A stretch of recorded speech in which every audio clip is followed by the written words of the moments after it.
Hello. Hello. 1, 2.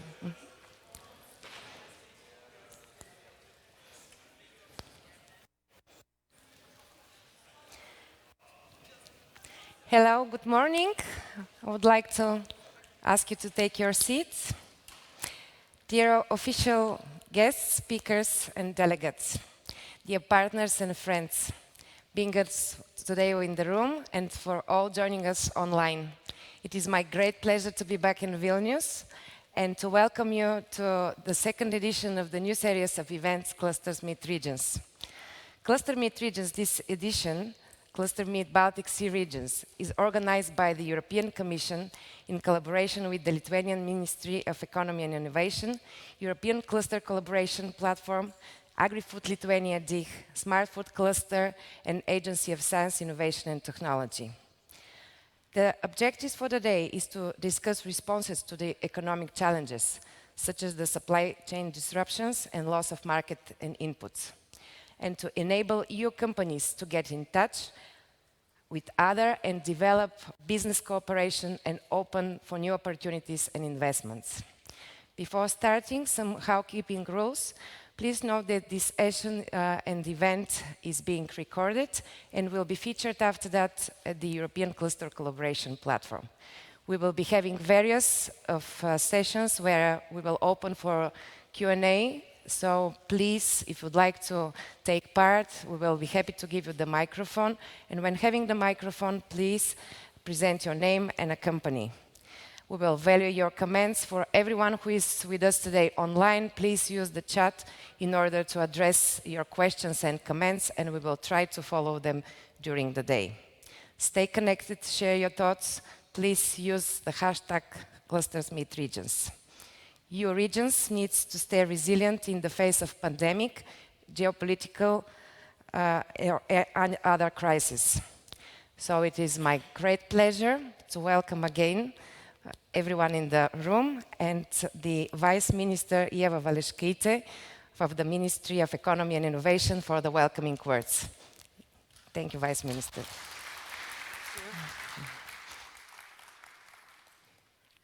Good morning, everyone, dear businessmen and businesswomen, ladies and gentlemen. It is a great honor and a great joy to be here among you today. The most efficient way to bring clusters and policymakers together is to get them physically together. After a couple of years spent entirely in virtual formats and in lockdowns, moving to the real world is a perfect emotional recovery. Let's hope we are moving to physical meetings with no changing back. I know that everyone is waiting for a very special guest who will still be joining us today remotely, the Commissioner Breton. But one last thing I would like to say, that we in the Ministry of Economy and Innovation know business people well. You have always been flexible about new economic realities and challenges. Therefore, we are confident that you will be the driving force in search for new cooperation opportunities. Thank you, and let me wish you all fruitful discussions, constructive contacts, and best of success.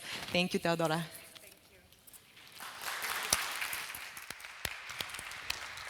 Thank you very much, Vice Minister, and I'm sure that later on a lot of things more will be further discussed, but thank you very much for hosting us and welcoming us today here.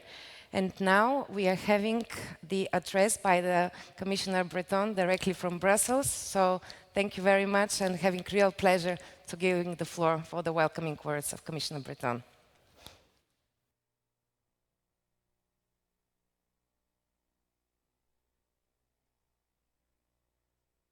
Ladies and gentlemen, dear Minister, it's my pleasure to address you for the opening of this two-day hybrid workshop organized to help companies in the Baltic region to mitigate supply chain disruptions. I wish, of course, I could be with you in Vilnius, a city close to my heart where I have held very stimulating discussion recently. We are facing today an unprecedented conjunction of crises. On top of the COVID-19 pandemic, we are now facing the consequences of an unspeakable act of aggression from Russia against Ukraine and the shock of war on our doorstep. Beyond the humanitarian tragedy, this war is casting sheer uncertainty over our near future. The unprecedented sanctions and restrictive measures imposed on Russia are shaping a new reality for investment and trade. These measures are also affecting EU businesses, with, of course, consequences that can vary depending on member states' exposure to the Russian economy through trade, banking, and supply chains, of course.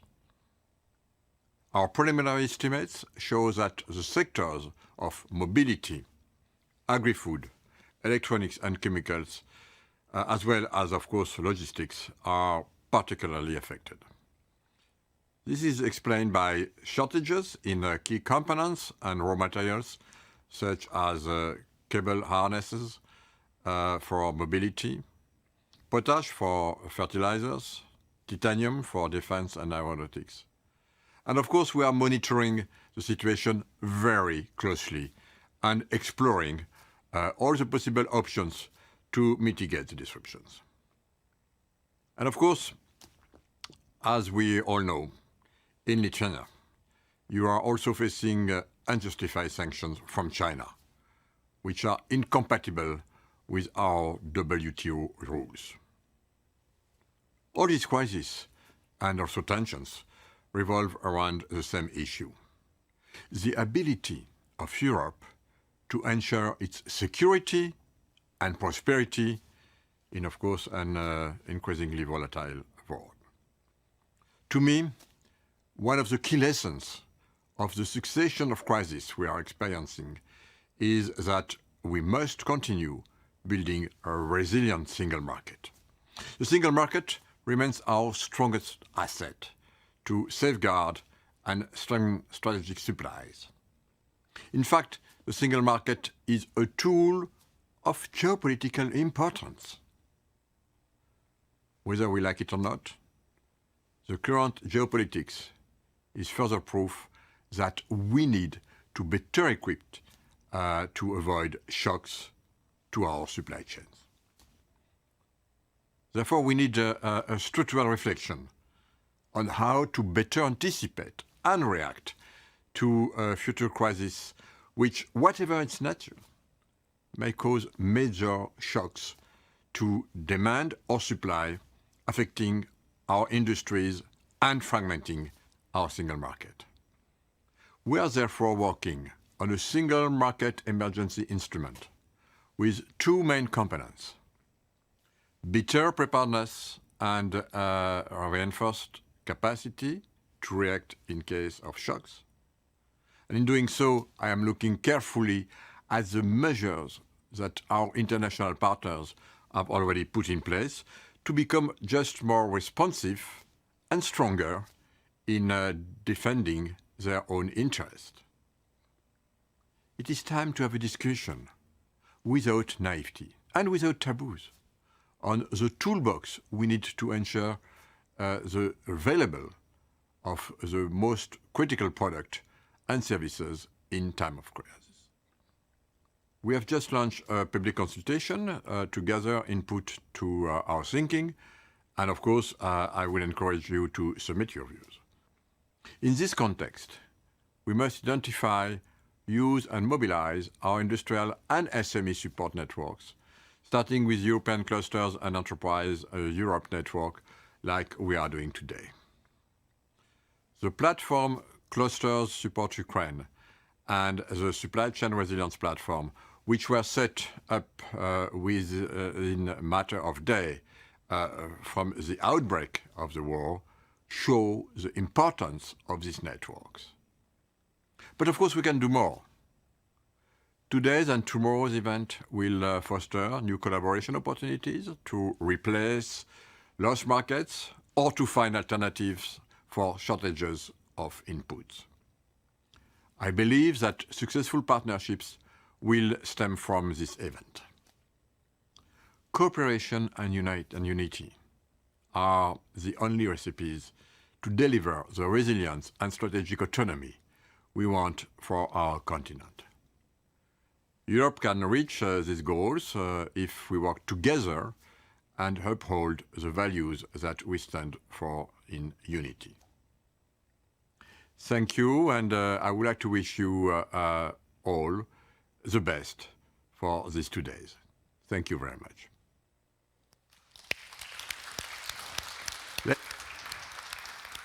Thank you, Commissioner Breton. And if you allow me, I'll just repeat something that probably we will be saying throughout the course of the day, that we are here to be more stronger and to be more resilient.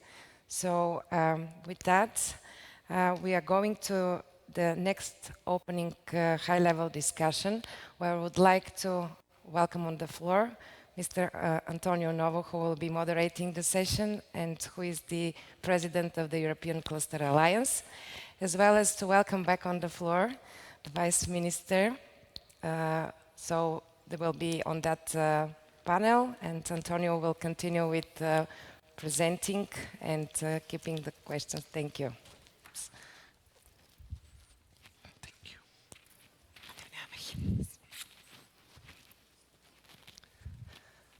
So thank you, Theodora, for your kind introduction, and good morning, everybody. I don't know to be here, to return to Lithuania after 2 years of my first meeting here with the vibrant cluster community. Giedrius, Christina, and many other Lithuanian representatives play a key role in the activities of the European Cluster Alliance, being members of our board of directors, and very active agents also in the European Cluster Collaboration Platform, that is the organization that is creating this event, okay? Also, MITA, the Agency for Science, Innovation and Technology, is member of EUCLES, the entity that is managing the quality labels for the cluster management. So I need to congratulate the Lithuanian community for all the activities that are doing in the cluster environment, in the collaborative environments. It's not a surprise at all that now, in this special situation, in very complex societal and industrial challenges, we meet here to explore how to better face them together in a collaborative and innovative way. This opening panel is titled Clusters as Key Drivers of Regional Development and Growth, Repair and Prepare for the Future. I kindly invite Eva Balaskaite, Vice Minister of Economy and Innovation in the Republic of Lithuania, to take the floor and share with us your views on this topic. Thank you very much. Should I do it here? Or? As you prefer. So hello again, everyone. I would like to give you a few words from Minister Aušrinė Armonaitė, who is deeply saddened that she cannot be with all of you here today. In today's world, strengthening the cooperation with close and closest neighbors has become even more critical. The consequences of pandemic, Russia's aggression against Ukraine and China's pressure against Lithuania make us further strengthen our cooperation in the EU single market. As I was joking with Jakub just before our panel discussion, when we started our work in the government, we couldn't hope for the worst case as we are having it right now. The pandemic, China, and now the war in Ukraine. We are joking in our political team that the only thing that we can expect now is the alien invasion. And when speaking of alien invasion, I'm not speaking about Russia or Belarus. So it's a joke, but the situation is really very alarming one, and I know that you as businessmen value transparency, so I don't want to sugarcoat the situation. It is serious, and for that we must work shoulder to shoulder with everyone to get the best out of the situation that we can. Our businesses are withdrawing from the aggressor's market, and therefore we need to help our companies diversify their markets swiftly. We need to find correct elements for disrupted supply chains, secure the supply of raw materials for our industries, and find solutions to mitigate the impact of rising energy prices. And sometimes it may seem that Lithuania is not in a good position to do this, but we must remember that we are a small but open economy, and this allows us for some flexibility. We can react to these changes swiftly, and we can take the measures that must be taken right away. As you may know, in November 2021, despite the COVID pandemic, Lithuania was the fastest growing market, like the fastest amounts of production were growing fastest in the Eurozone. So this shows that when we want, we can really become resilient, and we can find those measures that are needed to cope with the unprecedented events of our time. In this regard, of course, we see clusters as an important player. The integration of clusters in economic governance and policy making is crucial. Public authorities must understand the need for joint work to develop policies and enable business to expand further. And we in the Ministry of Economy and Innovation really take this in mind seriously. Most importantly, cooperation with other European entities engaged in similar economic activities would reinforce the capacity to lead the green transition, accelerate digital growth, and of course, build resilience. Clusters can have a striking impact on economic growth and innovative business activity. Therefore, we need to find more creative ways to solve global problems. And I am extremely delighted to see that Lithuania is becoming partner in various fields. Lithuania, with almost 50 clusters, is a leading country in the Baltic states. So there's a lot to learn and share, and I hope we will be successfully doing this today. Our clusters are active in manufacturing, engineering, agri-food, automotive, lasers, and creative industries, and of course, life sciences. So I hope that this event becomes a great platform where we can share our mutual ideas, find partnerships, and I believe that Maivis also will be talking about how can we prosper our partnerships. Thank you.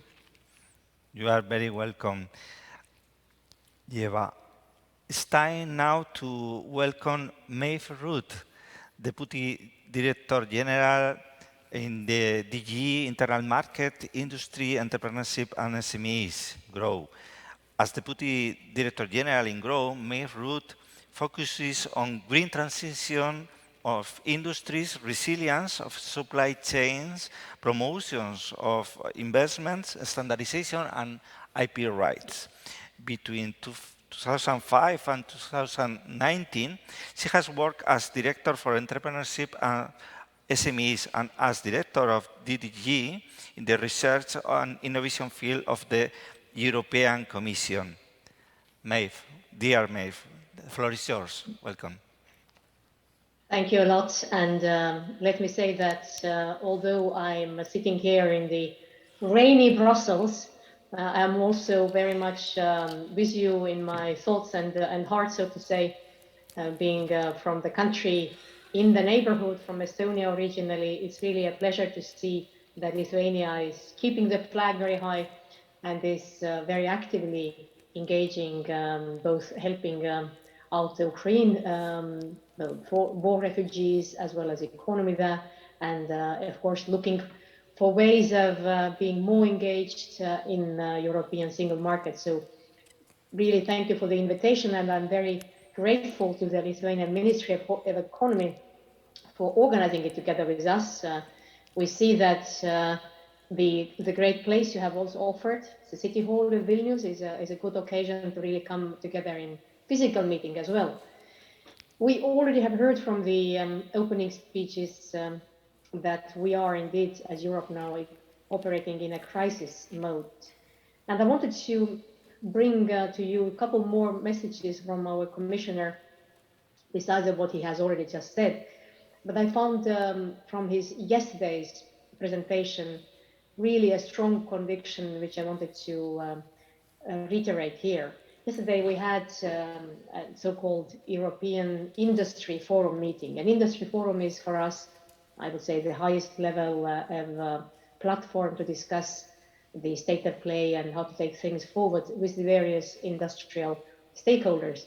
And there our commissioner was basically saying the way he said it also today, but maybe with even stronger language, that things will never be the same again. And we are really facing a turning point for our economies. We see that these geopolitical shifts are shaping and reshaping the way we think about the role of Europe, the way we think about the role of single market, in fact, and the place we have in the world.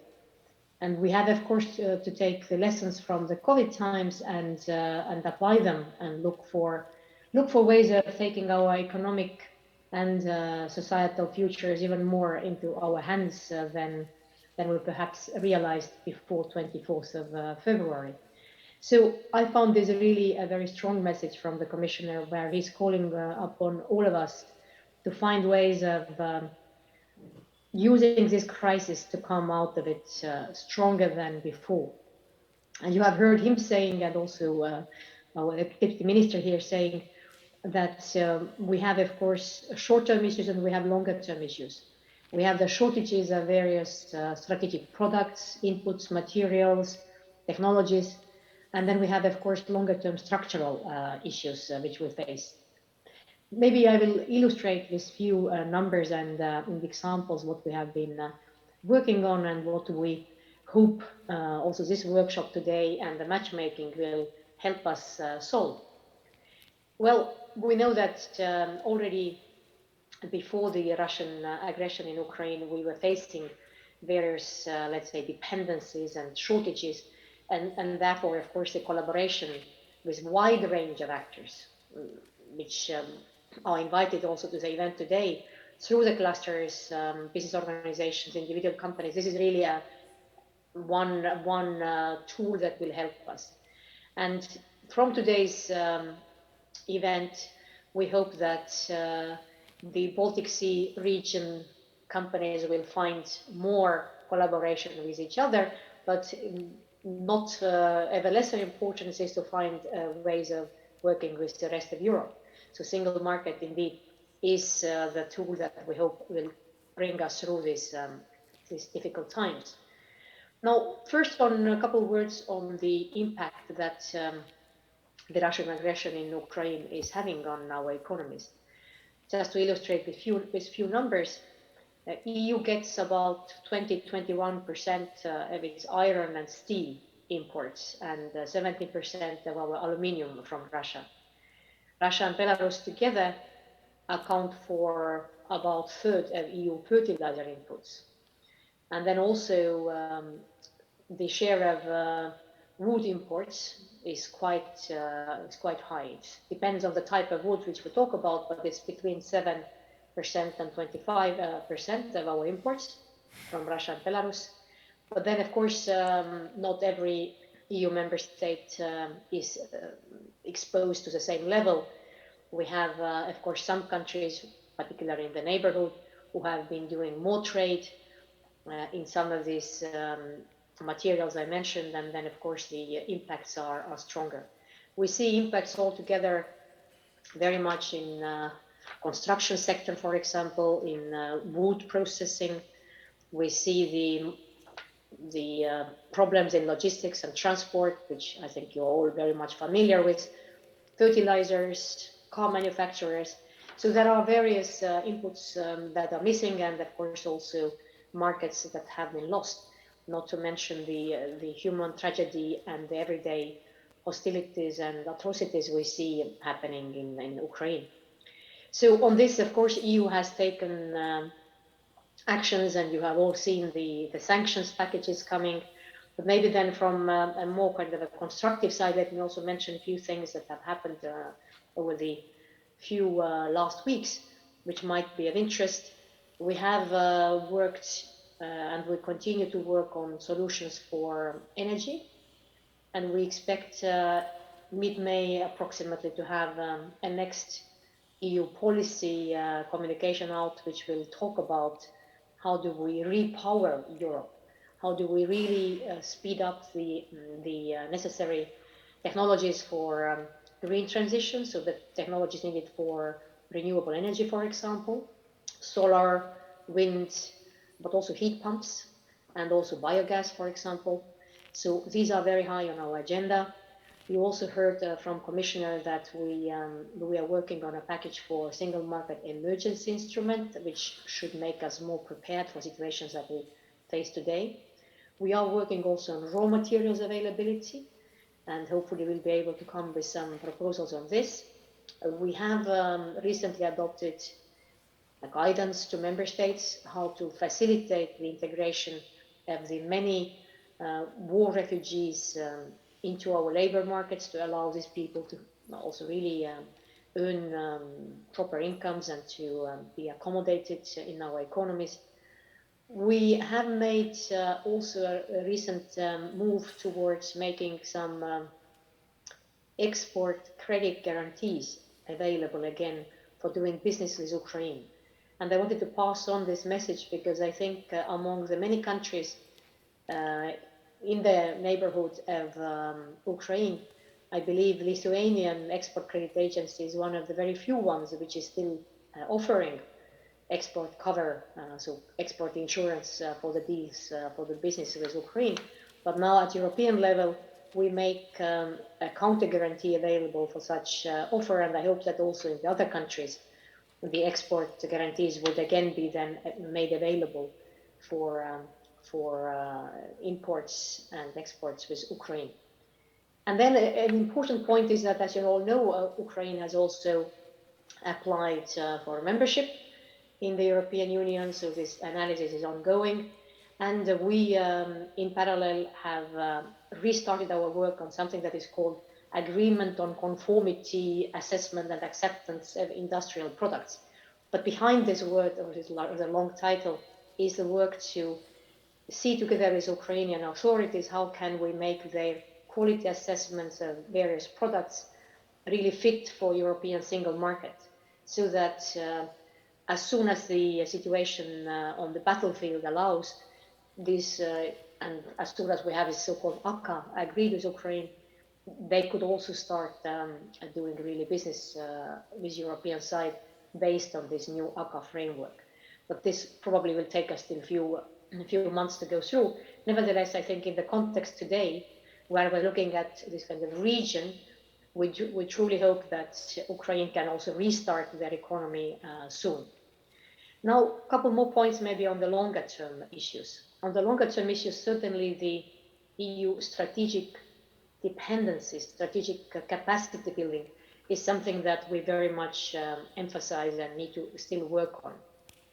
Just one example is magnesium shortage, which has been again hindering our car manufacturers and all the steel production and so on.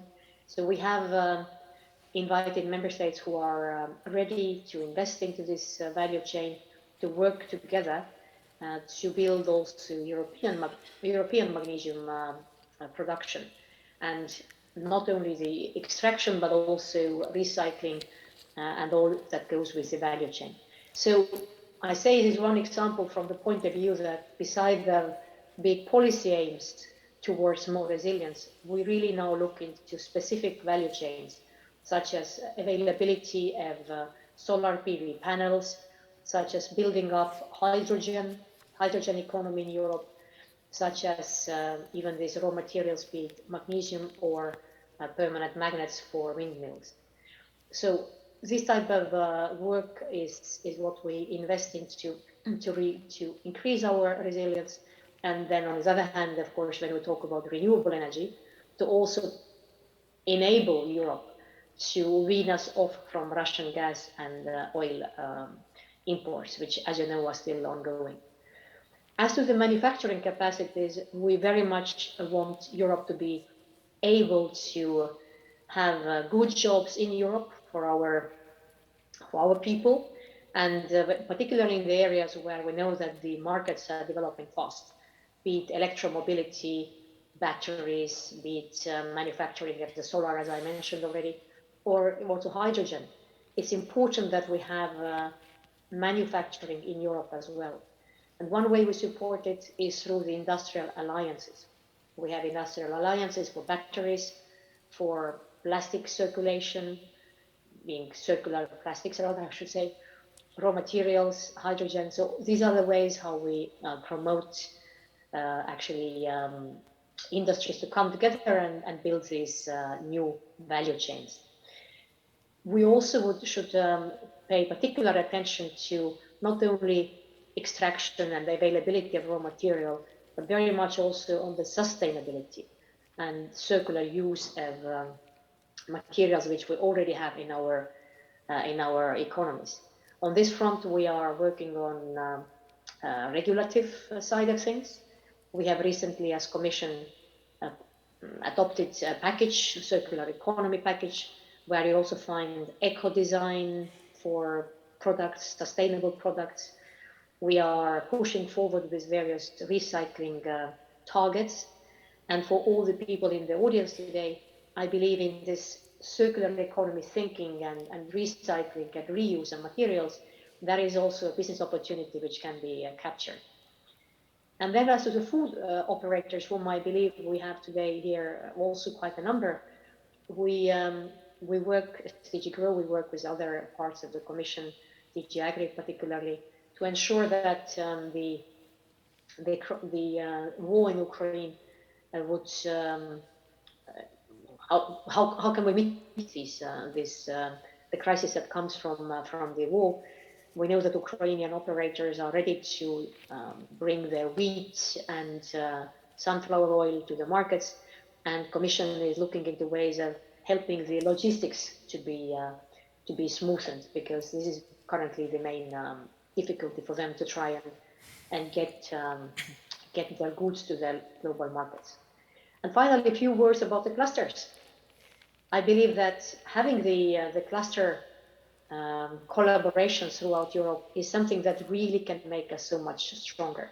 And we would like, as European Commission, to use the power of clusters and networks, such as our Enterprise Europe network as well, to mobilize businesses to help build new business contacts and new value chains.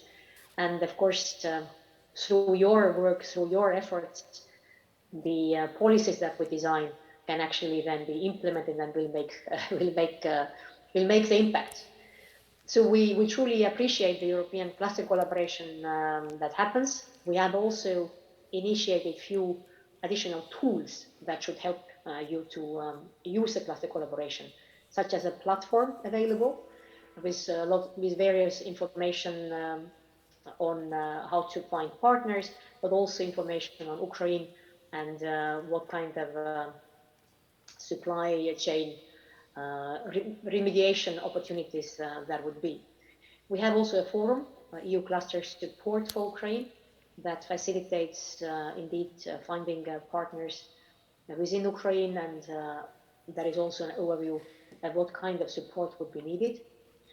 And then there is this European Supply Chain Resilience Platform, which is an open marketplace for many European SMEs to find suppliers, to find markets. So we also suggest that you look into this Supply Chain Resilience Platform and take advantage of it. So summing up, I hope that today we are going to use occasion to face our challenges, these very difficult times that we're going through now, with concrete solutions, ideas, new business opportunities, finding partners. And then by doing so, we also keep an eye on the longer term trajectory going towards green, digital and resilient Europe. So I wish all of us good luck with that. Thank you.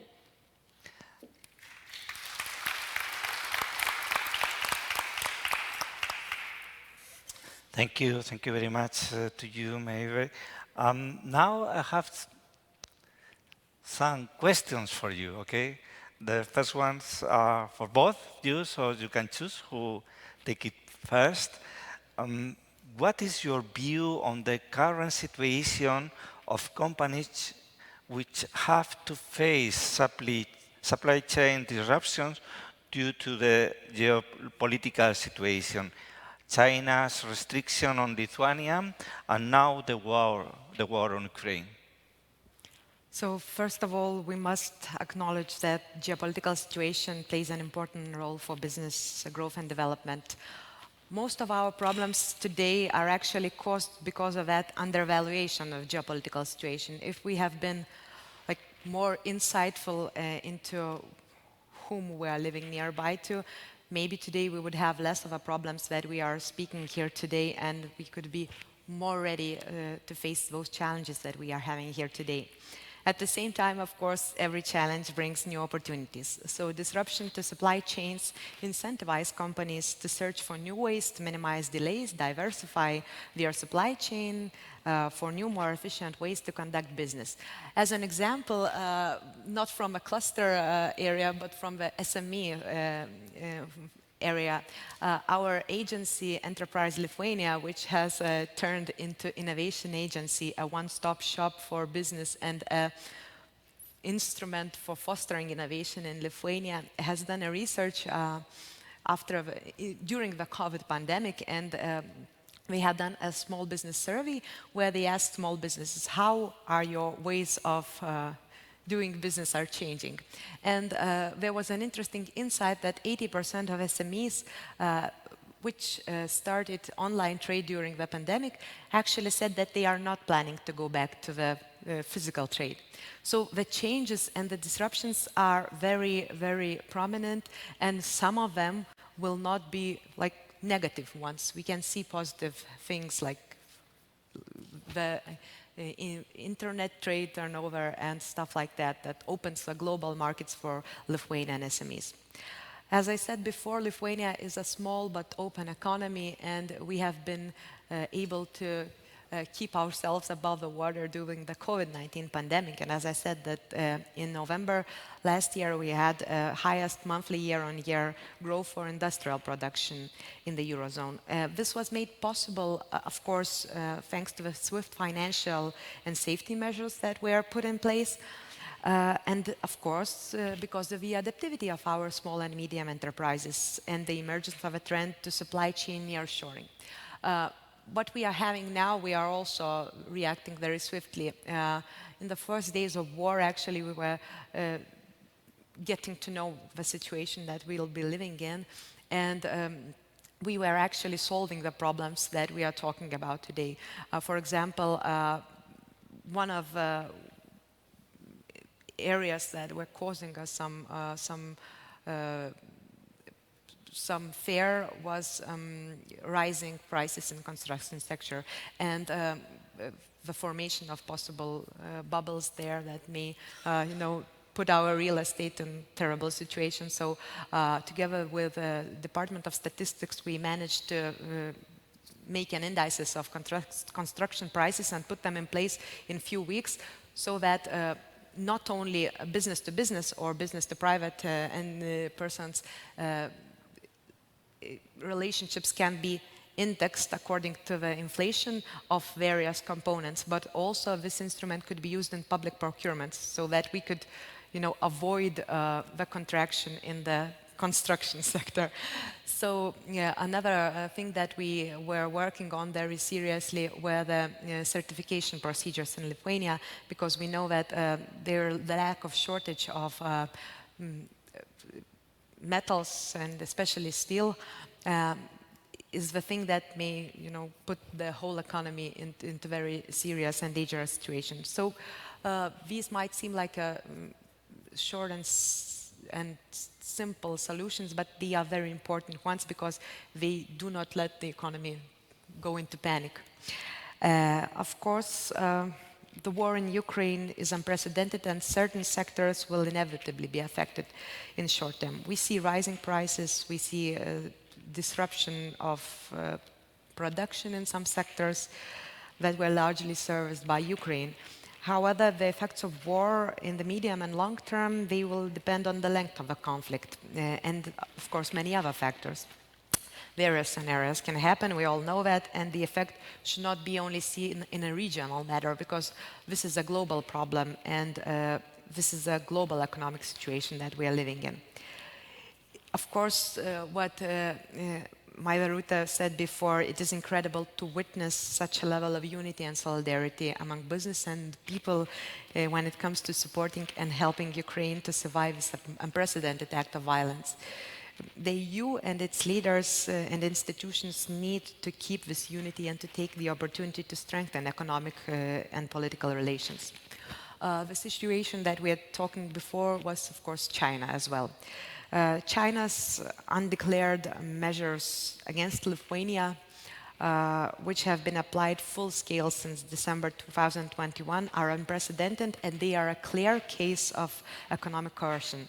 So all goods of Lithuanian origin are eliminated from the Chinese market through systematic technical barriers, and China is putting pressure on international companies to eliminate goods and components that are manufactured in Lithuania in exchange for access to Chinese market. China's sanctions against Lithuania are unacceptable, and as Commissioner Breton said previously, they are a gross violation of international trade and China's commitments to World Trade Organization. They are a front not only against one of EU member states, but also against the EU and single market and the EU as a trading system. We welcome EU's firm response and firm and principled stance here, and the Commission's decision to open a WTO case against China over its economic coercion against Lithuania that was joined by other G7 countries. China's coercion here is an opportunity as well. It sounds depressing a little bit, but it's an opportunity to correct the imbalances and vulnerabilities of EU-China relations and to assure better defense of European interests. We need to seek for more equal partnership and normative power. So I wouldn't want to keep you all in such a negative stance because as you heard that, yes, Lithuanian companies were negatively affected twice. First by China's embargo, later by war in Ukraine. However, it is a possibility to look for new partnerships. Lithuania is doing that actively in Southern Asia, and we are actively strengthening economic ties with like-minded democracies. The network of our economic representation in Asia is rapidly expanding in the region, with the new embassies in Korea and Singapore are opening. Expansion of economic relations with Taiwan is one of the directions of diversification that we are really happy about. It is also important to emphasize that most businesses do not make spontaneous decisions. They first weigh the costs and benefits and act according to changing situation. Hence, of course, more time is needed to evaluate the situation and respond with certainty about the impact of such major challenges that we are facing today. Our job in the Ministry of Economy and Innovation, of course, is to help these companies find new markets, diversify, and of course, it will take additional effort by the government and businesses, but it's essential actually that those trade ties will not come back in the nearest foreseeable future. So we must keep that in mind. Thank you. Thank you to you. You're doing a great job in facing all those difficulties. Maeve, what are your comments on that question? What is your view on the current situation? Thank you. Maybe indeed I would complement what Eva had already expressed. And let me say that through our cluster survey, where many of you have participated and given your replies to us, we received more than 450 quite substantial responses to the cluster survey. And from this, we see that about 1/3 of companies will be affected negatively. So they feel that the war in Ukraine and the sanctions and counter-sanctions will have an impact on their competitiveness. So, of course, one, let's say, immediate measure that you have already seen Commission taking is the extension of so-called temporary state aid framework, which allows member states to offer state aid in various formats, be it support for keeping employees or be it support for investments. So it can vary from one member state to another, but at least I would say that this has been a very immediate, concrete and quick step. Then a further point that certainly comes to my mind is we were not monitoring such trends previously. this has not been so high on our radar screen because the situation on our markets has been different. So with the COVID, it already started that we realized as Europe that we need to have much better overview of the supply chains. We already started to see the disruptions. And now over the last years, but particularly over the last weeks, of course, where we are facing the war and the impacts, we have been building an overview and market monitoring to also see what the price developments are and where the various shortages are appearing. So the shortages, which some of them are linked to our long-term strategic dependencies, but some are, of course, rather temporary in the nature. I'll just mention a few of the things which keep coming back through various questionnaires that we have sent and also through our consultations with business organizations. Carbon black, for example, for the tire industries. It's not something that one would have thought previously would be really an issue, but due to the war and the sanctions is becoming a problem. Neon gas and various industrial pure gases which were produced exactly in the area in Ukraine, which is currently under battle. Basically, that is where our laser industries, our car and various technologies used to receive inputs. And of course, it is now affected. Synthetic fiber, palladium, platinum. Commissioner mentioned wire harnesses, which we need for engines or for the car manufacturing. Steel and aluminium have been going up in price. But even areas which we were maybe not realizing before, such as our car manufacturers using a lot of software development, which was done in Ukraine previously. And now, of course, quite a share of these software developers are at the battlefield.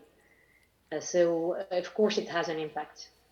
And we also see that a lot of the truck drivers and construction workers are missing, whom we used to have previously, either from Ukraine, but also truck drivers from Russia.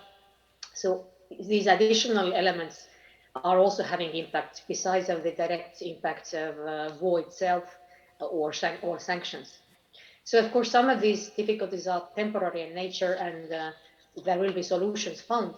But some others, I would say, are really dependencies which we should be addressing on longer term as well.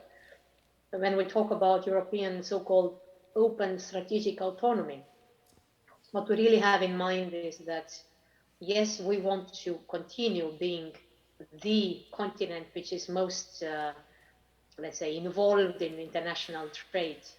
If we value it, we want it. However, we want the trade to be according to our values, and we want this to be based on our strengths. It should not be based on our weaknesses. And currently we have quite a number of areas where our dependency is high. Let me just mention again these rare earth and permanent magnets based on rare earth. We are dependent on China in the magnitude of something like 98%, which is really high. So could there be other partners who could supply us? Could it be that we develop some capacity also in Europe, or at least with countries with whom we can reliably hope that they are not going to turn against us?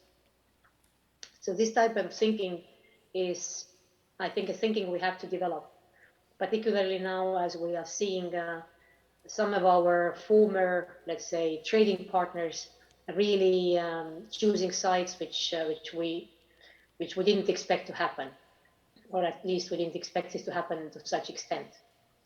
So there, I would say, longer term, we need to see how do we push ahead with our decarbonization of the economy, being less dependent on any of the fossil fuels that we currently buy, either from Russia, but also from elsewhere. When we can produce our energy in Europe, be it from wind, solar, this is important. But also there are, of course, smaller sources such as even biogas, which can be hopefully at least doubled, but some say it can be quadrupled in Europe. We need to be looking into reliable partners, as I mentioned already. I found an interesting term called friend shoring. So meaning that we don't certainly intend to bring all the manufacturing to Europe. So that is certainly not our plan. But we should have friends globally, or at least like-minded partners with whom we can work. And then, of course, within Europe, we still need capacity to also produce and recycle ourselves. So when we talk about car manufacturing and the new batteries, for example, we need access to lithium. And some of the countries, I think Finland particularly, are looking into this type of future opportunities. So I would also say that besides of the open trade and finding partners globally, we need to be building or we need to be investing more into Europe's own capacities in innovation, in raw materials, and also in manufacturing. Thank you. And indeed, we as clusters want to participate on looking for those capacities and building. Clusters are important to implement various policy objectives here, and many initiatives are being pursued where clusters are involved. So usefulness of clusters as a tool to realize top-down ideas. In your view, how clusters can connect bottom-up needs and top-down initiatives? I see that we are running out of time, so I'll try to be very quick here. One particular area where clusters play a prominent role is, of course, green transition. Clusters can be used as drivers of change and accelerators and enablers of green transition through mobilizing and facilitating cooperation among stakeholders and, of course, industrial ecosystems. Also, clusters, they can provide of sustainable advisory services and convince business about the importance of a green transition. So there's a two-way need to raise awareness on green transition. Firstly, clusters themselves should possess necessary knowledge on the greening and spread it to their members. And secondly, of course, clusters, they can act as providers of relevant advisory services. We do believe that clusters can be used to develop and implement circular economy strategies and action plans, detect opportunities for circular solutions, and bring circularity in the business process. I believe Deputy Director General already mentioned this very important area. Clusters can also be used as intermediaries to support the green transition and channel expertise and financing of SMEs. In Lithuania, this problem is particularly important, and the work of clusters can be especially meaningful here, because here in Lithuania, one of the problems that we are actually dealing with is financing of SMEs, or lack of finance to SMEs. So we believe that clusters can be useful in helping SMEs to find the right funding and equity instruments. Clusters, of course, they can be used as an integral part of digital innovation hubs, and they can act as strategic agents for the implementation of digital policies and development of initiatives that reach out to SMEs and other digital solutions. Clusters can be used to make, of course, value and supply chains more resilient. That's what we talked about a lot today. They can create synergies and cooperation with SME and employer organizations, which is very important, and which was even more important during the pandemic situation. They can help to prepare for new opportunities and challenges, and they could have an active role, of course, in local labor markets through building their capacities for skilling and upskilling. I think that this topic is also very, very important for Lithuania, as skills development, of course, is essential for industrial transition. So I think that the last thing maybe that clusters can be used as a tool just to build critical mass of SMEs, businesses, of course, and researchers to enter global markets. We know that sometimes this can be hard for companies, and especially small and medium enterprises, but clusters can enable access to global value chains. They can reshape possibilities regarding the new reality, and they can specifically play a role, of course, turning EU's existing and future free trade agreements into practice for benefit of small medium enterprises. So maybe I'll leave time for you. Thank you. I'm glad to see that you have a so complete view on cluster capacities, and we are anyway going to explore them today and explore how to make them stronger here in your country. So, Maeve, the last question just for you. The EU clusters and our regional, national, and international cluster networks reflect Europe's initiative and collaborative spirit. Would you encourage the regions where clusters are still weak to undertake measures supporting clusters to help build strong industrial ecosystems? Well, I think the response is quite obvious. We have already heard very strong support for clusters from Lithuania. So let me just reiterate perhaps that I see the clusters as a really great tool to help businesses with questions such as what to do, so inspiration, information, good ideas. Business opportunities should open through the clusters, so that what can be maybe supported by clusters. And secondly, with whom? So clusters are all about networking, finding the contacts, finding the partners, finding the markets. So again, very beneficial. Then the question that, of course, every business will face immediately is, how do you do things? Where do you get the funding? Or where do you find the skilled people to go for your plans? So again, clusters would be helpful. And I think altogether, the regions which don't yet have clusters, we would very much indeed encourage you to go in this direction.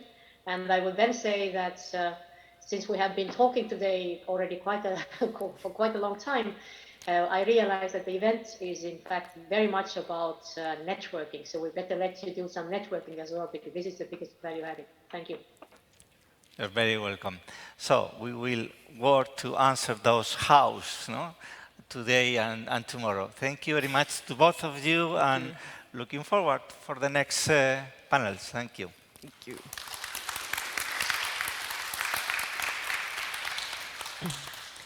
Thank you very much, Antonio, and thank you very much, Vice Minister and Deputy Director General, for this inspiring high-level discussion. Though the next session is setting the scene, I think from what we've heard so far, it was really opened the door for setting up the scene for the day. So I would like to welcome on the floor Giedrius Bogusinskas, who is the Lithuanian Cluster Network President. So please join me on the stage, as well as Ricardas Valenskauskas, the Director of the Innovation and Industry Department of the Ministry of the Economy and Innovation of the Republic of Lithuania.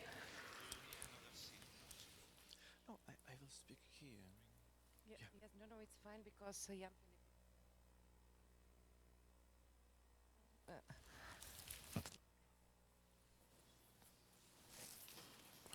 Okay. Where else? Yeah. Dear colleagues, dear partners, representatives from European Commission, representatives from our Ministry of Economy, I'm very happy to see you here, and of course a lot of participants online. On 16th of February, we met in Malaga, and I received confirmation to organize this event in Lithuania. And Lithuania celebrated on 16th of February our Independence Day. And it was like a gift for us to have this event in Vilnius, in Lithuania. And I can say that it's the main and biggest event during 10 years for clusters, for cluster community, for companies who are involved in clusters. And I would like to say many thanks for DigiGrow, for SCCP, for European Cluster Alliance, and it's big gift from you, and we are happy to organize this event in Lithuania. Why we choose this place and town hall? 20 years ago, 2002, American President George Bush came to Lithuania and invited Lithuania to join to NATO. And it was 20 years ago on the same place, in the same town hall. And I would like to say that this place is successful for agreements, for discussions, and I hope in this conference we will make decisions and agreements which we will remember after 5 years, and we will remember as very big event, very successful event, with in which made this big impact for us. And I would like to wish for this conference productive discussions, agreements, and of course we have some challenges in Lithuania. Of course, we need to agree and discuss about our cluster's future program, and hope it will be a good start to do it during this session. And I would like to invite first speaker and our colleague Ričardas Valančiauskas, Director of Department from Innovation, Ministry of Innovations Agency. Please. Thank you. Thank you, Giedrius. So it's really my big pleasure to stand in front of you today, dear participants of the event. And today, my mission in this limited time to introduce you to the current state of play of the Lithuanian cluster ecosystem. And I would like to do that by having a look. So what is the current system, what we have so far achieved in Lithuania regarding the clusters and clusterization activities, as well what are the expectations from our side as the policymakers in the field of the networking and cluster activities. So maybe some of you are already familiar of how many clusters we have in Lithuania, so the number is quite impressive. So we have around 50 cluster organizations which are active at present, and I should say that this is an outcome of quite a long time and efforts to grow the ecosystem, and it started more than 10 years ago. So both with the commitment of the government as well as the local communities, we have really an extensive cluster community in Lithuania, and with the various instruments we have managed to double the number of clusters in these years, as well as to encourage cross-sectoral cooperation, which is really important if you want to be competitive and create new products and services. As everywhere in life, of course, life principles matter, and of course, some clusters and some networks, they don't last very long. And in this case, we see that a trend that clusters are merging together, they are growing bigger, they have more members, and this is, of course, a good thing to have robust, solid players in the ecosystem. And it's not only about the numbers, it's also the quality. And in this case, the quality is definitely approved by the labels of excellence. And currently we have 10 clusters which were awarded by this label. So it really shows that the ecosystem is getting mature. As well, another important aspect is the internationalization and competitiveness on the international scale.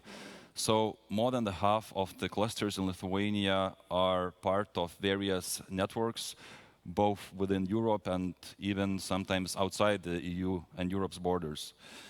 And finally, we are glad that Lithuanian cluster communities are very well represented in various international formats as European Cluster Alliance and European expert groups on clusters. So this is again show our willingness to be part of not only local initiatives, but also have a clear voice on the larger scale. But not always, and not every time the sky is blue. So of course there are some negative things, and one of those things would be that when we see in the statistics that only 1% of Lithuanian companies are one way or another engaged in cluster organizations or other public support organizations, and you can see that compared to the rest of the countries, I'm not talking about the leaders, Sweden and other countries, but really there's a lot to be done in this area and to reach at least, I don't know, 5, and in the longer term, at least 10% of the companies to be involved in other kind of in joint forms of cooperation. As I mentioned, a lot have been done in past years, and here you can see a few initiatives that were implemented also by the help of the EU financial support, and those measures, they encompass both the financial assistance as well as consultancy services, everything that is needed to develop the clusters and help their members to grow their business. And those different instruments, they target different activities, they help to look for new markets, to perform joint activities, to train the members of the clusters, to get access to the infrastructure and other vital resources. I would also like to emphasize the new initiative, which also comes from the European Commission, the Digital Innovation Hubs. So quite a lot of investment have been put in this area, and definitely it will grow the ecosystem even further. And it's not, again, only numbers, but when we try to assess the impact of everything we have done in recent years, so we can see that the positive effects are at least in several different areas, starting with the improved dissemination of knowledge and technologies. So where clusters or members of the clusters, they do joint activities, they share the knowledge, they introduce new technologies to the market, and this definitely helps for the clusters and their members to stay competitive in the game.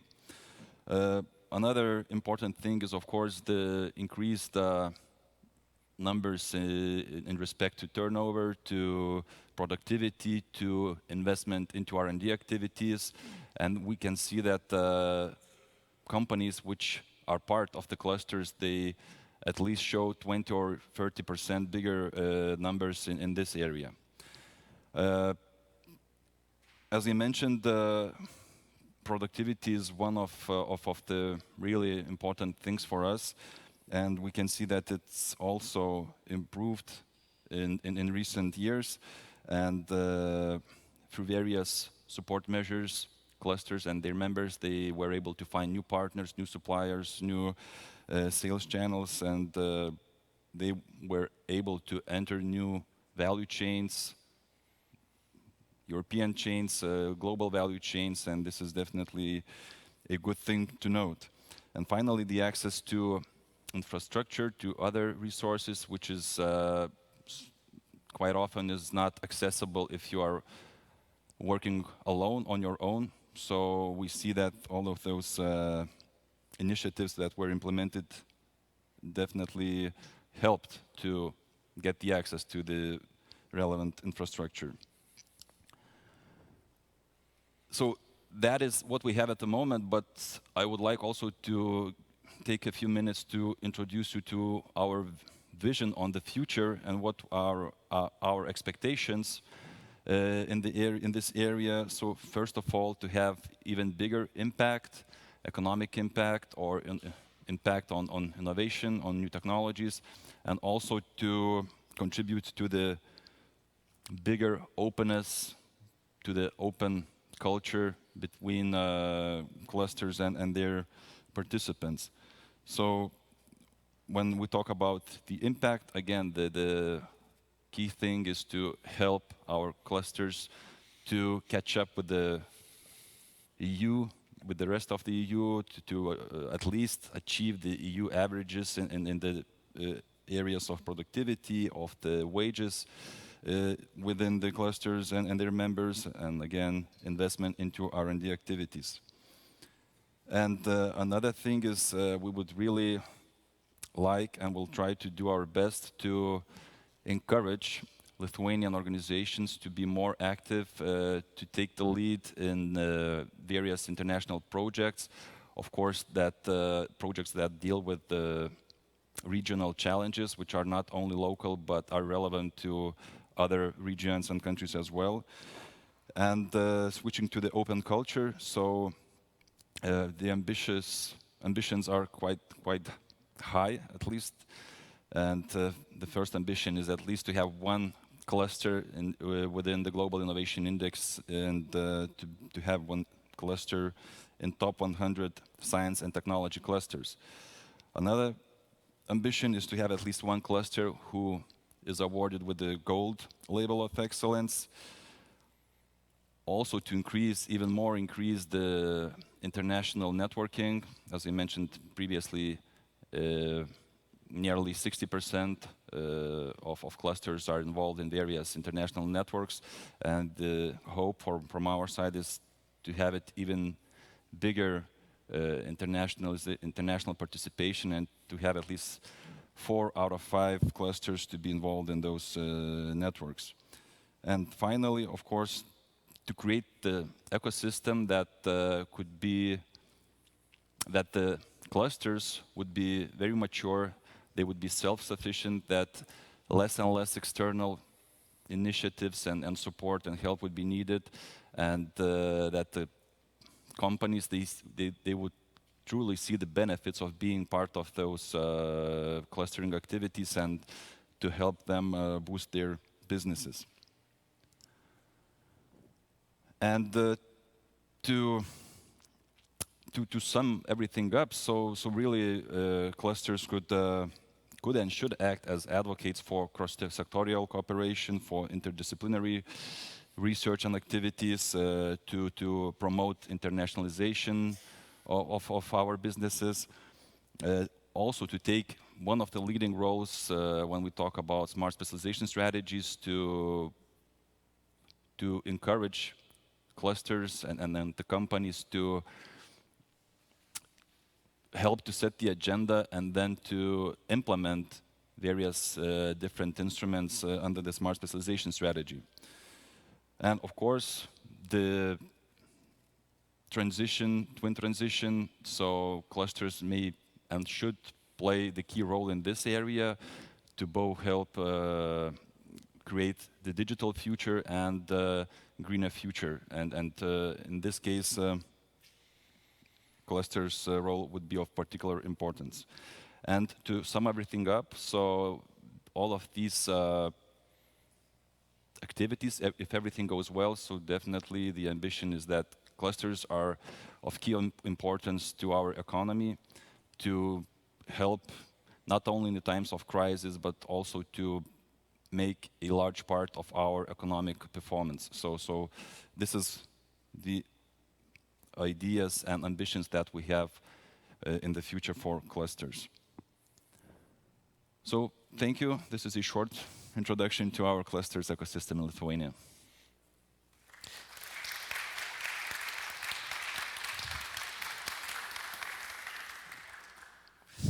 Thank you very much.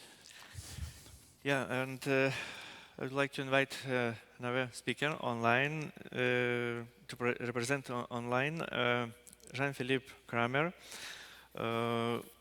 Prognos made big job, and you will explain for our European partners about our clusters, our cluster community, and our ecosystems.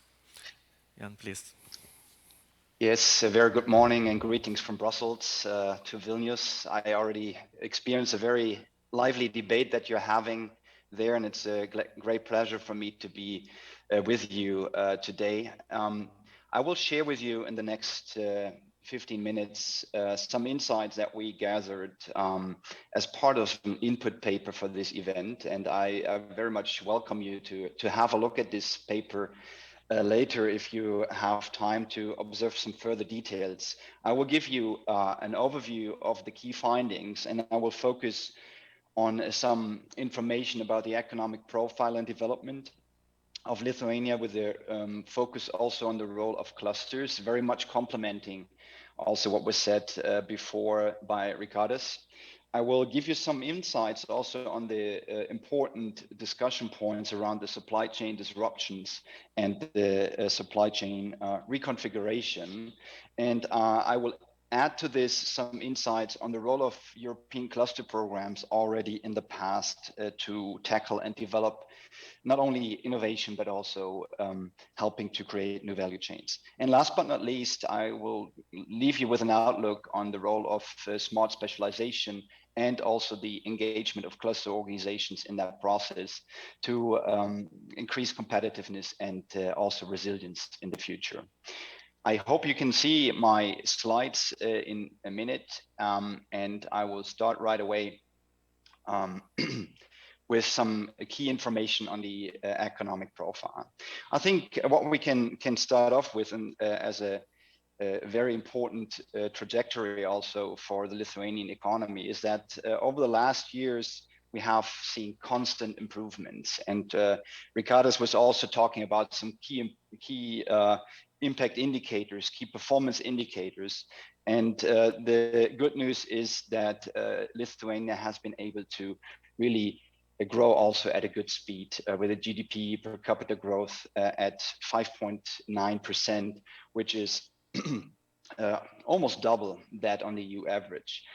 The second good news about this is that the SME sector was quite important to make contributions to this. And I think this just shows that also the role of clusters in engaging with SMEs to make them more competitive is a key benefit.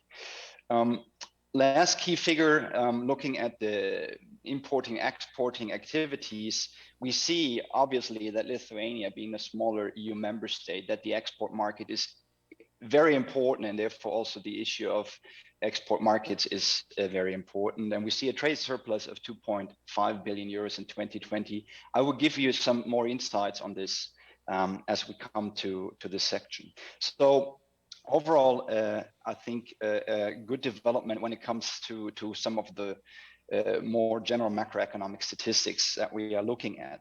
Looking at the different sectors and also at the configuration of the economy, we see that services obviously make a very important contribution to the economy in Lithuania, but also the industrial sector still remains of key importance. In fact, when you look at the top 10 sectors in terms of gross value added, half of them, so 5 of those sectors, are coming from the industrial and manufacturing basis, including manufacturing of coke and refined petroleum products, basic pharmaceuticals, chemicals.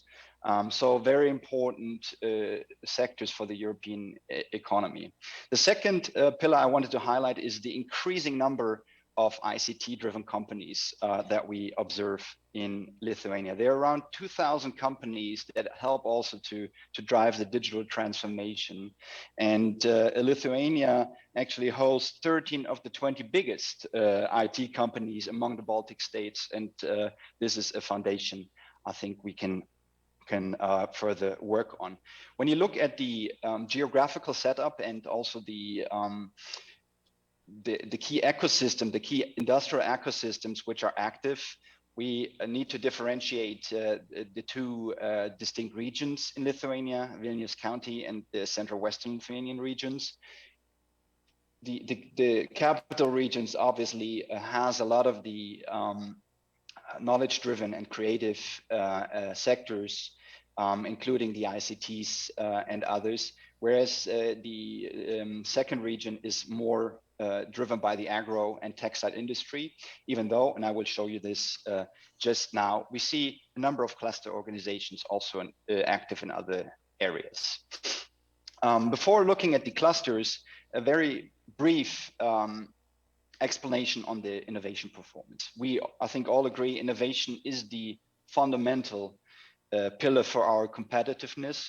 Cluster organizations are very much engaged in increasing the innovation performance of their members through various activities, and therefore we need to look also at this. And besides the macroeconomic figures I showed you, we can see here for the Vilnius County that in the last years in the Regional Innovation Scoreboard, which is also a product by DG GROW, we see a constant improvement. So the index score has risen from 2014 to 2021 by almost 50%. And we see some areas which are stronger, and this is what is shown in the spider diagram, and some areas which are a bit weaker when it comes to their performance relative to also the EU. Things to highlight, we see an increasing number of SMEs collaborating, and obviously also cluster organizations facilitate this collaboration. We see a high share of employment in ICT, which is also very important in all areas of the economy. But we also see a number or a good share of non-R&D driven innovation expenditures, which I think should not be underestimated, right? The same goes for the second region, Central Western Lithuania. While the Vilnius county is now characterized as a strong innovator, here we are still talking about an emerging innovator, also showing a bit the differences among the two distinct regions in the country. But also here we see a good development, increase by about 30%, not as steep as in Vilnius County, but also an increase of innovation performance, an increase of business process innovations, and other fields that we consider important for the future. So I think this is a foundation, and we need to work on making this foundation even stronger in the future. When you look at the cluster landscape, and Ricardos was saying, informing you already about the evolution of cluster organizations and cluster policy in the country, he was showing you some figures also on the overall number. We look here at those cluster organizations which are also registered on the European Cluster Collaboration Platform, which is the place to be for cluster organizations that want to engage in international partnerships on the European scale and beyond. And you can see that around half of the cluster organizations of Lithuania are actually registered on the ECCP, and this is good news. It's the highest among the Baltic states, that gives a good connection into the European cluster ecosystem. As you can see on the map, a concentration is clearly in the Vilnius region, with 70% of the cluster organizations are really located here, followed by Kaunas region, and then the other parts in the western areas of Lithuania. We have a number of ecosystems addressed from agri-food, from digital, electronics, and more. So you can see on the map that this really features key areas of future importance in the economy. There were already some figures on the constitution of those clusters, so I keep this short. We do see that the cluster membership are still rather small, so 23 out of 26 are actually below 30 members. So it doesn't say anything about the quality, but we only have 3 clusters which are larger, including the textile cluster, the agri-food Lithuania, and also the smart digital solutions cluster, which are larger. A very important thing, more than 60% of the cluster organizations engage in international activities and want to also facilitate the access of their members to international networks, which is really, really decisive. We will now look at the issue of trade and supply chains. We have looked at the most recent data on the supply chains and trade patterns, and I will show you 2 different insights on this. On the left-hand side, you see the import by the 10 most important countries. And on the right-hand side, you see the exports. They both come to 15 to 17 billion euros when you look at these 10 most important trade partners. And as you can see on the left-hand side, we do have a stronghold, of course, in the European Union, in the single market, which I think you all agree to. This is core. So 9.4 billion of those 15 are actually in the EU. But at the same time, you can see that in the dark blue color, the share of Russian imports in 2019 was more than around 3.2 billion euros, in fact, and that made up a share of more than 20%. So you see also on the import side, the strong interconnection that was still there in 2019. Also, China, of course, is on the list, even though much smaller on the importing side as compared to Russia, to Germany, but also much smaller than Latvia, for instance, or Estonia. So China comes to around 720 million euros here. On the export side, the picture is a bit different, but you can still see that some of the key partners remain, or key exporting markets, I would say, to keep it more neutral. Also here, the single market is extremely important and gives still more room for future growth, with around 9.7 billion going to the EU markets, and the Baltics being with 32% a key exporting destination. But also here, we see, of course, that Russia has a role to play, but we also see the US and the UK as key trading partners and export destinations to have a look at. Of course, we need to talk about supply chain disruptions. We do see, of course, that already in these pictures, you can sense that there is friction. We know about the China embargo. We know about the sad implications of the terrible war and the geopolitical consequences of this. And this all, of course, has a severe impact on these figures.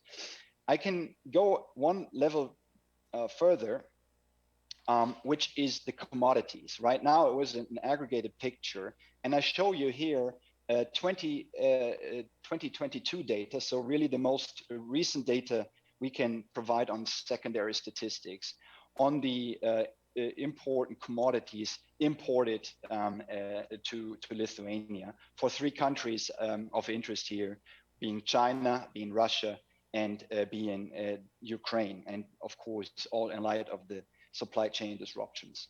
You can see that for China, overall, the volume of imports in absolute numbers, it's much lower, right? We're talking about around $400 million here for the 10 most important imported commodities.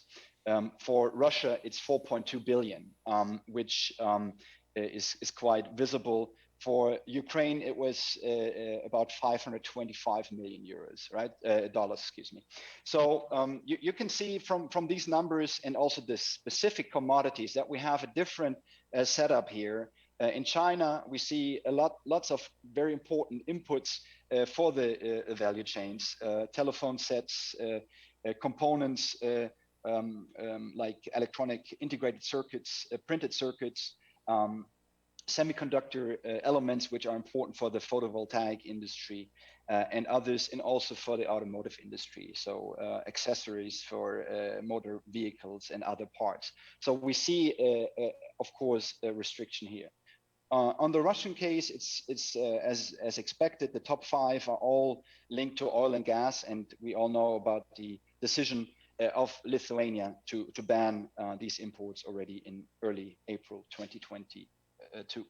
For Ukraine, as I said, around 520 million dollars in import, and there has been a steep increase also of these imports over the last years since 2019. So it's a very unfortunate development, as we all know, and the inputs, as you can see, are smaller by their shares, but we have a number of commodities coming in that are used for detergents, for industrial lubricants, and others, but also, of course, in the food sector, as we all know. I wanted to show you some takeaways that we gathered from talks with the Lithuanian cluster community. And you can see the effects on supply chain disruptions are very, very fundamental, and we need to find ways to deal with that, like the event today.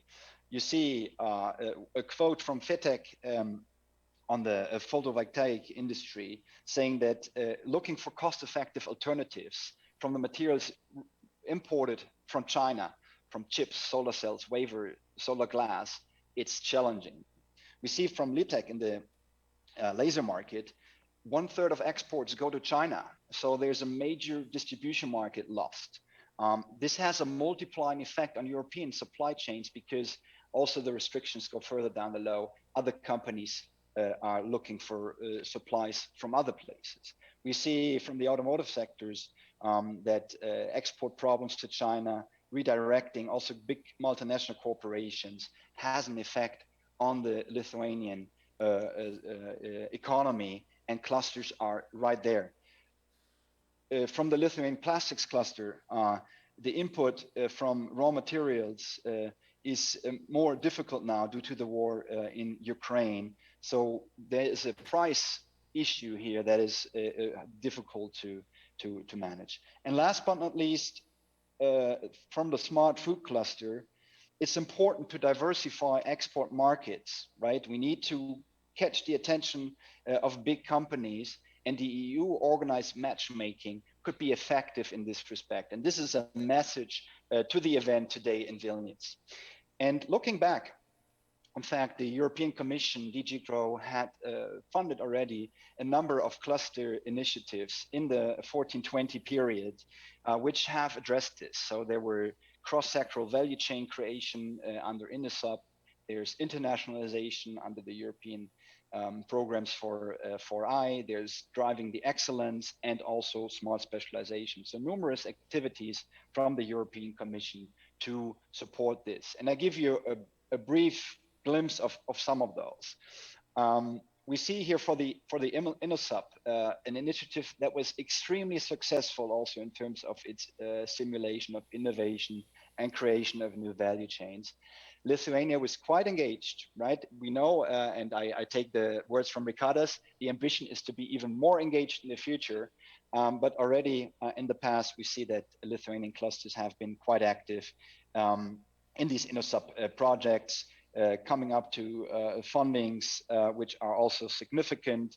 These projects make up more than 20 million euros, and they focus on things that we need to drive also the digital and green transition. So urban tech as one example that was also including the Kaunas Science and Technology Park, focusing on green industry and smart cities. Blockchain innovation space is very important also for our supply chains in the future, with UAB involved. Remote sensing companies in Parsec. So a number of very important initiatives. And the importance here is more than 30 partners were connected. And if you include the SMEs underneath that structure, you're talking about more than 1,000 SMEs that are really connected through these activities. And the same goes for the other actions from the European Commission, which look at cluster networking, learning, and excellence. Also here, 23 partners connected in the various projects. Very important topics, again, from agri-food, from science to market, green technology 2.0. So a number of things that are really helping also the Lithuanian clusters to increase the competitiveness of themselves and their members in the future. So talking about the future, one last look into the past. We have looked at the smart specialization strategy of Lithuania, and as it was said, clusters play a key role. In the last period, the strategy of Lithuania focused on 7 priorities. They were developed in a 2-stage EDP, so entrepreneurial discovery process. And it was an active also updating happening. So we found that the selection was quite well aligned. It was also matching with the scientific capacities. And at the end of the day, the implementation, at least in some key figures, was successful, as a high share of the budget that was available, around 90% even, was focused on these priorities. And the same goes for the projects. And both is actually higher than the average in the EU. So this is the good news. Looking to the future, the new strategy is under development. There are 3 main priorities as of the draft in March 2022. And clusters will play a key role, and we can see this already. So we asked the cluster community of Lithuania, where do you see yourself being engaged? And the clear votum is that in particular, we see a high number of clusters which can contribute very significantly to the ICT, followed by the health technologies and biotech, and the new production processes and materials.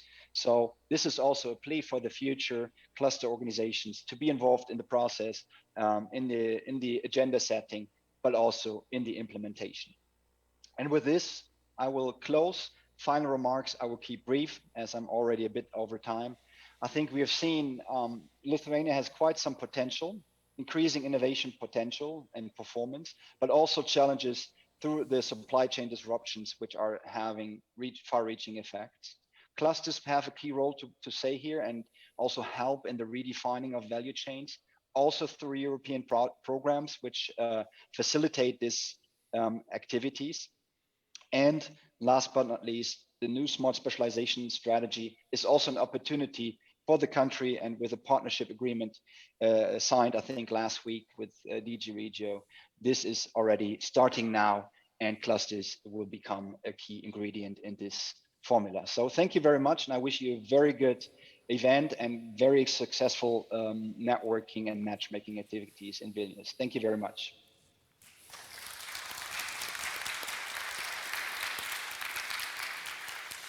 Thank you very much for Richardas, for Jan, for your presentations. And short summary, we see in our priorities green and digital transition. We have promises from Ministry of Economy to involve clusters as tool to implement and to achieve these goals. And as you see, internationalization is key priority for our organizations, for our clusters. We are open for cooperation. We have experience in that. And thank you very much. And I would like to invite to coffee break, and also to remind and invite you to try Lithuanian drinks, snacks. It's a good possibility to feel Lithuania and to try Lithuanian food. Thank you very much. Thank you very much. Yes, just to add, please, the next panelist during the coffee break, go to the technicians so they can fix your microphones. For all with us who are being online, please come back in 20 minutes as we will continue with the conference. So thank you very much, and let's enjoy the break. Thank you.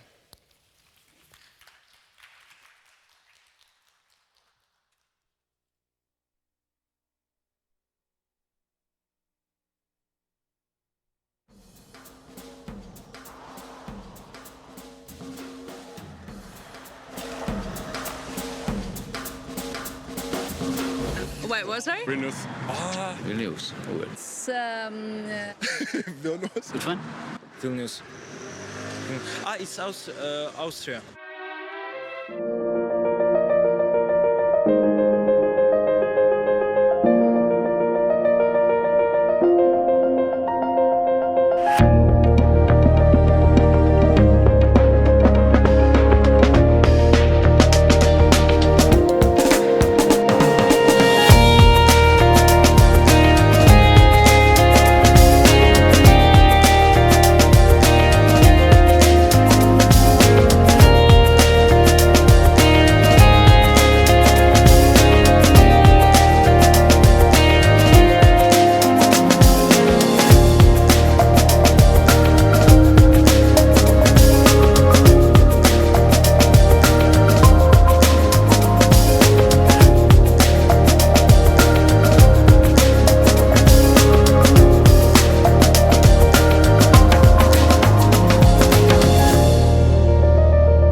Wait, what? Sorry? Vilnius.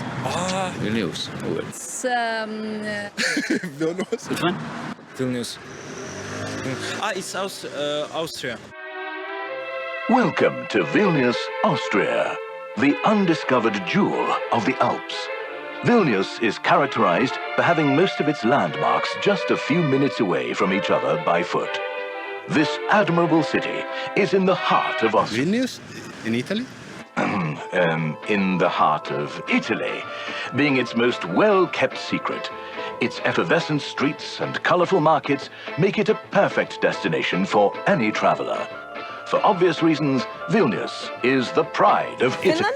I mean, the pride of Finland. Vilnius's old town, considered one of the biggest in the region, is crowned by the majestic Gedimino Tower, where travelers like this young fellow, hello there, buddy, can have the same view that the old ruler of Venezuela? the old ruler of Venezuela. Sweden? I mean, Sweden. Belgium. Oh, okay. Ethiopia. Of Ethiopia? Romania. What if I told you that Vilnius is the capital of Lithuania? Oh, would never know.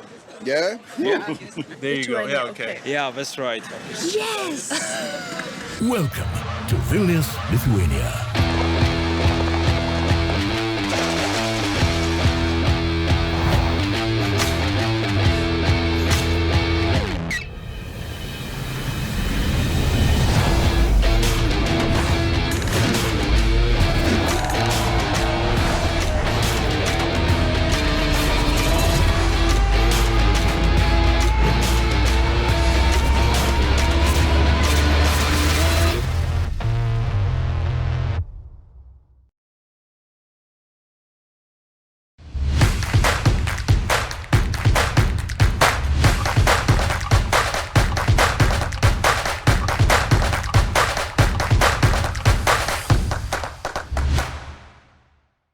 A year ago, my home city of Vilnius called itself the G-spot of Europe. As you can imagine, that caused quite a stir both inside and outside the country, with even John Oliver commenting on the topic. That's real. That is real. The new tourism campaign of Vilnius is Vilnius, the G-spot of Europe. I think this campaign did quite a bit to help people learn that Vilnius exists, but it didn't go too much into detail on what the city is about, and that is exactly why I'm making this video. I want to tell you everything you need to know about the city I was born and raised in, with hopes that one day you'll come explore it on your own and have yourself a pleasurable time. So sit back, relax, and enjoy.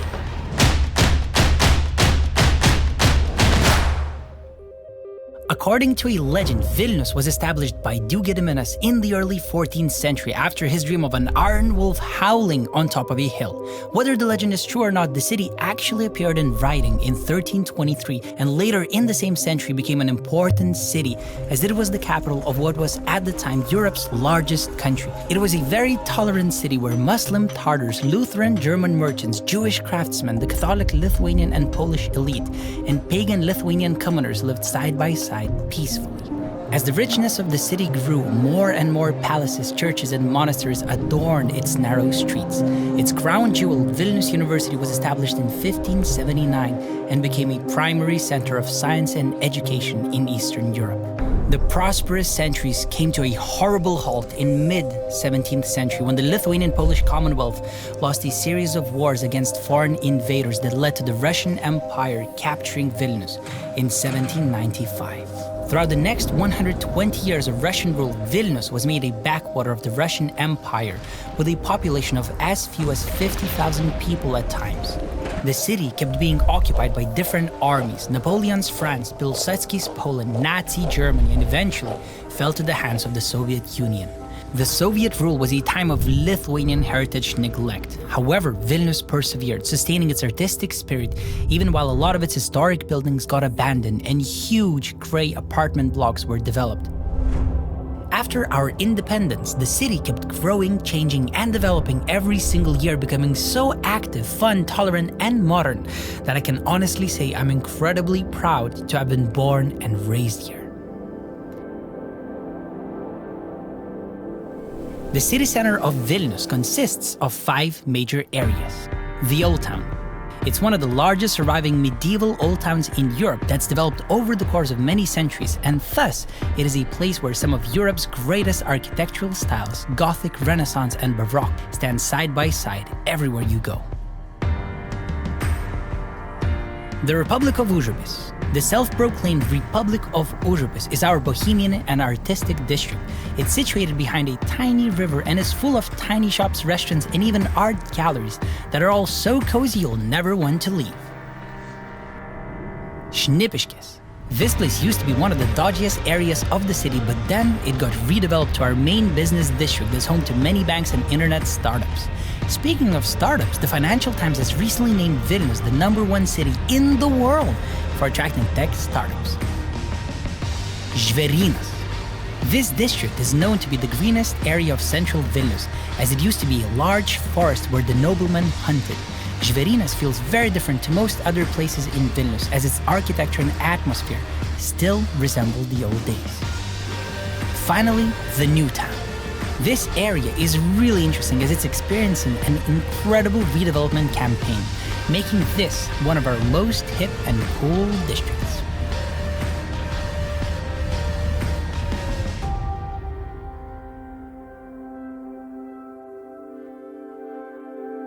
Vilnius is not a true international metropolis yet, but it's ethnically diverse. Around 65% of the people are ethnic Lithuanian, while 14% are Polish, 12% Russian, and 9% come from one of as many as 128 ethnicities that live here.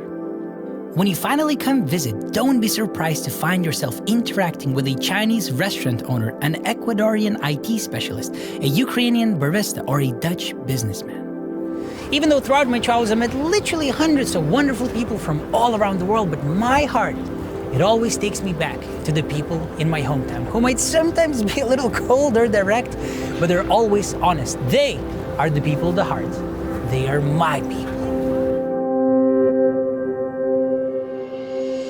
These days, Vilnius is a youthful and vibrant city full of incredible things to do and lots of beautiful nature, since well over half of the city's area is covered by greenery. In the city center, you can find gorgeous parks anywhere you go that are all very inviting. Our city center is very much walkable from anywhere to anywhere, but we also have loads of transportation options, from car-hailing applications and taxis to electric scooters and two-story tourist buses to, I know you never expected this, hot air balloons! I don't know if you know this, but Vilnius is one of the very few cities in the world that allow hot air ballooning in its skies. You can literally take off in the city center and fly all over the place, enjoying the gorgeous, gorgeous views.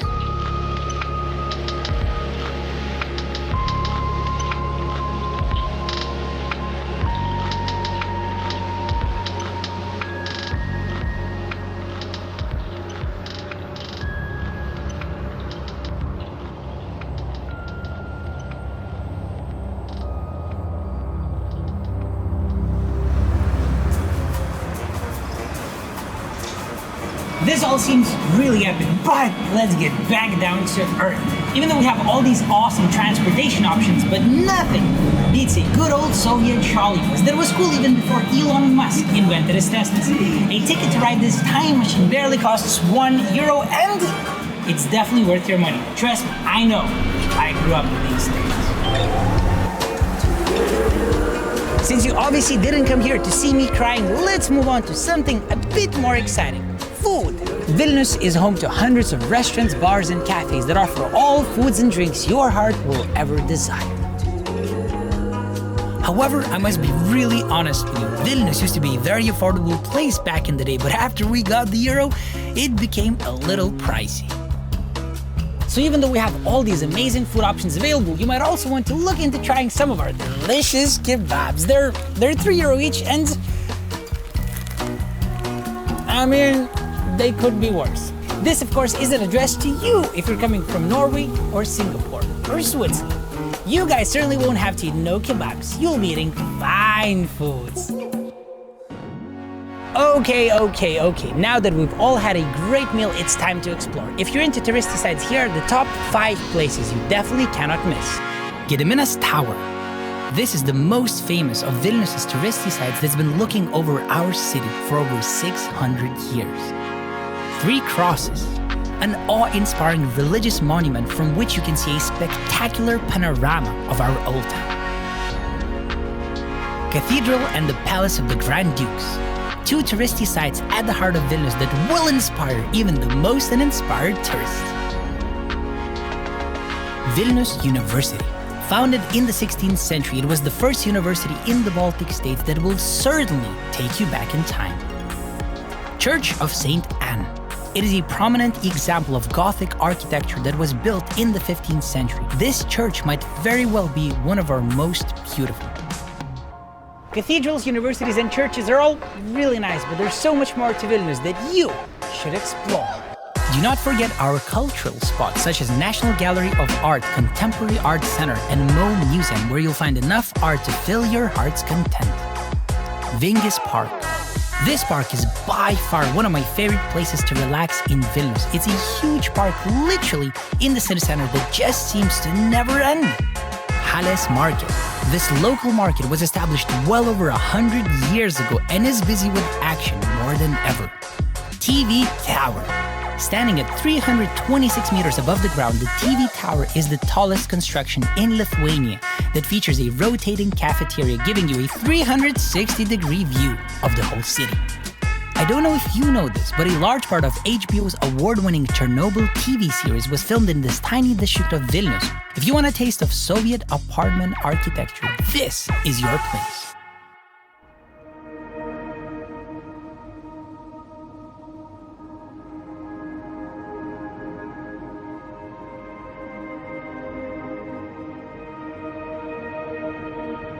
There's so much more I'd like to tell you about Vilnius, but I don't think that's a good idea because all the things I could ever say will never match you actually coming here and exploring the city on your own. Do it, you bloody legend, as soon as you can. In the meantime, help me spread the word about the city I was born and raised in by sharing this video on your social media with the hashtag ExploreVilnius and telling your friends how much you know about it. Thank you so much for watching the whole video and see you next time.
what, sorry? Vilnius.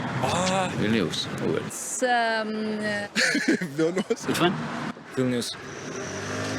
It's Austria. Welcome to Vilnius, Austria, the undiscovered jewel of the Alps. Vilnius is characterized by having most of its landmarks just a few minutes away from each other by foot. This admirable city is in the heart of Austria. Vilnius? In Italy? In the heart of Italy, being its most well-kept secret. Its effervescent streets and colorful markets make it a perfect destination for any traveler. For obvious reasons, Vilnius is the pride of Italy. I mean, the pride of Finland. Vilnius's old town, considered one of the biggest in the region, is crowned by the majestic Gedimino Tower, where travelers like this young fellow, hello there, buddy, can have the same view that the old ruler of Finland, the old ruler of Venezuela. Sweden? I mean, Sweden. Belgium. Oh, okay. Ethiopia. Of Ethiopia? Romania. What if I told you that Vilnius is the capital of Lithuania? would never know. Yeah? Yeah. There you go. Yeah, okay. Yeah, that's right. Yes! Welcome to Vilnius, Lithuania.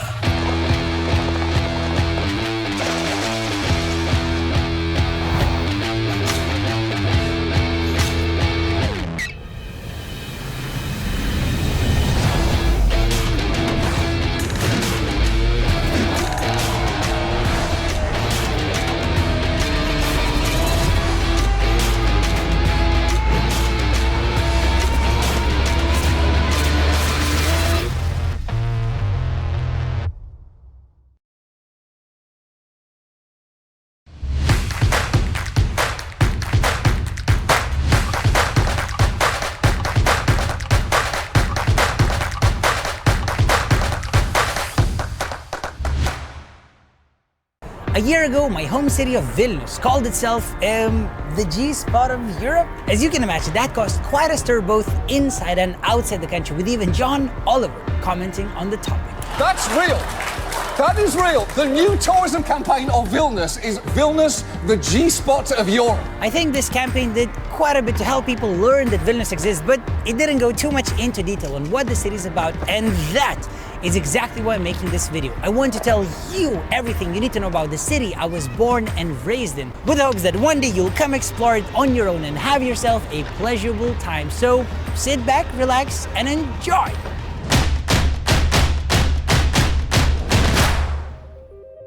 According to a legend, Vilnius was established by Duke Gediminas in the early 14th century after his dream of an iron wolf howling on top of a hill. Whether the legend is true or not, the city actually appeared in writing in 1323 and later in the same century became an important city, as it was the capital of what was at the time Europe's largest country. It was a very tolerant city where Muslim Tartars, Lutheran German merchants, Jewish craftsmen, the Catholic Lithuanian and Polish elite, and pagan Lithuanian commoners lived side by side peacefully. As the richness of the city grew, more and more palaces, churches, and monasteries adorned its narrow streets. Its crown jewel, Vilnius University, was established in 1579 and became a primary center of science and education in Eastern Europe. The prosperous centuries came to a horrible halt in mid-17th century when the Lithuanian-Polish Commonwealth lost a series of wars against foreign invaders that led to the Russian Empire capturing Vilnius in 1795. Throughout the next 120 years of Russian rule, Vilnius was made a backwater of the Russian Empire, with a population of as few as 50,000 people at times. The city kept being occupied by different armies: Napoleon's France, Pilsudski's Poland, Nazi Germany, and eventually fell to the hands of the Soviet Union. The Soviet rule was a time of Lithuanian heritage neglect. However, Vilnius persevered, sustaining its artistic spirit even while a lot of its historic buildings got abandoned and huge grey apartment blocks were developed. After our independence, the city kept growing, changing, and developing every single year, becoming so active, fun, tolerant, and modern that I can honestly say I'm incredibly proud to have been born and raised here. The city center of Vilnius consists of 5 major areas. The Old Town. It's one of the largest surviving medieval old towns in Europe that's developed over the course of many centuries, and thus it is a place where some of Europe's greatest architectural styles, Gothic, Renaissance, and Baroque, stand side by side everywhere you go. The Republic of Užupis. The self-proclaimed Republic of Užupis is our bohemian and artistic district. It's situated behind a tiny river and is full of tiny shops, restaurants, and even art galleries that are all so cozy you'll never want to leave. Šnipiškės. This place used to be one of the dodgiest areas of the city, but then it got redeveloped to our main business district that's home to many banks and internet startups. Speaking of startups, the Financial Times has recently named Vilnius the #1 city in the world for attracting tech startups. Žvėrynas. This district is known to be the greenest area of central Vilnius, as it used to be a large forest where the noblemen hunted. Žvėrynas feels very different to most other places in Vilnius, as its architecture and atmosphere still resemble the old days. Finally, the new town. This area is really interesting as it's experiencing an incredible redevelopment campaign, making this one of our most hip and cool districts.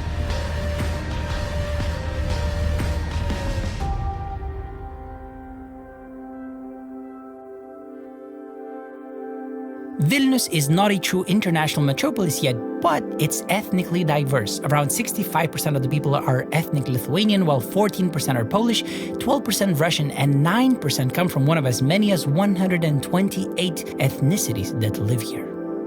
When you finally come visit, don't be surprised to find yourself interacting with a Chinese restaurant owner, an Ecuadorian IT specialist, a Ukrainian barista, or a Dutch businessman. Even though throughout my travels I met literally hundreds of wonderful people from all around the world, but my heart, it always takes me back to the people in my hometown, who might sometimes be a little cold or direct, but they're always honest. They are the people of the heart. They are my people. These days, Vilnius is a youthful and vibrant city full of incredible things to do and lots of beautiful nature, since well over half of the city's area is covered by greenery. In the city center, you can find gorgeous parks anywhere you go that are all very inviting.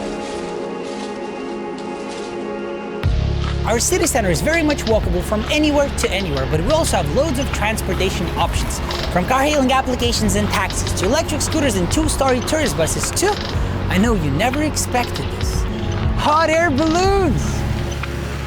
I don't know if you know this, but Vilnius is one of the very few cities in the world that allow hot air ballooning in its skies.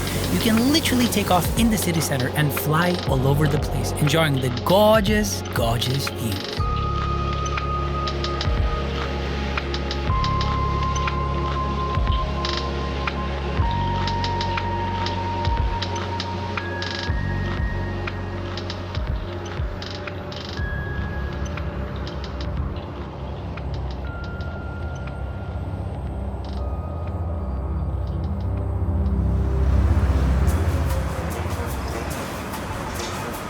This all seems really epic, but let's get back down to earth. Even though we have all these awesome transportation options, but nothing beats a good old Soviet trolley bus that was cool even before Elon Musk invented his Teslas. A ticket to ride this time machine barely costs €1, and it's definitely worth your money. Trust me, I know. I grew up with these things. Since you obviously didn't come here to see me crying, let's move on to something a bit more exciting. Food. Vilnius is home to hundreds of restaurants, bars, and cafes that offer all foods and drinks your heart will ever desire. However, I must be really honest with you. Vilnius used to be a very affordable place back in the day, but after we got the euro, it became a little pricey. So even though we have all these amazing food options available, you might also want to look into trying some of our delicious kebabs. They're €3 each, and I mean, they could be worse. This, of course, isn't addressed to you if you're coming from Norway or Singapore or Switzerland. You guys certainly won't have to eat no kebabs. You'll be eating fine foods. Okay. Now that we've all had a great meal, it's time to explore. If you're into touristy sites, here are the top 5 places you definitely cannot miss. Gediminas Tower. This is the most famous of Vilnius' touristy sites that's been looking over our city for over 600 years. 3 crosses. an awe-inspiring religious monument from which you can see a spectacular panorama of our old town. Cathedral and the Palace of the Grand Dukes, two touristy sites at the heart of Vilnius that will inspire even the most uninspired tourist. Vilnius University. Founded in the 16th century, it was the first university in the Baltic states that will certainly take you back in time. Church of St. Anne. It is a prominent example of Gothic architecture that was built in the 15th century. This church might very well be one of our most beautiful. Cathedrals, universities, and churches are all really nice, but there's so much more to Vilnius that you should explore. Do not forget our cultural spots, such as National Gallery of Art, Contemporary Art Center, and Mo Museum, where you'll find enough art to fill your heart's content. Vingis Park. This park is by far one of my favorite places to relax in Vilnius. It's a huge park, literally in the city center, that just seems to never end. Halės Market. This local market was established well over 100 years ago and is busy with action more than ever. TV Tower. Standing at 326 meters above the ground, the TV tower is the tallest construction in Lithuania that features a rotating cafeteria giving you a 360-degree view of the whole city. I don't know if you know this, but a large part of HBO's award-winning Chernobyl TV series was filmed in this tiny district of Vilnius. If you want a taste of Soviet apartment architecture, this is your place.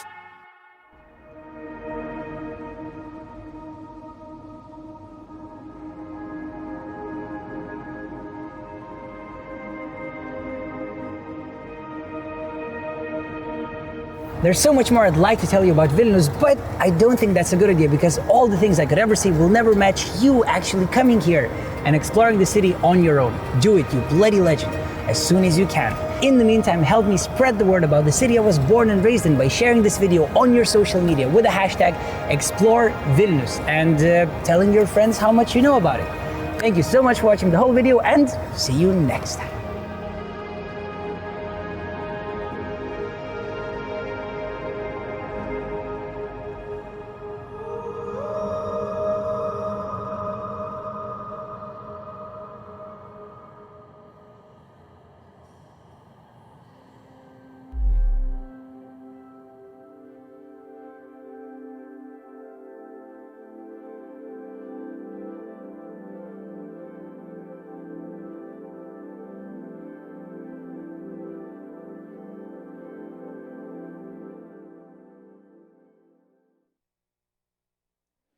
Hello and welcome back in the room for the Clusters Meet Regions here in Lithuania.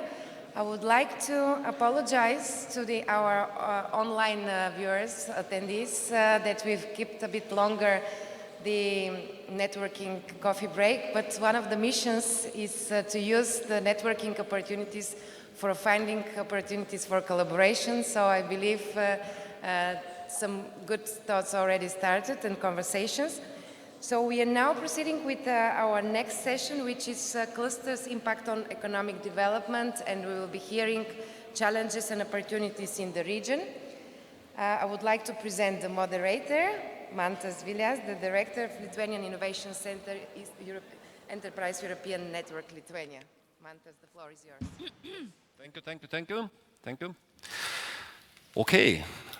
Coffee break is over. I hope that you had a great chance to meet each other, to discuss, and it's not only the content that we share with you, but also the networks and connections. I hope that you find yourself well acquainted with the participants. Yes, my name is Mantas Vilis. I will be your host for this session, for the most remarkable and most practical, I hope, session, where we will discuss not only the cluster phenomena, changes and so on, but also the attitude and impact to the economical development. I guess no one of you objects that clusters contribute to the economical development. But as always, the devil is in the details, on practicalities of it, on how they do it. I mean, even though this phenomena is super interesting and super desired, especially now when we have the supply chains disruptions, other things happening, and so on. So everyone is looking into the clusters as a possible partner, as a possible stakeholder, bringing the economy back, bringing the competitiveness back, and so on. So even though the impact to the economical development is really desired, it's still hard to foresee and plan precisely how to reach these targets, how to reach this economical development with the support of clusters. So today we have the session particularly for that. And I'm super happy that there are also some policymakers here, cluster members, cluster organizations are here. So definitely we will share the common, we'll try to find the common views. Do we look into the same direction? Do we expect same things from the clusters, from the development of the clusters initiatives and so on? So technically the session is divided in two parts. At first we'll have two presentations delivered. Presentations, it depends on the time frame, but I think we will be able to pick up one question from the audience if there are any. So please don't hesitate.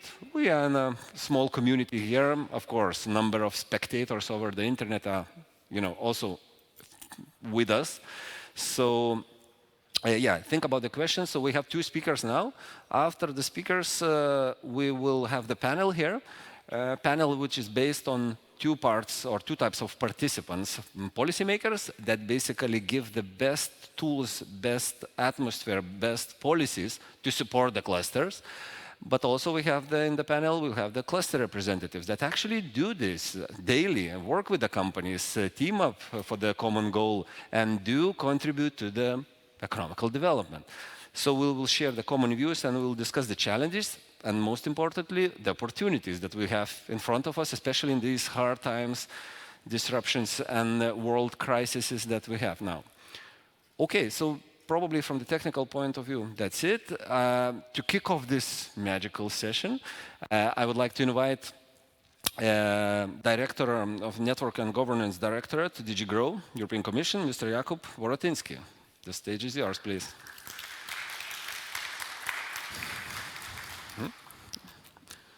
Yeah, the microphone should be there. Do I have a force the slides?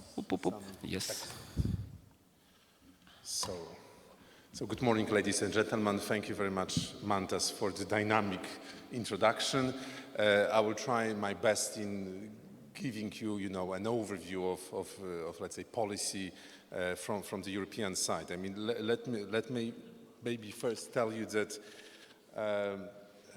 our intention is indeed to give you a context. This conference is about importance of the clusters for economic development, importance of the clusters in response to the major challenges that we see, but this happens in a very important context of actually the EU industrial policy. You've heard Commissioner speaking about the strategic economy. I think it was indeed with the Ursula von der Leyen Commission that we actually really took this whole issue to the new level. The Commission has adopted in 2020 industrial policy. Sorry, I'm just trying to see what we have here. Excellent. This is the slide that I was looking for. Industrial policy strategy, which you will not be surprised, has been updated as a result of the, groundbreaking turbo events of pandemic. I'm saying about turbo events because I have been working in the past before joining DG GROW on digital affairs, on cybersecurity, and that basically, probably pandemics pushed us 10 or 20 years forward, if we compare to, let's say, the normal pace of things. The main pillars of the strategy is to strengthen single market resilience. And I think this is never more true than now when we are facing the war in the European continent. It is very much about analyzing about our strategic dependencies, accelerating the twin green and digital transition, and these are indeed the key pillars of this. Clusters are playing a very important role in delivery of this strategy. We believe that in the partnership between clusters, public authorities, the regions, this is one of the important ways for us to boost these objectives. Today we have more than 3,000 clusters that function in the EU. They in total employ 50 million people. They account for almost 1 in 4 jobs in Europe. So, and we have plenty of evidence that clusters work well. So I think this is, we see them as partner in actually in pursuing our industrial strategy. As part of this effort, the Commission has identified, 14 industrial ecosystems, which is a way of looking at the industry, beyond this kind of very traditional, sectoral, purely industrial way. But it is also a recognition of the fact of the importance of the whole range of other partners that contribute to economic development. The research, academia, civil society, trade unions, SMEs, clusters, etc. In this effort, it's for us very important that we are not, let's say, we are avoiding the trap of, bureaucrats in Brussels inventing things which are ultimately about economic development. That's why, and this was actually mentioned by Maive, we have a very important partnership with the industry. Let's say at the pinnacle of that is the Industrial Forum. That is the group that brings together all key industrial associations in Europe, brings also actually representative of clusters, and this is a partner for us in co-creation of this industrial strategy. In the following slide, you see the main aspect of the work of this forum, which you will not be surprised again follows, of course, the main elements of the strategy. We will share with you the slides, and of course, I would encourage you to also look more in detail. I would like only basically to pick up some of the elements of this process. So, a very important part of this work is the work on transition pathways for the key ecosystems. The idea is that basically together with the partners from the industry, we are reflecting of what are the key elements of what would be the successful twin transition. We are looking into issues such as skills, we are looking at the investment needs, we are looking into the regulatory barriers.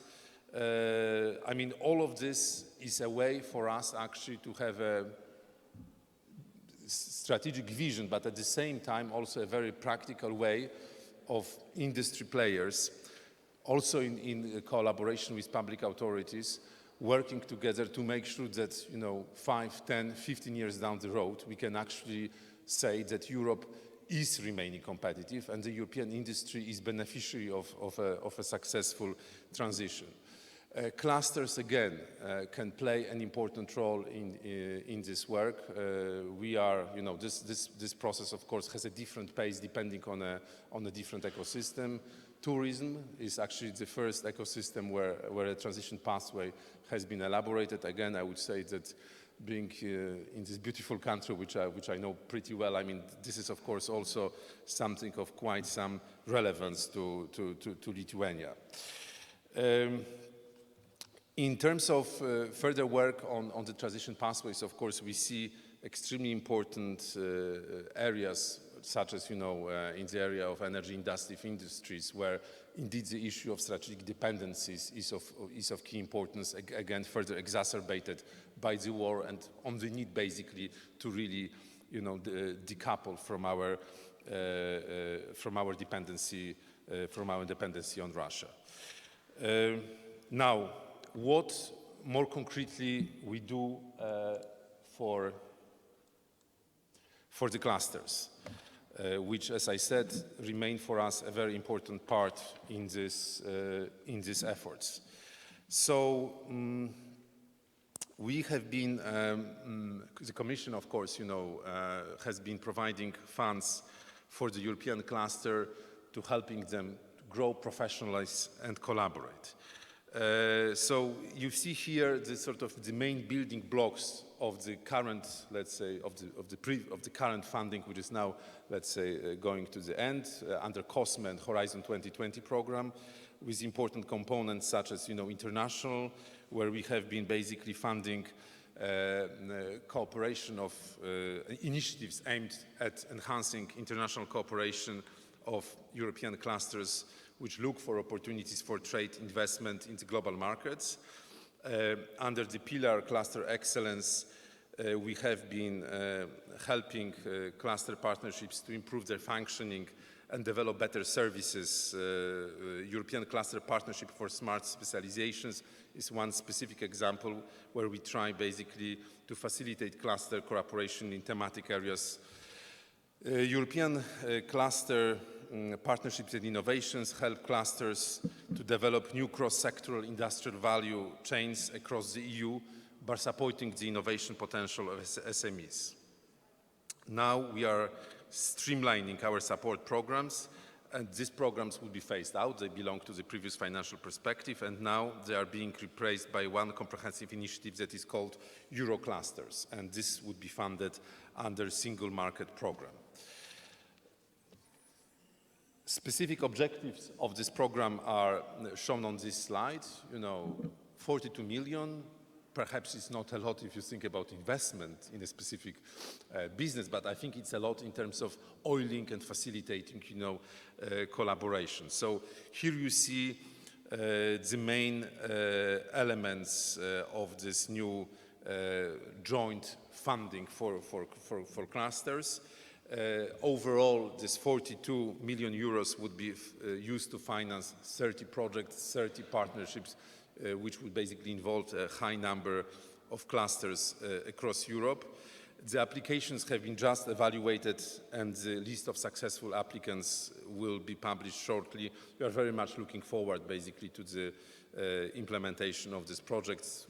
As you know, this would take quite some time, and obviously, we would have another call in 24 for the new round of those partnerships. Another good example of the activity that we are funding is the European Cluster Panorama, which is the work which is helping us to better understand the cluster landscape in Europe and cluster potential. I think the presentation that you have seen in the previous session on Lithuania, I think, gives really a good sort of a taste of what we could do in terms of thorough understanding of the opportunities, of the challenges of clusters in specific sectors, in specific countries. So I very much encourage you to look into this, and this basically is a sort of an ongoing project. Another element which I would like to mention, a pillar, we have Antonio here, it's European Cluster Collaboration Platform. This is basically an effort of bringing together clusters across Europe. We are very happy about this partnership. This is the wide range of services, so Commission is always very proud to, let's say, advertise what cluster collaboration is doing. We believe that this is of very practical use to the clusters, and of course this event today is a good example of that. Tomorrow we will have a sort of a very practical matchmaking events, which would ultimately, we really want to see this, all these support activities basically resulting in concrete business project and business opportunities for the companies and clusters across Europe. Clusters meet regions. We are basically inaugurating, this project with meeting now in Vilnius. We are planning to have 15 of trans-regional workshops in coming 2 years. The idea is basically to bring together clusters as well as policymakers at regional and national level to involve clusters more in basically governance of regional development, but also, let's be honest, to raise awareness of policymakers about the clusters, about what they can bring and about the opportunities. And last but not least, of course, it's always a great occasion for people to meet the partners from other countries and from other regions. Another activity, there are more activities. The slide that we will share with you would include more even, but I just wanted to highlight some of the elements of our work for clusters. So This international outreach of clusters, of course, is important. We are not just inward looking, but very much we want Europe to be a very active trading partner. And we are now planning a number of events with our key partners across the world. And you see the list of let's say, events planned. And of course, you would be always able to find the most updated information on the Cluster Collaboration Platform website. Another example of what is being done is the EU Cluster Policy Toolkit, which provides a database of various practices from EU 27 member states, which cover different areas of cluster activity and cluster collaboration. Then cluster talks. This is again another form of having very sort of quick, informal exchanges on issues of importance to clusters. I wouldn't hide also importance to the European Commission. I mean, if energy, agri-food, raw materials, logistics, all of these topics are becoming even more important in view of what is going on in Ukraine and the impact of the war on actually business activities. Well, also I think we wanted to inform you that we are now moving to the new phase of the Enterprise Europe network. This is the network that brings together organizations across the EU countries as well as our partners internationally that support SMEs. There are obviously a lot of synergies and possibilities of collaboration between this network and the clusters. Notably, we are going, in line again with the industrial strategy, with the twin transition. For example, with the new funding for the EEN, we would be funding sustainability advisors who would be advising companies, SMEs on the green transition. The role of the Enterprise Europe network is, of course, multifold, and again, I believe that many of the participants of the clusters actually, if they don't use those services, they definitely would be encouraged to do so in the future.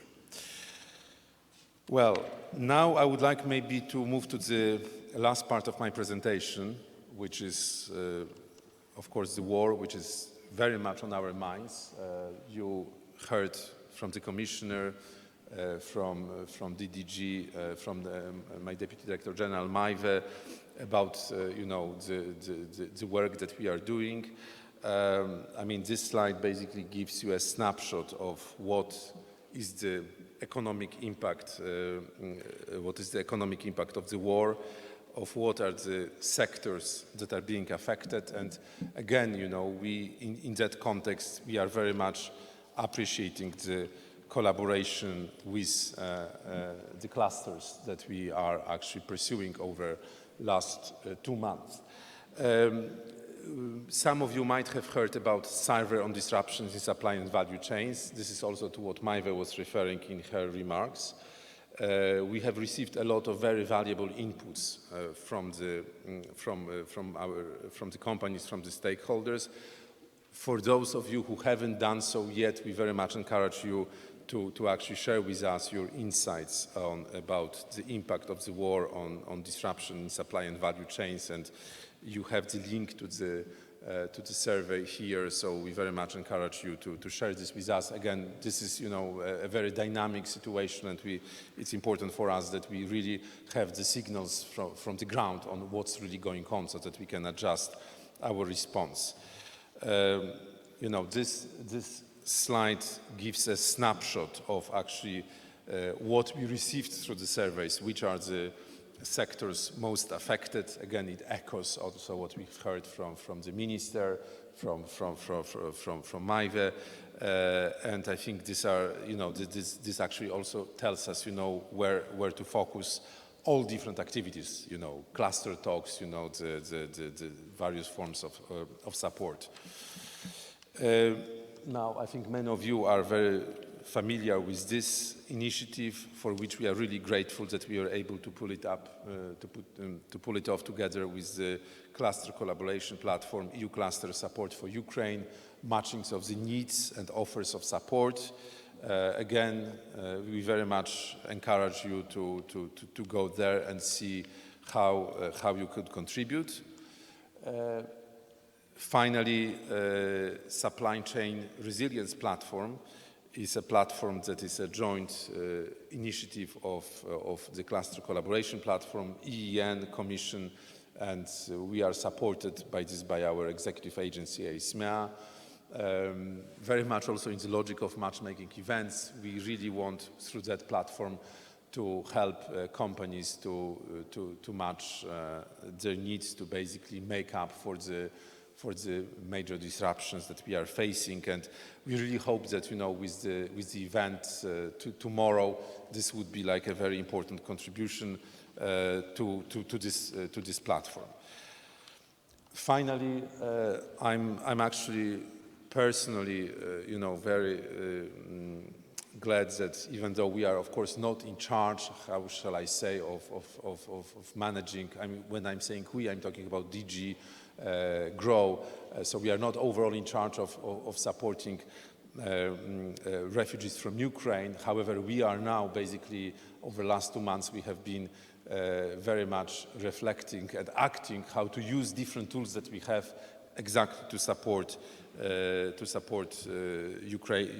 Ukrainians. So we are now basically working on how we can adjust different programs to support entrepreneurs who fled Ukraine and who are now in the EU to continue their business activities.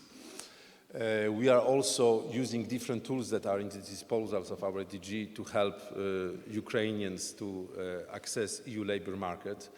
Actually, 2 weeks ago, Commission has adopted, I would say, sort of ultra speed, a recommendation on recognition of professional qualifications of Ukrainians arriving in the EU. As you know, in a number of professions, we have national regulations, could be nurses, doctors, teachers, architects, and it's very important that we actually allow Ukrainians arriving in Europe to basically do the jobs for what they are qualified for, and actually there is an urgent need for that.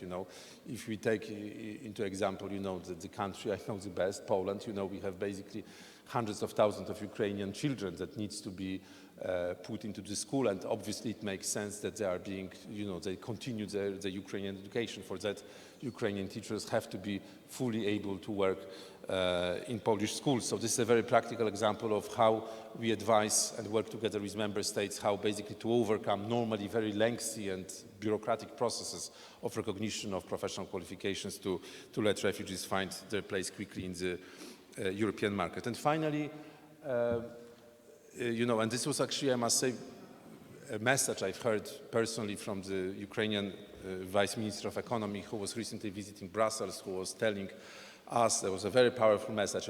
We, after the initial shock of the war, the Ukrainian economy has restarted, basically in the parts of the country which are not occupied. And it's extremely important, that we actually, to the extent possible, we give assurance, we encourage European companies to do the business with the Ukrainian partners. Maiva was, for example, giving a very good and noble example of Lithuania, which is basically providing insurance. So these are the things that we are very much committed to do. And again, I think this is an area where the clusters can also help. So I think that would be it from my side. Again, I'm extremely grateful for the, let's say, hospitality of our Lithuanian hosts.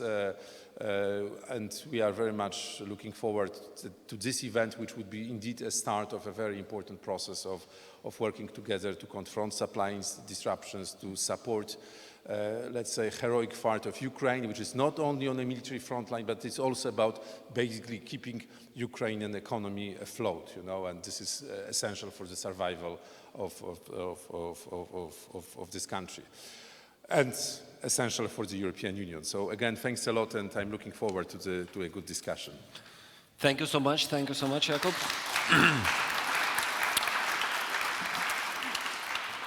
I was, shocked by the number of initiatives, presented here. I guess for the average participant, it's a bit hard to cope with all of these information points and action points suggested. Super interesting. I guess that there are a number of questions to be addressed, from really tangible firefighting actions that we need now, and I'm super glad that Commission, acts on. It's not only the strategic things that we discussed, but also practical things, actions, and so on, and also transition pathways, strategic things, and so on. I noted for myself 72 questions, but just for the sake of time saving, please get seated here in the center. We'll have one more presentation, you choose, yeah, sure. We have one more presentation, then we sit down in the panel, and I will pick up some questions from my list in the panel. And now we have, as some say, a godmother of many Lithuanian cluster initiatives, a number of clusters, number of events. You probably know her well, and not by accident. She is a director of the Lithuanian Cluster Network. Kristina Leščiūnienė, please, the floor is yours.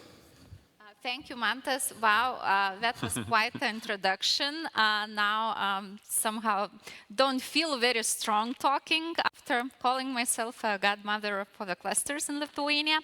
But today I would like to start my presentation with this simple question. I was preparing for today, and well, usually my son comes in, he's 7 years old, and he asks, "Mother, what you're doing?"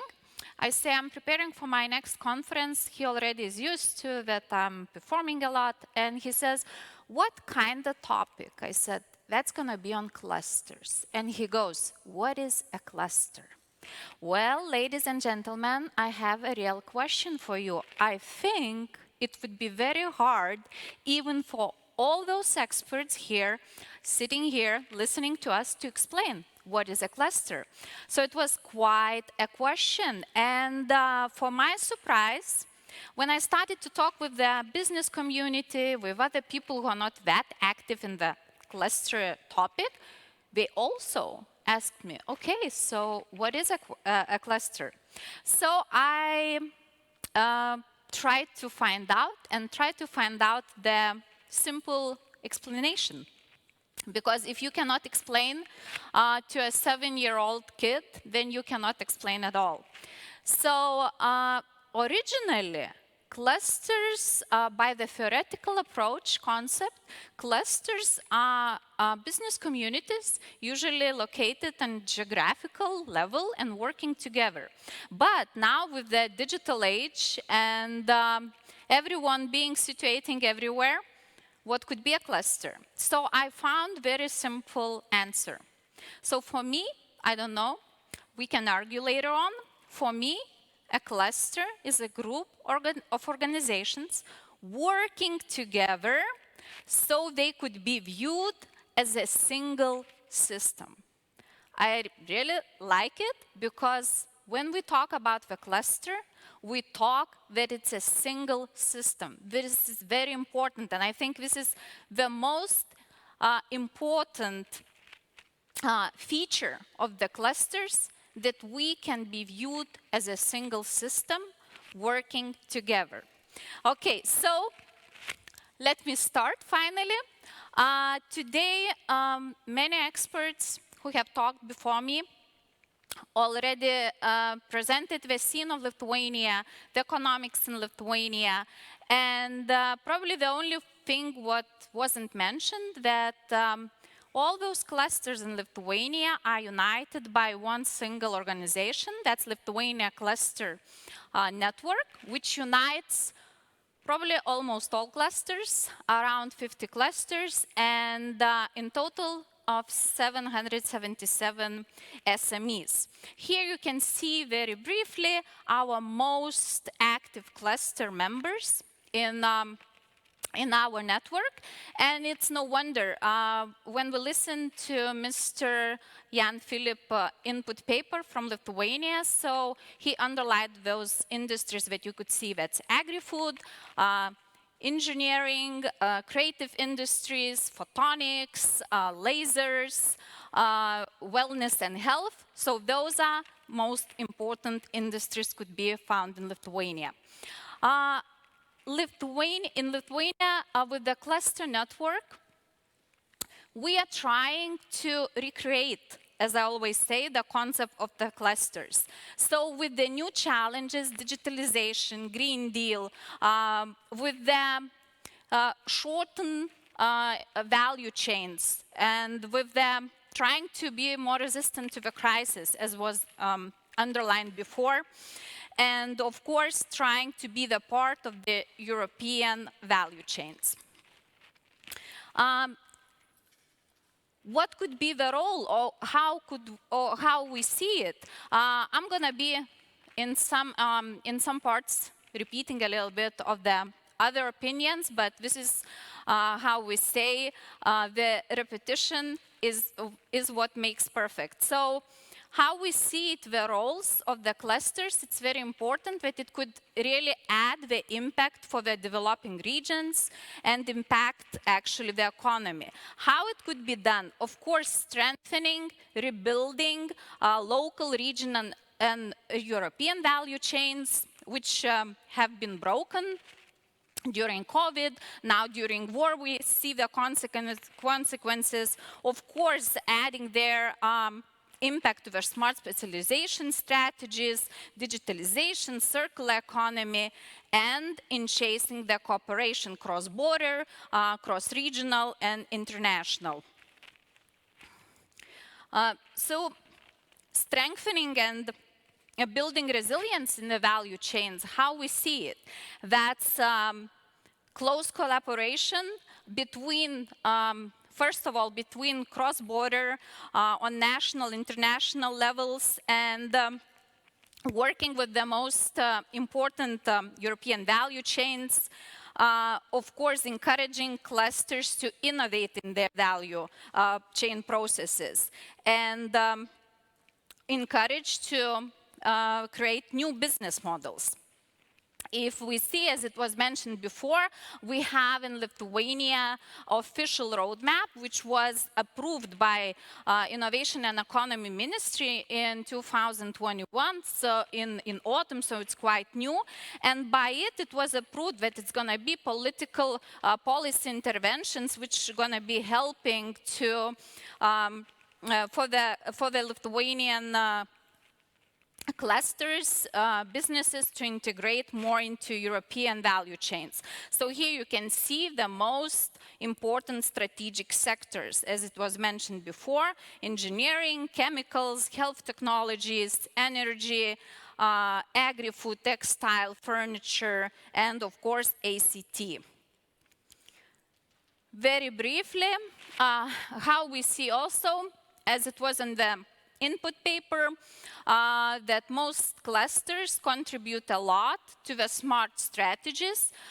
Today we're going to be hearing some good, nice examples, use cases, so you could evaluate yourself, is it true? But how we see it in our community, in our network, we work a lot with the smart specialization strategies, and probably clusters play a big role introducing those strategies to their members. Again, circular economy. For the circular economy, we've talked also in our network a lot, and we have mostly all active clusters participating now in the official circular economy workshops and groups on the level of the policy making with the environmental ministry, and they actively participate in the creating the policy for the circular economy. So we are expecting, of course, to join those initiatives, political initiatives, and help achieve the circular economy goals, not only on the national level, but of course, looking at the EU level. Next thing, how we see, how could clusters integrate more and help achieve the goals. For example, for the circular economy, of course, because clusters, they integrate all the parts, needed parts which need to be connected in order to implement circular economy in all levels. So that means with the research, working with the research institutions, with the society, public administration, and businesses. Digitalization, it was mentioned by Richardas from Innovation and Economy Ministry that the digital innovation hubs are one of the most important upcoming new organizations. Now we're waiting for the European digital innovation hubs to be approved by European Commission. So again, it is a big opportunity for the clusters to collaborate together, because digital innovation hubs, as from the European digital strategy, if they are seen as the main organizations to implement digital goals and help the industries to transform for the digital way. So here, clusters could collaborate very closely, and in my opinion, it will be impossible, for example, for digital innovation hubs to operate by their own, not collaborating together with clusters, and I'm going to tell you why. Even European Commission has stated in many times that digital innovation hubs are actually clusters with the digital specifications or digital focus. So it's a kind of new type of the cluster. So in my opinion, collaboration, it's a mandatory thing. It's not a thing that you can be choosing. So we're going to be hearing a lot of examples, good examples, how clusters work, what kind of initiatives they do, on what basis they collaborate, and what kind of projects they are implementing. So it is very important that clusters would continue. And for the continuation, of course, we see many challenges. So if we talk about the future and what are opportunities, we see that it is very, very important to build, as it was mentioned before, a strategic autonomy for European ecosystems. And as we see the economy after COVID, and now the war is still going on, so we don't know how it's going to be in the future, but we already see that the economy will never be the same. And we need to adapt, we need to regroup, we need to create new, resilient, innovative ecosystems. So we need really to turn into strategic ways to become autonomic and to work towards autonomy for the European industry ecosystems.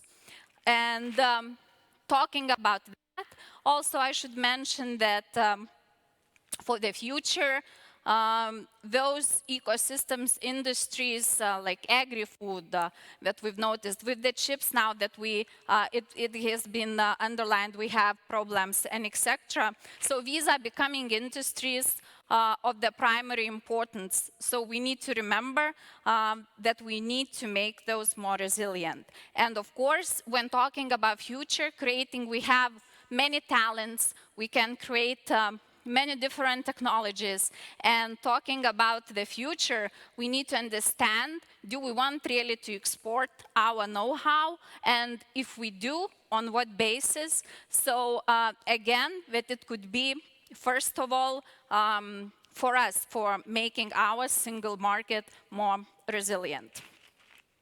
So that is it. Thank you for your attention. Thank you, thank you. Thank you, Christina. Thank you. Yeah, as you correctly mentioned, sometimes the methodological, also, simple, overlook of what the clusters do mean and how do they evolve is required. And I hope that even though this is, I definitely see from the participants here present that there are the big fans of the clusterization here. So for them, I guess, everything is kind of clear, but nevertheless important. And I guess for the virtual meetings, I just got a message from my dear Irish colleague of Enterprise Europe Network, Mantas, I'm watching over you. So now I have to behave even better because I see that all Europe is watching us, discussing virtually and committing to this. So super interesting speech. Thank you so much for elaborating this. I'll have some questions and ideas to discuss with you in the panel. Now we move even into the more dynamic mode. We move into the panel mode now. Please, I invite Jakub to the floor. He will be accompanied by the two Christinas. One Christina is here. I'll invite another Christina from precisely cluster manager from Laser and Engineering Technologies cluster from Lithuania. Yes, please take a seat. Then we have Trinu Varblin, international business developer at Technology Center. Please, Mirinova. But also Energy Vaza cluster. And Ola, yeah, please, Ola Sweden, CEO of Mobile Heights and chairman of the board, Clusters of Sweden. What a nice panel we have here. Also, we have one virtual participation from, I think we have it from Poland, Anna Kwasnik, project, and I think I just got the message that she will be changed by the Piotr Maxis. I think he's here with us, Director Cluster of Hydrogen Technologies from Poland. So good. This virtual chair is for him, but he sees us here. Yes, welcome. Thank you for joining us. Perfect. Hello. Okay, so yeah, on one hand, we already understood clearly that the clusters are a vehicle designed for the impact. It was not designed just for the fun, yes? SMEs, businesses, they united the forces for the impact, naturally, yeah? But on this way, on this journey for the competitiveness, this vehicle meets some obstacles, some challenges. Maybe it was not designed perfectly, or it was designed some time ago. So this car, this vehicle, driving through the challenges has to evolve. And definitely the goal is the impact. But situations, circumstances, barriers, they affect this, how good, how speedy, how fast, how efficient the vehicle is. And every time, even though the clusters are known for decades, but they evolve, they change, they look for the new practices, they look for the better impact to deliver, naturally. And sometimes the government, the European Commission at the European level, the national government, regional government also supports this, one way or another, to change the tires, to metaphorically speaking, to involve new practices, driving practices, other things. So definitely this cluster as a vehicle evolves continuously. And we are here to discuss some practicalities, some use cases of the clusters, because in the panel we have not only the policymakers, but also cluster managers that share some thoughts about, how do they drive their car, the vehicle for the impact? What are the specifics in the clusters that they represent? How do they see the drive, the way to the impact? How do we increase this impact even more than it was initially expected? So we have some cluster managers that have one slide or two. So let's start the round table, round chairs discussion a bit with the first intro of the cluster managers that are here. You can tell something about yourself and also your views on how this vehicle cluster evolution is happening. Is there any obstacles you see? Is there any challenges where it could require some support from the government as well? I start here. Trinu, maybe, yeah. We'll switch on the slides, I think. One or two. Yeah, we have it. So I give the word to you. You have the slides could be changed with this magical machine with two buttons, I guess.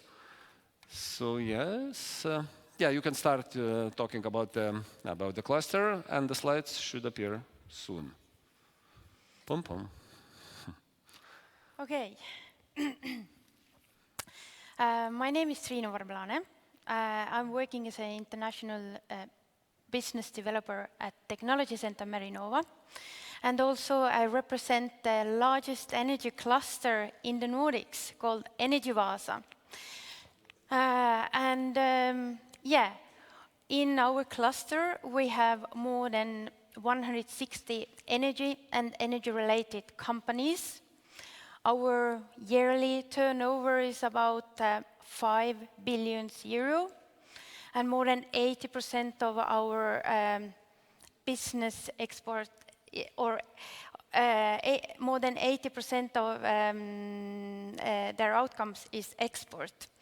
So I don't see at the moment the presentation, but anyhow,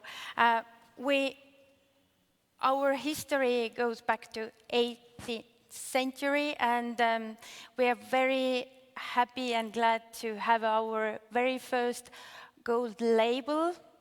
This is the first cluster in Finland to receive this label, and the 4th energy cluster in the Nordics, and the 7th in whole Europe.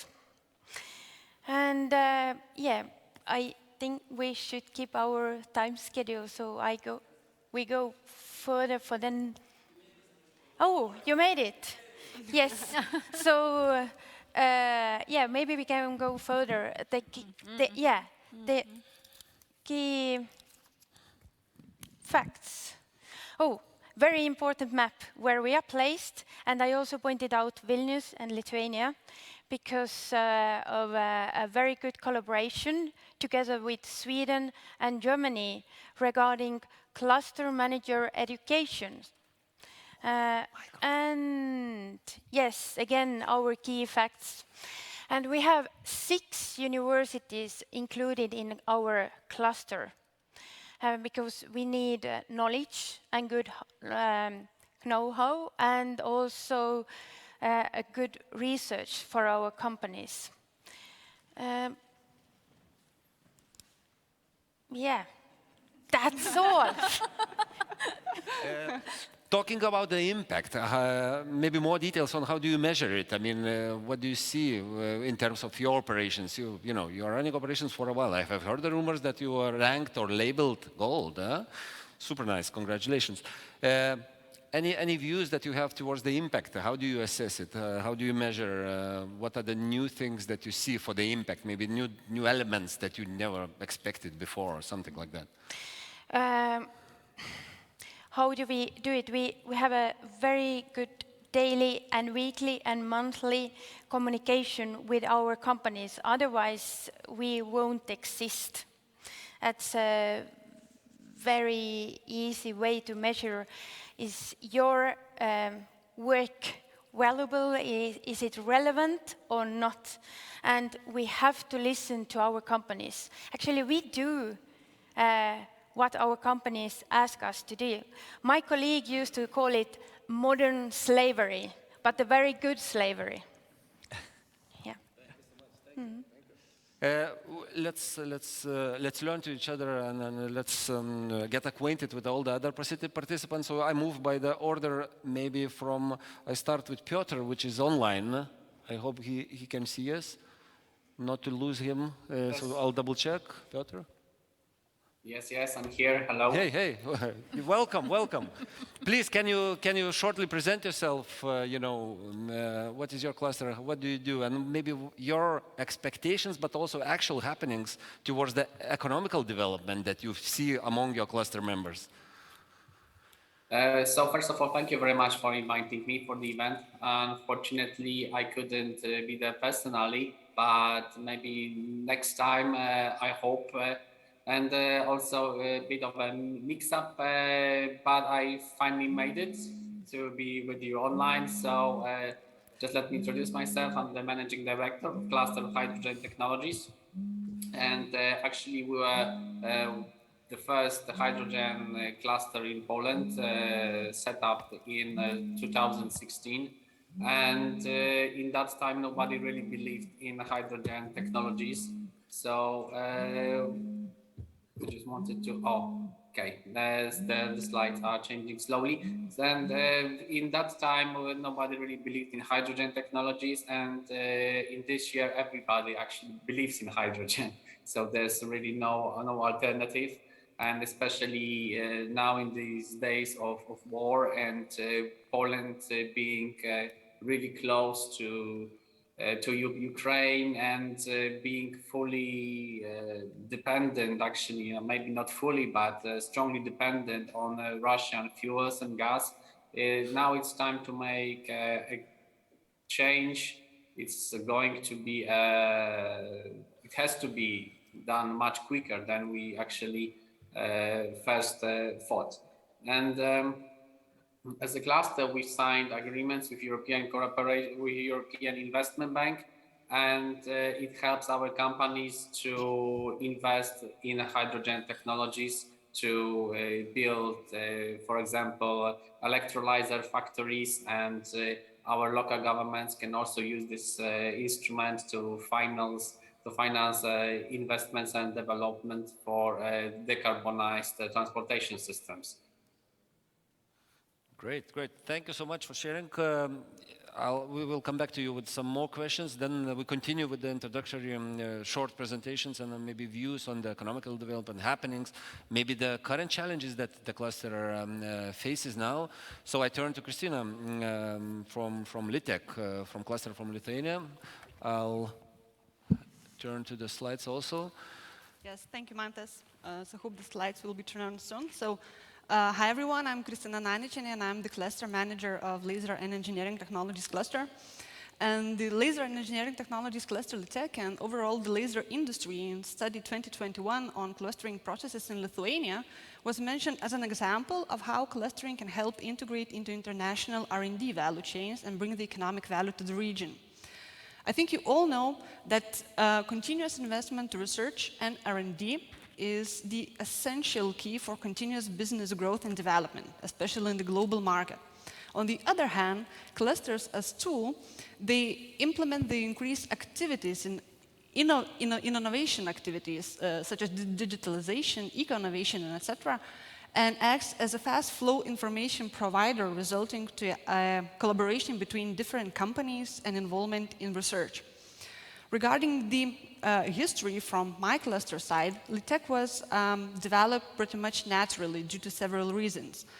First of all, it was a very close collaboration between business and science from the very first day, the close geographical location, and also the general desire to create a world-class innovations in the field of photonics. Today, a wide range of LITEC member activities, everything from a simple optical glass, a component, to a top-notch femtosecond laser, precise laser micromachining units, creates a comprehensive R&D and manufacturing value chain. And this wasn't built in a day.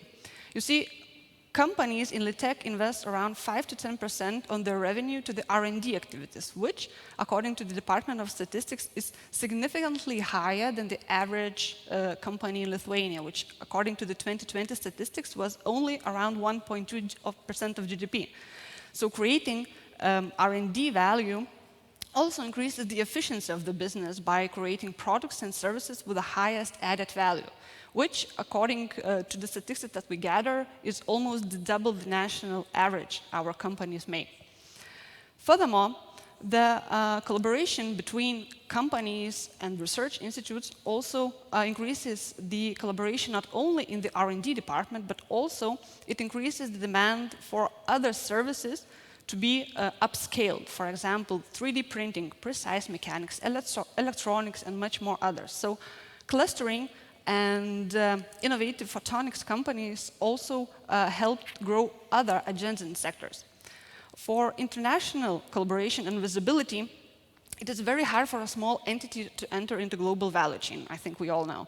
But meanwhile, clusters allows us, through creating added value chain, also allows us to gain more visibility and international recognition. And for example, By using LITEC clusters infrastructure and created R&D value chain, companies from Lithuania enabled to get 2 tenders for about 10 million euros in order to develop world-class laser technologies here in Lithuania. Over the 8 years, laser companies managed to attract additionally more than 30 million euros for the development of laser technologies here in Lithuania. So by using the LITEC, not only the LITEC infrastructure, but by using the created added value chain, it enabled not only to create new knowledge successfully commercialized, but also it enabled to create new high added value jobs and also new businesses.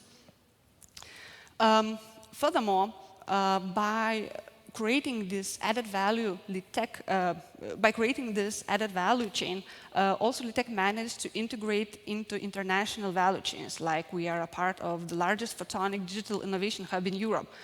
By doing this, it allowed us not also to increase the visibility of our laser companies internationally, but also it opened wider doors for other industries in Lithuania, like medicine, life science, agri-food, and other, to reach out the latest photonics-related news and implement those technologies into their daily activities and digitalize their business. So what being able to integrate into international value chains and being noticeable internationally means, it sums up to the numbers. The laser industry in Lithuania shows around 2 times the growth each 4 to 5 years period, while keeping their more than 90% of export, which I think are quite amazing numbers. And for the discussion, when I was preparing, even though this summer is a few days ago, will be in a few days, I would say, but still somehow clustering reminds me of snowball.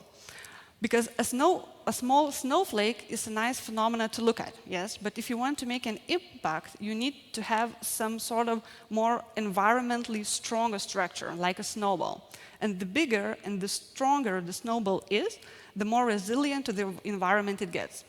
And if you give the snowball the right push, it can become an indestructible force. And I think the same is with clusters. If you give the right push, it can become an amazing force, an amazing tool for bringing the economic value and life support to the region. Thank you for a really nice metaphorical example of, yeah, and to finish the presentation, we turn to Ola Sweden. Yeah, please, any word about the Swedish clusters, specifics? Yes.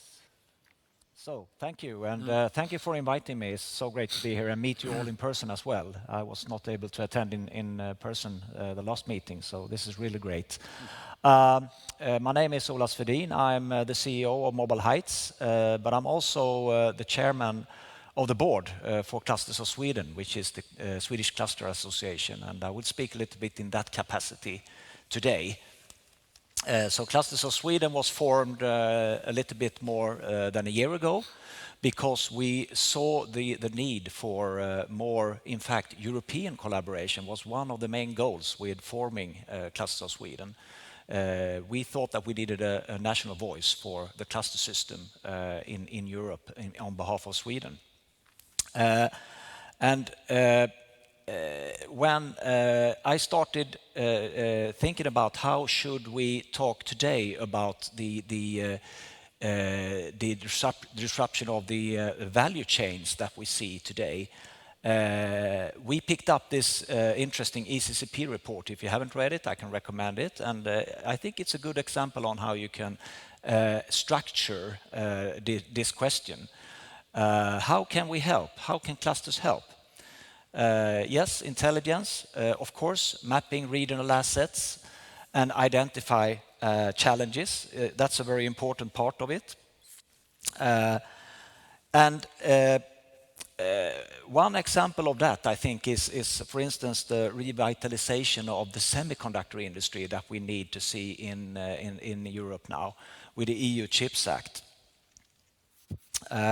Second point, fostering innovation and creating networks to enhance knowledge. I think it works on different levels. So, of course, within the value chain, again, taking the example of semiconductors, this will be very important with pan-European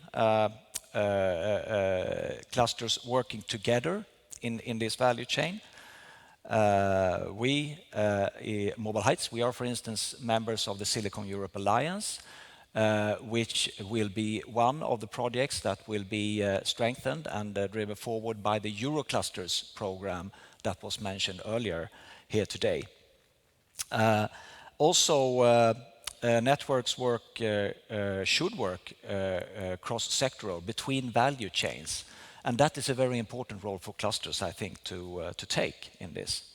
And not the least cross-regional. And with cross-regional, yes, of course, on national level, but also across borders, I think we can play an even bigger role there than we have in the past. The third point, providing business support services. Yes, I mean, that's a very tangible part of a cluster organization, what we do. Granting access to infrastructure, that could be testbed, it could be digitalization services and skills development.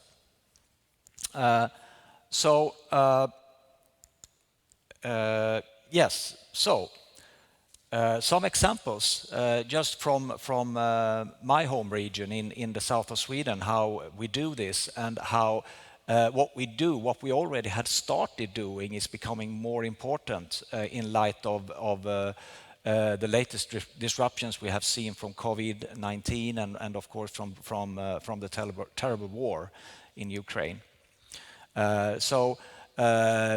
We have already talked about digital innovation hubs. We have something called DigitHub.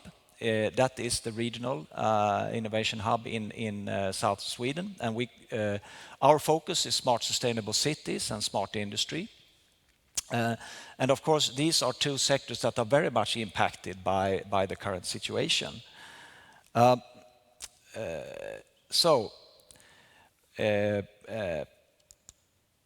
Practical examples of what we do in the hub is skills and training, yes, very important to learn. We provide test opportunities, test before invest, etc. Networking, very important also to bring the knowledge of digitalization, of ICT to other sectors. That has also been mentioned several times already, the importance of this. One other example of what we do within the skills sector is with the support from the ESF on the EU level. We are part of a big skills upgrade program in the south of Sweden. So that's another good example of how the EU can foster and drive the upskilling needed for the next phase for Europe. Thank you. Great. Thank you. Yeah, so many examples to touch upon. I mean, now we're facing so many different challenges in terms of supply chains, and every cluster is kind of coping with this one way or another. And definitely there are patterns that are all over the clusters, and definitely there are some common actions to foresee at the European, regional, national level to support this change, transition, evolution, and so on. And then I turn probably to Mr. Jakub Borotyński to elaborate maybe a bit more on the presentation. I love the presentation with so many actions. I mean, every cluster that faces one challenge or another can find himself in the action. I mean, down to earth, from simple firefighting to strategic. And I do remember having the discussion because at Innovation Center we also do support the clusters, work on them, with them on strategic sessions on their evolution, challenges, and so on. And every time we say that, guys, you should think outside the box a bit. You have to be part of the European cluster ecosystem. And every time, I get simple questions. We have, our own roadmap for the cluster, but there are very well mentioned the European, roadmaps built, transition pathways built, and you was referring that some of them they were in some specific domains that they are already elaborated transition pathways. Some others they are on the development mode. Maybe can you elaborate a bit on that? And what is the mean for the cluster manager to kind of take advantage of this to foresee for the cluster evolution the pathways that are currently built in Europe, maybe even to actively participate in some, pathways elaboration process. Is there any means, maybe, something on this topic? Yeah, please. I will share my. I hope it works. I'm not sure. Does it work? Yeah. It's No. supposed to be on. 1, 2, 3. Now it works. Excellent. Thanks a lot. I mean, it was super interesting for me. I must say, I really want to listen as much as I can because it's a rare occasion to get outside of Brussels, to be in a more, let's say, stimulating non-online environment. And I'm quite new in the job, so I definitely want to hear also perhaps what's missing. What do you want us to, I don't know, to do perhaps a bit differently? This is in a way, let's say, something I want to learn. I mean, what works, what could work even better. Now, on what I have heard, for me, it's always quite fascinating to see, that what you work on is kind of linking up with, some of the big things that for Europe. I mean, of course, both our partner from Poland and you are working on energy. I must say my first job in the Commission 15 years ago was about energy actually, and I was working, can you imagine, on energy partnership and relations with Russia. As we all know, it ended up very badly. We already seen the signs, but what we are experiencing now is that it is also a bit what Lithuanian minister was saying. We are still short of alien invasion. This is very, very challenging, but this is also an amazing opportunity. I mean, for really doing things much faster than was ever before. We are hopefully finally in the let's say cusp of hydrogen revolution. We have a hydrogen alliance, which again, the whole idea of how we move ahead in Europe is not just about big companies, the giants, but it's about actually linking up, everyone, the academia, research, SMEs. This is in a way the European way, and we think that clusters can really play a major importance in this process. We don't know yet, of course, how this is all going to end up. We have to bet on different horses, but at the end, it's important we work together. Now, the second reflection that I had listening to you is that I think within the clusters you are also able, given their diversity, to somehow use and kind of use and combine different threads of what is, let's say, the maze of Commission programs and Commission policies. I mean, you mentioned Digital Innovation Hub, which is my previous, let's say, I was working before for 8 years in DG Connect, so I was quite familiar with that work. And we of course coordinate things at European level, but it's a very complex exercise, and ultimately, you actually see from your perspective how you can combine these different bits and pieces of European puzzle, being it funding, being it programs, being it policy initiatives. So, again, for us, I think it's also an important way for making sure that all those different strands end up in activities that produce real change on the ground. That it means more investment opportunities for the companies, etc. And maybe last point about transition pathways, it's a gigantic task. It's about skills, it's about investment, it's about regulatory barriers and a few other things, strategic dependencies. We have to be realistic. We will not be able probably to deliver 100% on everything, but again, my encouragement from you is just to pick up what works for you, and go with it, in whether you use the momentum of transition pathways to have some major upskilling initiative, whether it's about, pulling up investments, maybe in some areas, we will have in the future more alliances, more maybe important project of common European interest. All of this can actually be somehow channeled and supported through the vision that transition pathways are about. And again, we do expect indeed clusters playing an active role in that. So that's 3 cents from me. Thank you.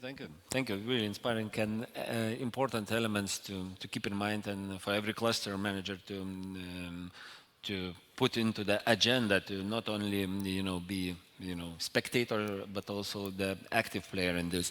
And then I turn naturally to some of the horizontal things that I have heard through the discussions, for sure, that there are underlying or horizontal challenges that every cluster is facing. On one hand, there are a number of things that we cannot change, happenings around war and other things, but there are definitely things that we can change. And the first thing that I would like to explore, maybe turning to Christina a bit, the horizontal challenge or an opportunity, I guess, once again about thinking about the economical development, impact and so on, is going beyond the Europe or thinking more globally. I mean, European clusters, super to have them, but again, they are teaming up, they are thinking about the new markets and having in mind these disruptions that we have.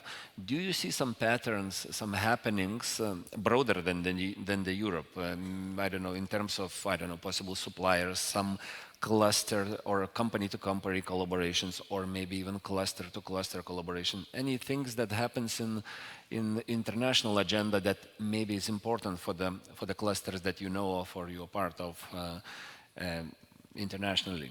Christina, maybe, yeah. Okay, well, thank you for the question. I think it's quite a very hard question because, well, as a representative of the agri-food ecosystem, I can say that nowadays agri-food has become national security question. So we are not talking about very, very broad expansion to the world. Now we are talking about securing our own single market with the food security, actually, and Ukraine being called as a food basket of the world, which is very true, and now we see the sad consequences of the war. So now, first of all, we need to rebuild and make our agri-food value chains resilient and make sure that they won't be broken. During COVID times, we saw that we had really big problems in short food supply chains. They were broken, and then in many cases, food even was being lost. So now I think it's a huge opportunity to turn to innovation, to the digitalization, and to the Green Deal goals, even though we are hearing that maybe some of the goals should be postponed. But still, I think on the other hand, it is very important that we continue, because only innovative ecosystems working together can make our value chains resistant, and of course can sustain and ensure our security for the food. So this is very important from my thought. Definitely.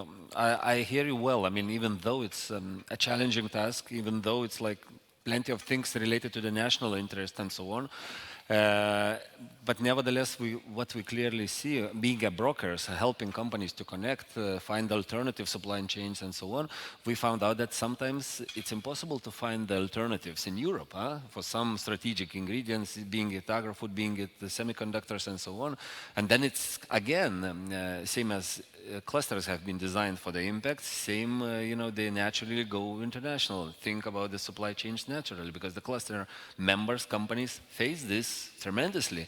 Yeah, let's maybe start the circle again. I don't know, maybe from Finland, from your cluster operations, what international elements you see, maybe some specific support measures are missing, as it was clearly mentioned by by Jakub on, maybe something is missing to support even higher level of internationalization of the clusters. Even though the measures exist, there are some initiatives and so on, but what is the situation with internationalization going beyond the Europe in Finland? Regarding our cluster and our cluster members, we are working very internationally. We have 160 energy-related companies, and at the moment, because of the energy market crisis and all what's going on, with our neighbor countries and Asia, we need our networks more than ever. We can't just rely on cluster networks. We also need our networks from the businesses, and when we combine them together, because now we are actually making, or we are working with many new ways that we have never done it before, and it's a bad situation, but also very good situation for our cluster. And regarding what we need support. We need financial support. We need also good collaboration. Not only have nice speeches, nice talks, real actions. And I'm really glad that you have done or organized this event today together with ECCP, because we need more that kind of actions. And the more we collaborate, I mean, the need of united thinking have ever been more important than today.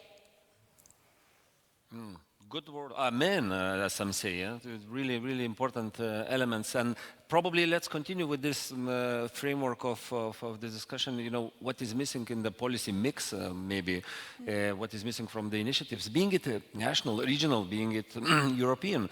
I mean, yeah, and maybe these new initiatives would bring even more impact from the clusters. Maybe I turn to our virtual participant, Piotr, maybe your view on that. And then I come back to the one audience question. Yes, hello, thank you so much. I totally agree what was said before, but our cluster is now taking part in internationalization process. We are part of H2 Global project, when our companies and other companies from European Union will also take part in missions in, for example, Japan or Chile. And all these companies are working on hydrogen technologies. So we want to strengthen our, and we want to cooperate further than in European Union. It is essential for our companies in these days to have a very broad mind, very open approach towards cooperation. It has been, the last 2 years, been very, very difficult for technological companies. And and now what's happening due to war, it's even worse. So we have to help our companies to establishing new relations. And in the same time, I want to also highlight that our cluster was funded by our companies. So they basically are paying for our work. We have no public funding, and it is a challenge, honestly speaking. So what we are looking at is we would definitely be able to do more, but in Poland, in the regions in Poland, from my point of view, clusters need more support, and they have to be clearly seen by, for example, regional authorities. I think that regional authorities are the best to support our clusters. They know exactly what challenges we are facing, and they also can benefit from clusters and the regional development of companies being a part of the cluster. So from my point of view, basically that would be it. So thank you. Thank you. Thank you so much. I'll take the microphone and we'll pick one question from the audience just to make it more dynamic, please. Thank you, Mantas. I have some detailed and operational question because I'm Sebastian Rękiewicz from Metal Processing Cluster from Poland. We've got a close relation with our partners Lithuania since 12 years. But in fact, last 7 years, we can operate only on the Brussels level because money from cross-border cooperation, which in fact initiate our cooperation, was not ready for us in details.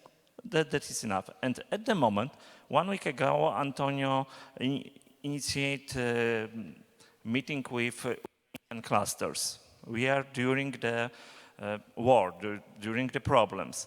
We made with Polish Association, say hello from Krzysztof Krzysztofski, this Friday to follow up this meeting. Tomorrow we have meetings with our partners from Ukraine on the B2B level, not C2C, because we have previous relation with clusters. And I'm really interested that we are ready on the cross-border, on the European level, to give the, like Trinu said, not only talks and nice say hello, that really tools to make improvement to our Ukrainian partners with the rapid and strong help for them. We are ready for flexible with our law solution because we manage our cooperation with Lithuania since 12 years. And if will be some problems, like during the COVID time, from all I have some inspiration during the Antonio conference, but COVID was not so strong and rapid like now. We stay at home, but few millions of Ukrainians have must removed, and in fact, probably tomorrow our business partners will be try to relocate their business, and we've got tools or not at the moment. Thank you so much for the remark. And some reactions. Continuing the discussion on, what practical steps we can make further on, thinking about the practical steps and actual impact. As it was correctly mentioned by the Polish colleague, saying that yes, clusters can deliver more impact, and this, this catalytic effect that sometimes the government can play is important to have, because without this, the vehicle doesn't run that fast as it could. So thinking about the other missing elements in the puzzle, I continue, we still have some 5 or so minutes, I continue with Christina, was mentioning a lot about the internationalization, about their really remarkable story on how they grow internationally, beyond the borders, beyond the Europe and so on. Is there anything missing, or is there any catalytic effect that you can think of that would help you to generate even more growth and impact to the economy?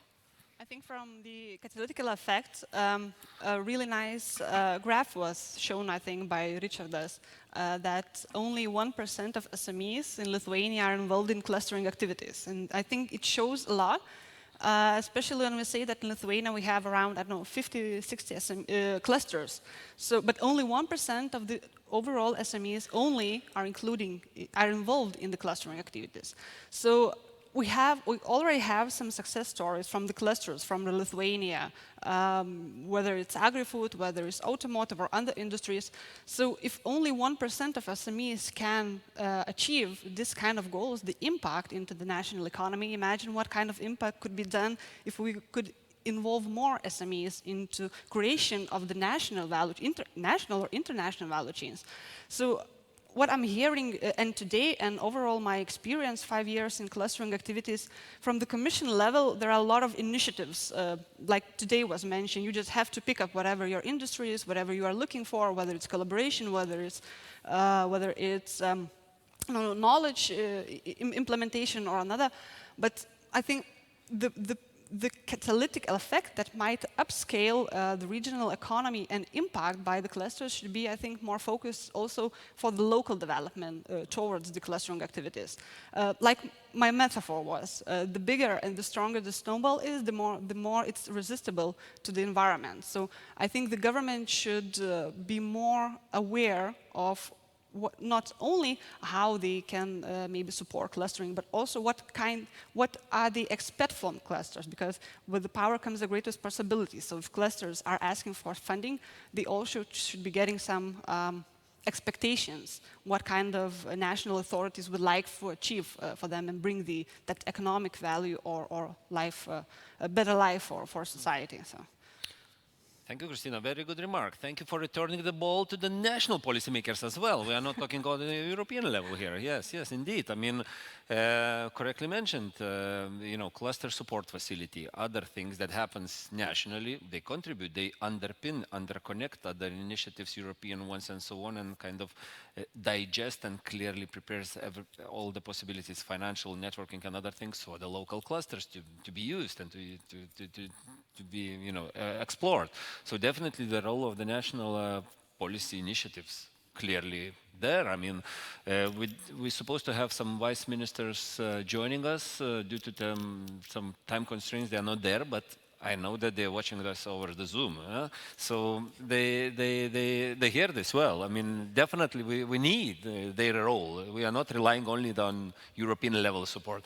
So I turn to this dilemma, national versus European. Both are there, needed for sure. Is there anything particularly, now you honestly can say what is missing in your country and policy-wise and also European-wise, so please, Olo. Yeah, I think it's very interesting to note this piece of statistic that actually SMEs in Sweden are the most involved in clusters, which tells me it's a blunt measure. And what I mean by that is that it's very good, of course, that we are so organized. But my view, it's very much on local and regional level, and I think there is a big opportunity actually to connect these regional and local clusters on national level, but most importantly, I think on European level.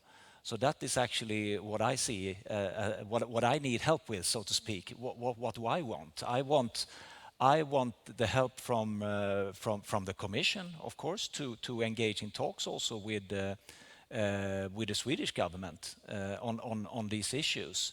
And also to make sure that the Swedish government is as involved as it seems that some of the other countries here represented today are. So statistics can tell you a lot, but they don't tell the full story, I think. So we still have a lot to do when it comes to organizing SMEs in the best way, also in Sweden. Okay. Thank you. Really relevant to every country, I guess, situations and scenarios, how to support and how to get more of the impact and more of the growth from the clusters, for sure. We have 2 minutes to close down the session. So any concluding remarks? Anyone that would like to mention some of the impact-oriented questions, or maybe to wrap up some of the elements that were related, missing instruments, missing initiatives that could be emphasized here? I don't know, Piotr, maybe virtually you are also could maybe add some final statement on further evolution of the policies, maybe. Again, the balance between national initiatives that definitely needed and also European one. From the Polish perspective, some words on that? Yeah, definitely Poland is facing lots of challenges, and we are also waiting for the National Resilience Plan to be accepted, and that's a huge question mark. We know it's going to happen, hopefully, but we don't know when. And we know that it's in this huge funding support is also a help for clusters and innovative companies, especially in the sector we are working in the carbonization and hydrogen technologies. And when everything starts, and when all the renewable sources will be installed, and it's going to need a huge support, and it's going to be a new economic start for Poland. But now at the moment we are facing financial challenges. Our companies are having shortages in supplies. There's a huge gap in human resources capital at the moment. So something good has to happen, and it has to happen now. We can't wait actually any longer. It might look different in the news, but when you talk to the industry, it's not bad, but the companies and clusters are actually struggling. So something good has to happen immediately. Yeah, thank you so much. With this message clearly heard that, yeah, we need to act now. We're not here just to discuss, we are here to make the partnerships, to use the measures that we have nationally or internationally, and to act on this opportunity and sometimes to overcome these great challenges that we have in front of us. So with this note, I would like to thank you panelists being here, sharing their thoughts, sharing the ideas, sharing some, inspiring stories, how they do overcome some challenges and how they do contribute to the impact, economical impact. It's not only a nice slogans that we see here, but also we see actual happenings. Clusters contribute clearly to overcoming the challenges that the particular companies are facing, also taking the best of their companies' strategic challenges to the policy domain. So that's again a really important message that we have here. And we continue on this message and we continue on this day to discovering even more practicalities, even more intervention areas, even more practices on how the clusters could drive the change. Not to drive the change only, but to help in managing the challenges that we have here in Europe and beyond. On this bombshell, I thank you so much. We break for the lunch. We come back in approximately 1 hour. We come back in, 2 o'clock, I think. So we have 3 o'clock local time. Yes, that's the magic about the local and not local. So yes, please, local time, 3 o'clock, we come back. We break for lunch. Thank you so much.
Wait, what, sorry? Vilnius.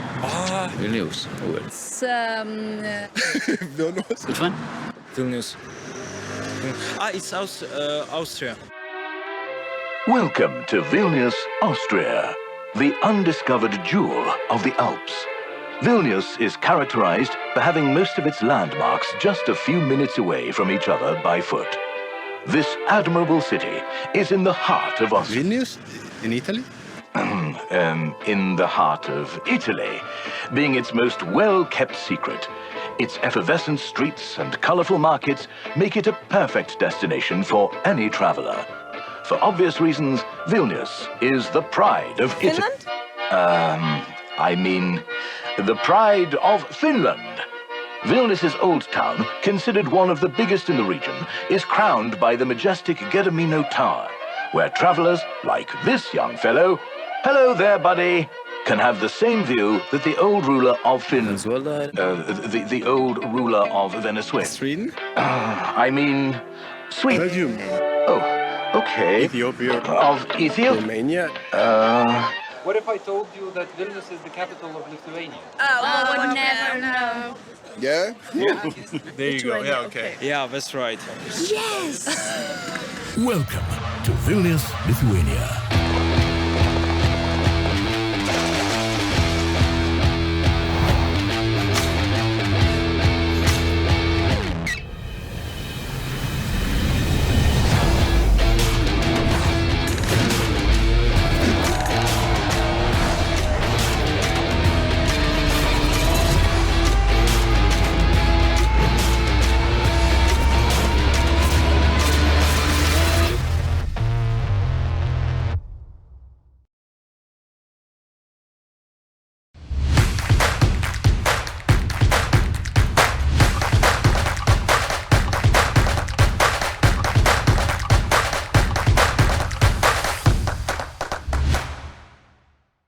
A year ago, my home city of Vilnius called itself the G-spot of Europe. As you can imagine, that caused quite a stir both inside and outside the country, with even John Oliver commenting on the topic. That's real. That is real. The new tourism campaign of Vilnius is Vilnius, the G-spot of Europe. I think this campaign did quite a bit to help people learn that Vilnius exists, but it didn't go too much into detail on what the city is about, and that is exactly why I'm making this video. I want to tell you everything you need to know about the city I was born and raised in, with hopes that one day you'll come explore it on your own and have yourself a pleasurable time. So sit back, relax, and enjoy.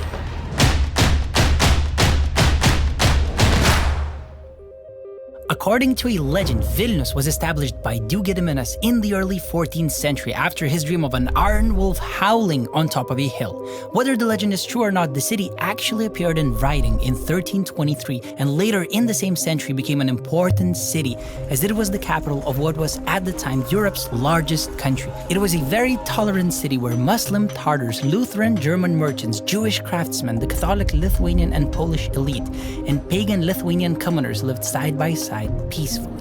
As the richness of the city grew, more and more palaces, churches, and monasteries adorned its narrow streets. Its crown jewel, Vilnius University, was established in 1579 and became a primary center of science and education in Eastern Europe. The prosperous centuries came to a horrible halt in mid-17th century when the Lithuanian-Polish Commonwealth lost a series of wars against foreign invaders that led to the Russian Empire capturing Vilnius in 1795. Throughout the next 120 years of Russian rule, Vilnius was made a backwater of the Russian Empire, with a population of as few as 50,000 people at times.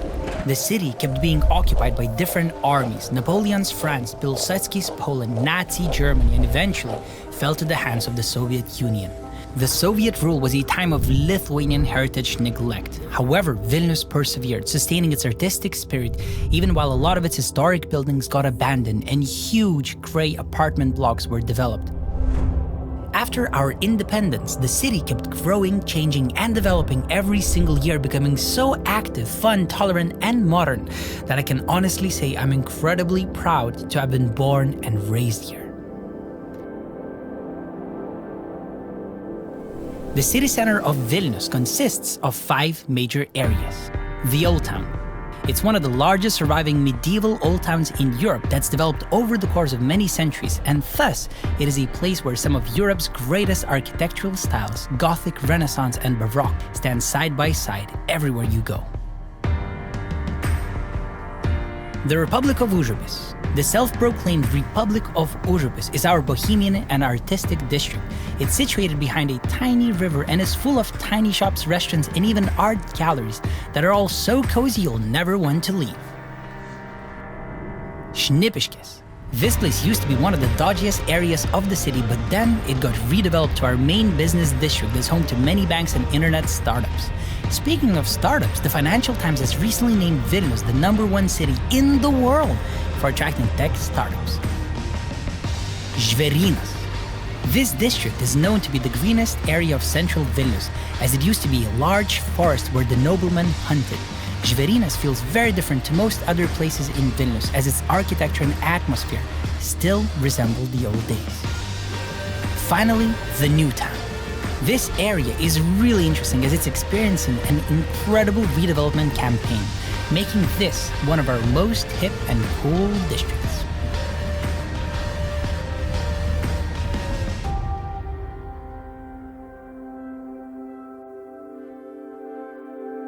Vilnius is not a true international metropolis yet, but it's ethnically diverse. Around 65% of the people are ethnic Lithuanian, while 14% are Polish, 12% Russian, and 9% come from one of as many as 128 ethnicities that live here.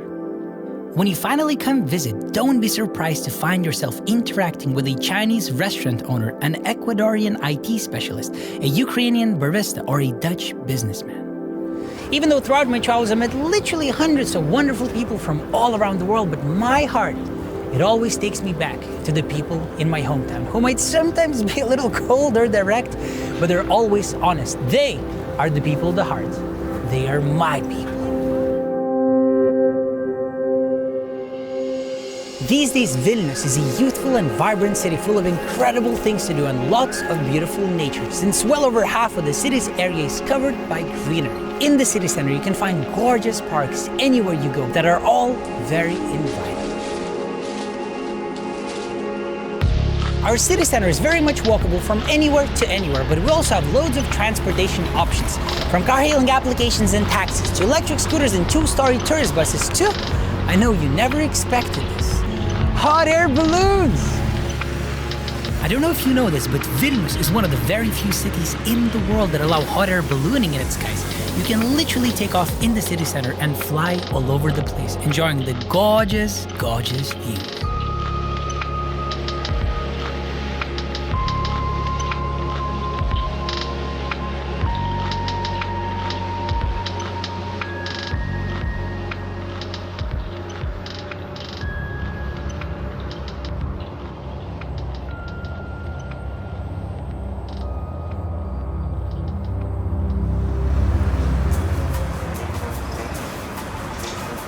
This all seems really epic, but let's get back down to earth.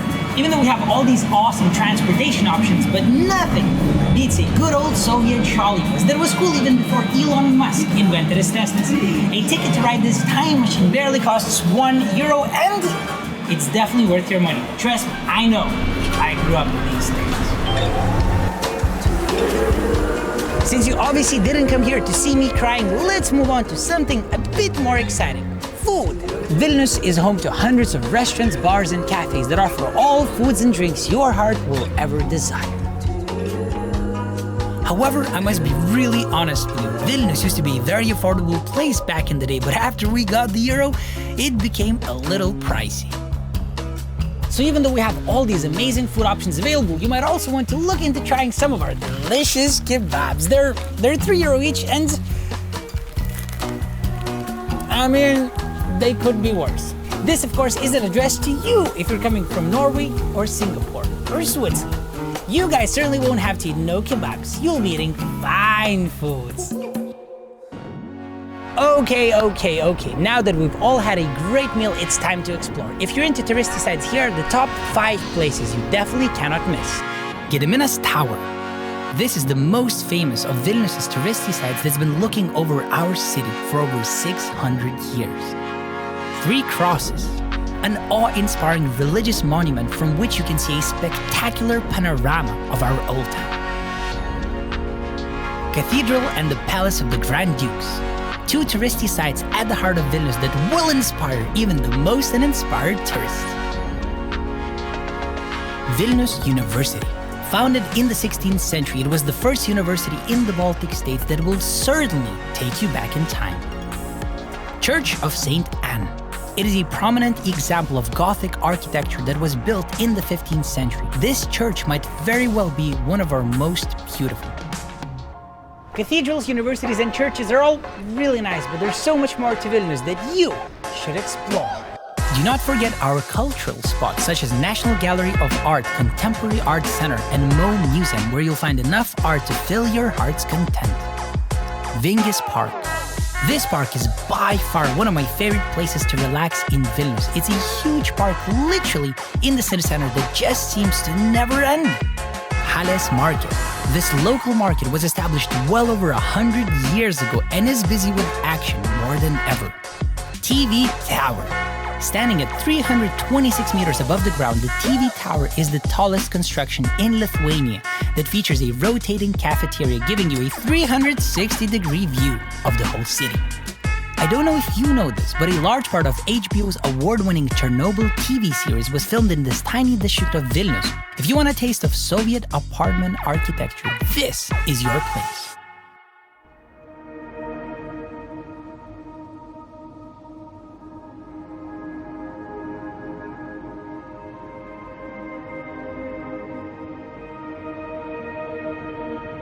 There's so much more I'd like to tell you about Vilnius, but I don't think that's a good idea because all the things I could ever see will never match you actually coming here and exploring the city on your own. Do it, you bloody legend, as soon as you can. In the meantime, help me spread the word about the city I was born and raised in by sharing this video on your social media with the hashtag ExploreVilnius and telling your friends how much you know about it. Thank you so much for watching the whole video and see you next time.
Wait, what, sorry? Vilnius.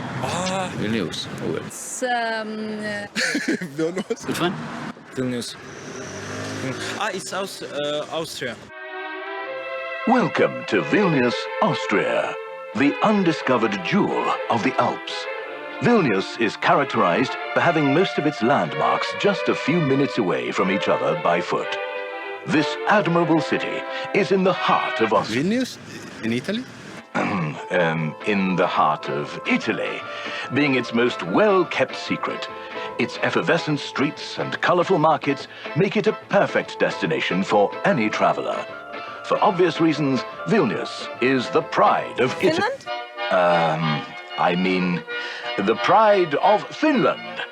Vilnius's old town, considered one of the biggest in the region, is crowned by the majestic Gedimino Tower, where travelers like this young fellow, hello there, buddy, can have the same view that the old ruler of Finland, the old ruler of Venezuela. Sweden? Sweden. Belgium. Oh, okay. Ethiopia. Of Ethiopia? Romania. What if I told you that Vilnius is the capital of Lithuania? Oh, we'll never know. Yeah? Yeah. There you go. Yeah, okay. Yeah, that's right. Yes! Welcome to Vilnius, Lithuania.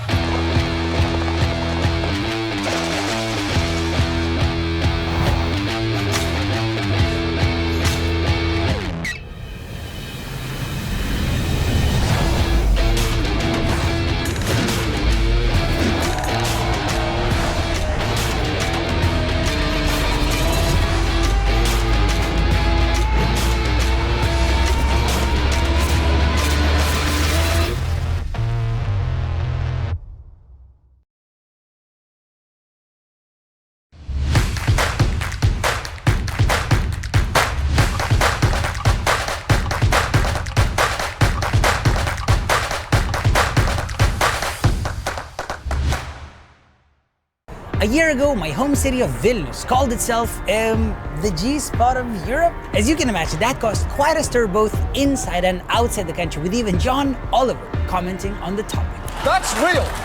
That is real. The new tourism campaign of Vilnius is Vilnius, the G-spot of Europe. I think this campaign did quite a bit to help people learn that Vilnius exists, but it didn't go too much into detail on what the city is about, and that is exactly why I'm making this video. I want to tell you everything you need to know about the city I was born and raised in, with hopes that one day you'll come explore it on your own and have yourself a pleasurable time. So sit back, relax, and enjoy.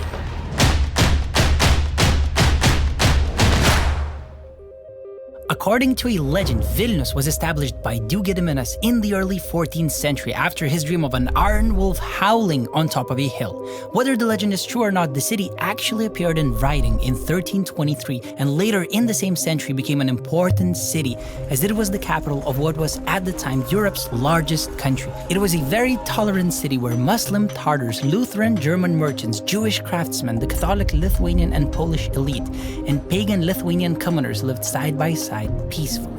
As the richness of the city grew, more and more palaces, churches, and monasteries adorned its narrow streets. Its crown jewel, Vilnius University, was established in 1579 and became a primary center of science and education in Eastern Europe. The prosperous centuries came to a horrible halt in mid-17th century when the Lithuanian-Polish Commonwealth lost a series of wars against foreign invaders that led to the Russian Empire capturing Vilnius in 1795. Throughout the next 120 years of Russian rule, Vilnius was made a backwater of the Russian Empire, with a population of as few as 50,000 people at times. The city kept being occupied by different armies: Napoleon's France, Pilsudski's Poland, Nazi Germany, and eventually fell to the hands of the Soviet Union. The Soviet rule was a time of Lithuanian heritage neglect. However, Vilnius persevered, sustaining its artistic spirit even while a lot of its historic buildings got abandoned and huge grey apartment blocks were developed. After our independence, the city kept growing, changing, and developing every single year, becoming so active, fun, tolerant, and modern that I can honestly say I'm incredibly proud to have been born and raised here. The city center of Vilnius consists of 5 major areas. The Old Town. It's one of the largest surviving medieval old towns in Europe that's developed over the course of many centuries, and thus it is a place where some of Europe's greatest architectural styles, Gothic, Renaissance, and Baroque, stand side by side everywhere you go. The Republic of Užupis. The self-proclaimed Republic of Užupis is our bohemian and artistic district. It's situated behind a tiny river and is full of tiny shops, restaurants, and even art galleries that are all so cozy you'll never want to leave. Šnipiškės. This place used to be one of the dodgiest areas of the city, but then it got redeveloped to our main business district that's home to many banks and internet startups. Speaking of startups, the Financial Times has recently named Vilnius the #1 city in the world for attracting tech startups. Žvėrynas. This district is known to be the greenest area of central Vilnius, as it used to be a large forest where the noblemen hunted. Žvėrynas feels very different to most other places in Vilnius, as its architecture and atmosphere still resemble the old days. Finally, the new town. This area is really interesting as it's experiencing an incredible redevelopment campaign, making this one of our most hip and cool districts.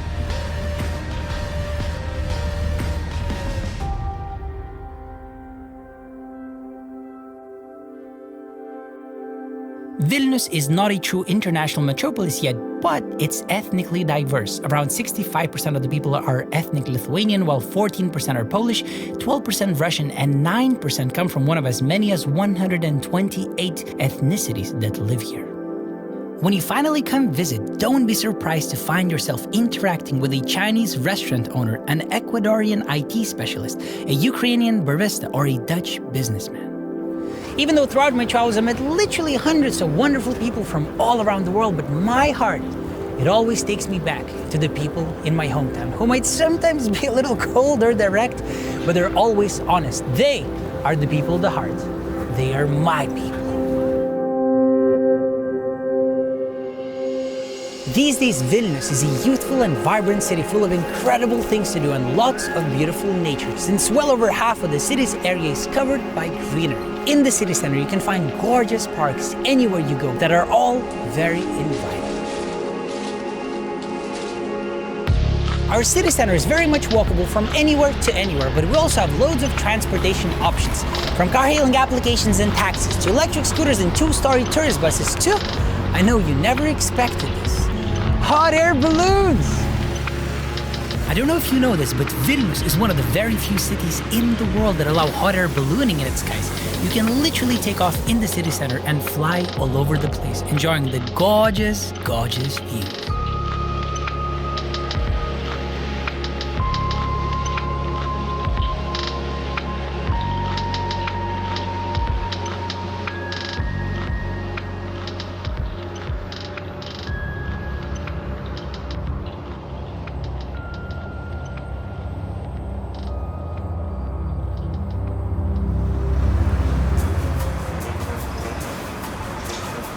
This all seems really epic, but let's get back down to earth. Even though we have all these awesome transportation options, but nothing beats a good old Soviet trolley bus that was cool even before Elon Musk invented his Teslas. A ticket to ride this time machine barely costs €1, and it's definitely worth your money. Trust me, I know. I grew up with these things. Since you obviously didn't come here to see me crying, let's move on to something a bit more exciting. Food. Vilnius is home to hundreds of restaurants, bars, and cafes that offer all foods and drinks your heart will ever desire. However, I must be really honest with you. Vilnius used to be a very affordable place back in the day, but after we got the euro, it became a little pricey. So even though we have all these amazing food options available, you might also want to look into trying some of our delicious kebabs. They're €3 each, and I mean, they could be worse. This, of course, isn't addressed to you if you're coming from Norway or Singapore or Switzerland. You guys certainly won't have to eat no kebabs. You'll be eating fine foods. Okay. Now that we've all had a great meal, it's time to explore. If you're into touristy sites, here are the top 5 places you definitely cannot miss. Gediminas Tower. This is the most famous of Vilnius' touristy sites that's been looking over our city for over 600 years. 3 crosses. an awe-inspiring religious monument from which you can see a spectacular panorama of our old town. Cathedral and the Palace of the Grand Dukes, two touristy sites at the heart of Vilnius that will inspire even the most uninspired tourist. Vilnius University. Founded in the 16th century, it was the first university in the Baltic states that will certainly take you back in time. Church of St. Anne. It is a prominent example of Gothic architecture that was built in the 15th century. This church might very well be one of our most beautiful. Cathedrals, universities, and churches are all really nice, but there's so much more to Vilnius that you should explore. Do not forget our cultural spots, such as National Gallery of Art, Contemporary Art Center, and Mo Museum, where you'll find enough art to fill your heart's content. Vingis Park. This park is by far one of my favorite places to relax in Vilnius. It's a huge park literally in the city center that just seems to never end. Halės Market. This local market was established well over 100 years ago and is busy with action more than ever. TV Tower. Standing at 326 meters above the ground, the TV tower is the tallest construction in Lithuania that features a rotating cafeteria giving you a 360-degree view of the whole city. I don't know if you know this, but a large part of HBO's award-winning Chernobyl TV series was filmed in this tiny district of Vilnius. If you want a taste of Soviet apartment architecture, this is your place.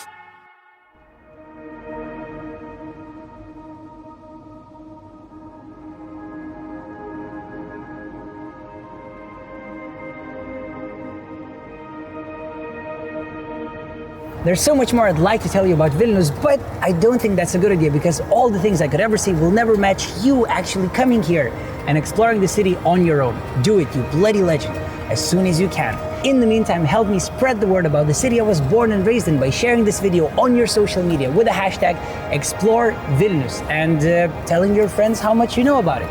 Thank you so much for watching the whole video and see you next time.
Wait, what, sorry? Vilnius. Vilnius. It's, Vilnius. Which one? Vilnius. It's Austria. Welcome to Vilnius, Austria, the undiscovered jewel of the Alps. Vilnius is characterized by having most of its landmarks just a few minutes away from each other by foot. This admirable city is in the heart of Austria. Vilnius? In Italy? In the heart of Italy, being its most well-kept secret. Its effervescent streets and colorful markets make it a perfect destination for any traveler. For obvious reasons, Vilnius is the pride of Italy. I mean, the pride of Finland. Vilnius's old town, considered one of the biggest in the region, is crowned by the majestic Gedimino Tower, where travelers like this young fellow, hello there, buddy, can have the same view that the old ruler of Venezuela. the old ruler of Venezuela. Sweden? I mean, Sweden. Belgium. Oh, okay. Ethiopia. Of Ethiopia? Romania. What if I told you that Vilnius is the capital of Lithuania? Oh, would never know. Yeah? Yeah. There you go. Yeah, okay. Yeah, that's right. Yes! Welcome to Vilnius, Lithuania.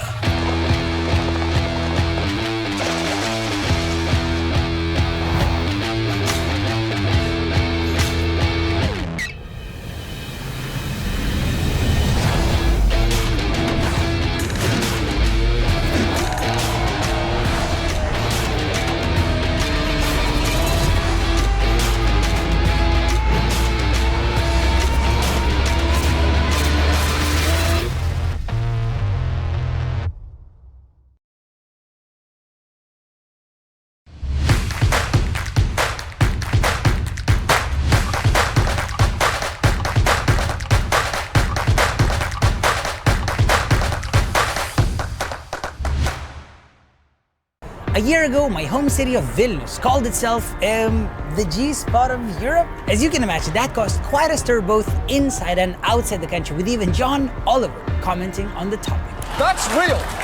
That is real. The new tourism campaign of Vilnius is Vilnius, the G-spot of Europe. I think this campaign did quite a bit to help people learn that Vilnius exists, but it didn't go too much into detail on what the city is about, and that is exactly why I'm making this video. I want to tell you everything you need to know about the city I was born and raised in, with hopes that one day you'll come explore it on your own and have yourself a pleasurable time. So sit back, relax, and enjoy.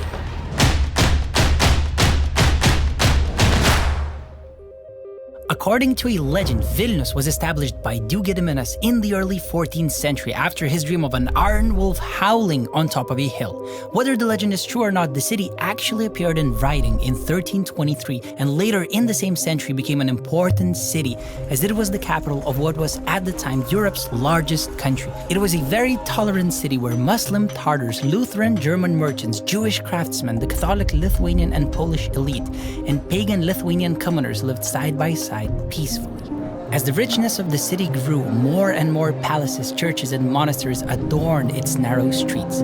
Its crown jewel, Vilnius University, was established in 1579 and became a primary center of science and education in Eastern Europe. The prosperous centuries came to a horrible halt in mid-17th century when the Lithuanian-Polish Commonwealth lost a series of wars against foreign invaders that led to the Russian Empire capturing Vilnius in 1795. Throughout the next 120 years of Russian rule, Vilnius was made a backwater of the Russian Empire, with a population of as few as 50,000 people at times.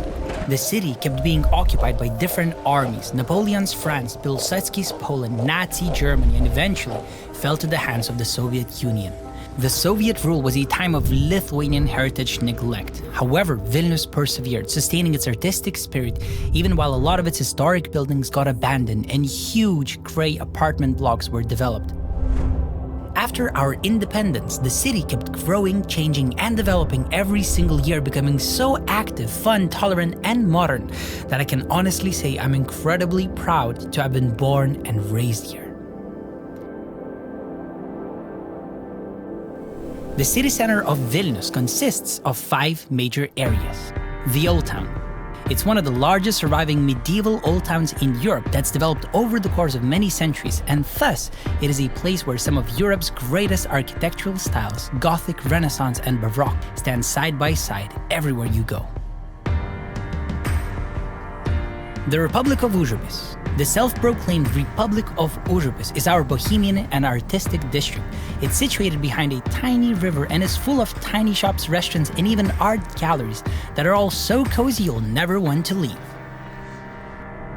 Šnipiškės. This place used to be one of the dodgiest areas of the city, but then it got redeveloped to our main business district that's home to many banks and internet startups.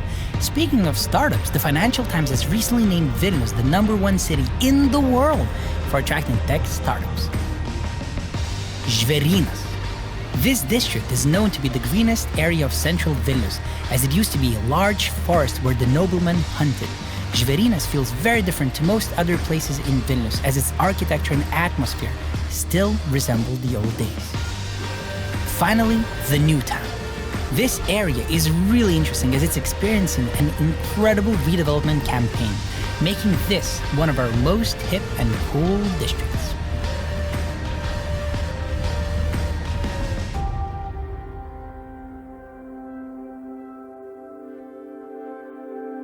Vilnius is not a true international metropolis yet, but it's ethnically diverse. Around 65% of the people are ethnic Lithuanian, while 14% are Polish, 12% Russian, and 9% come from one of as many as 128 ethnicities that live here. When you finally come visit, don't be surprised to find yourself interacting with a Chinese restaurant owner, an Ecuadorian IT specialist, a Ukrainian barista, or a Dutch businessman. Even though throughout my travels I met literally hundreds of wonderful people from all around the world, but my heart, it always takes me back to the people in my hometown, who might sometimes be a little cold or direct, but they're always honest. They are the people of the heart. They are my people. These days, Vilnius is a youthful and vibrant city full of incredible things to do and lots of beautiful nature, since well over half of the city's area is covered by greenery. In the city center, you can find gorgeous parks anywhere you go that are all very inviting. Our city center is very much walkable from anywhere to anywhere, but we also have loads of transportation options, from car-hailing applications and taxis to electric scooters and two-story tourist buses to, I know you never expected this, hot air balloons! I don't know if you know this, but Vilnius is one of the very few cities in the world that allow hot air ballooning in its skies. You can literally take off in the city center and fly all over the place, enjoying the gorgeous, gorgeous views.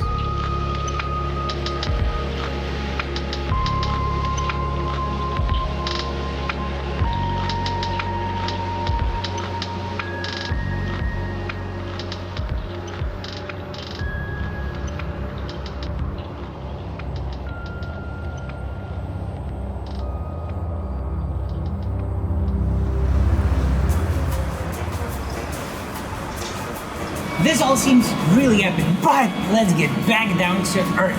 Even though we have all these awesome transportation options, but nothing beats a good old Soviet trolley bus that was cool even before Elon Musk invented his Teslas. A ticket to ride this time machine barely costs €1, and it's definitely worth your money. Trust me, I know. I grew up with these things. Since you obviously didn't come here to see me crying, let's move on to something a bit more exciting. Food. Vilnius is home to hundreds of restaurants, bars, and cafes that offer all foods and drinks your heart will ever desire. However, I must be really honest with you. Vilnius used to be a very affordable place back in the day, but after we got the euro, it became a little pricey. So even though we have all these amazing food options available, you might also want to look into trying some of our delicious kebabs. They're €3 each, and I mean, they could be worse. This, of course, isn't addressed to you if you're coming from Norway or Singapore or Switzerland. You guys certainly won't have to eat no kebabs. You'll be eating fine foods. Okay. Now that we've all had a great meal, it's time to explore. If you're into touristy sites, here are the top 5 places you definitely cannot miss. Gediminas Tower. This is the most famous of Vilnius' touristy sites that's been looking over our city for over 600 years. 3 crosses. an awe-inspiring religious monument from which you can see a spectacular panorama of our old town. Cathedral and the Palace of the Grand Dukes, two touristy sites at the heart of Vilnius that will inspire even the most uninspired tourist. Vilnius University. Founded in the 16th century, it was the first university in the Baltic states that will certainly take you back in time. Church of St. Anne. It is a prominent example of Gothic architecture that was built in the 15th century. This church might very well be one of our most beautiful. Cathedrals, universities, and churches are all really nice, but there's so much more to Vilnius that you should explore. Do not forget our cultural spots such as National Gallery of Art, Contemporary Art Center, and Mo Museum, where you'll find enough art to fill your heart's content. Vingis Park. This park is by far one of my favorite places to relax in Vilnius. It's a huge park literally in the city center that just seems to never end. Halės Market. This local market was established well over 100 years ago and is busy with action more than ever. TV Tower. Standing at 326 meters above the ground, the TV tower is the tallest construction in Lithuania that features a rotating cafeteria giving you a 360-degree view of the whole city. I don't know if you know this, but a large part of HBO's award-winning Chernobyl TV series was filmed in this tiny district of Vilnius. If you want a taste of Soviet apartment architecture, this is your place.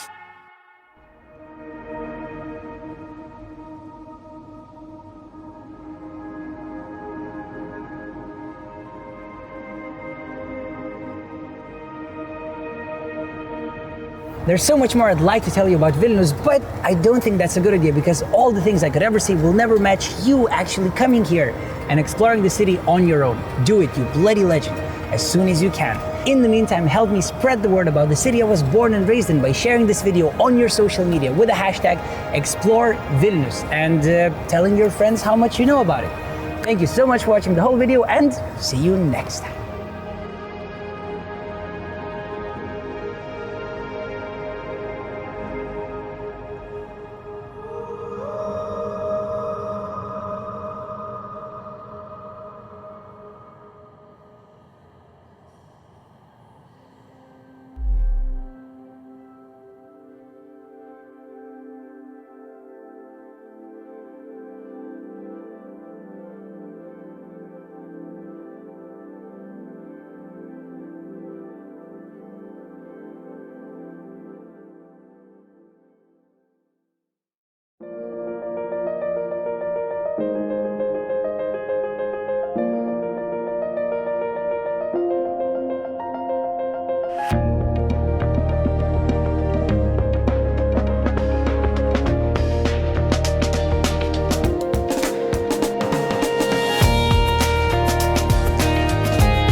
Wait, what, sorry? Vilnius.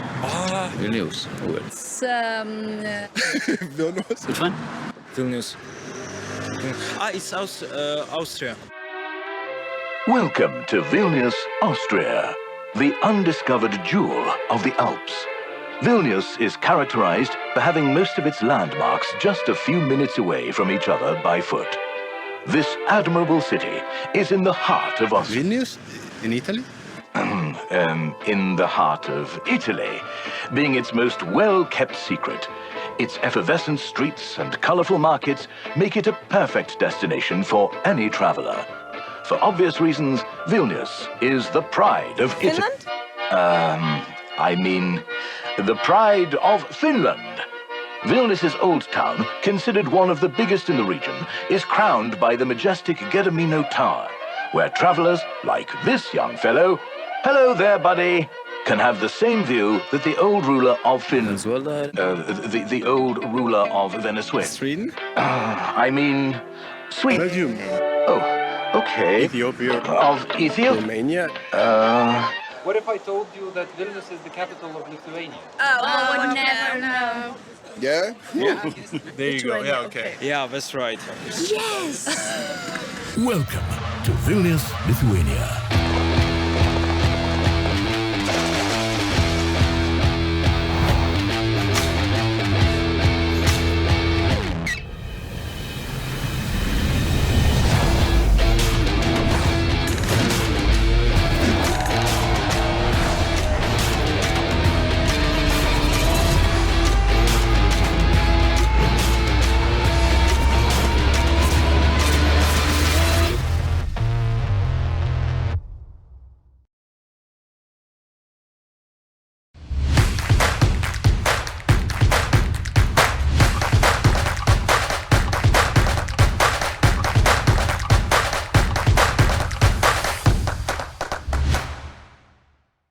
A year ago, my home city of Vilnius called itself the G-spot of Europe. As you can imagine, that caused quite a stir both inside and outside the country, with even John Oliver commenting on the topic.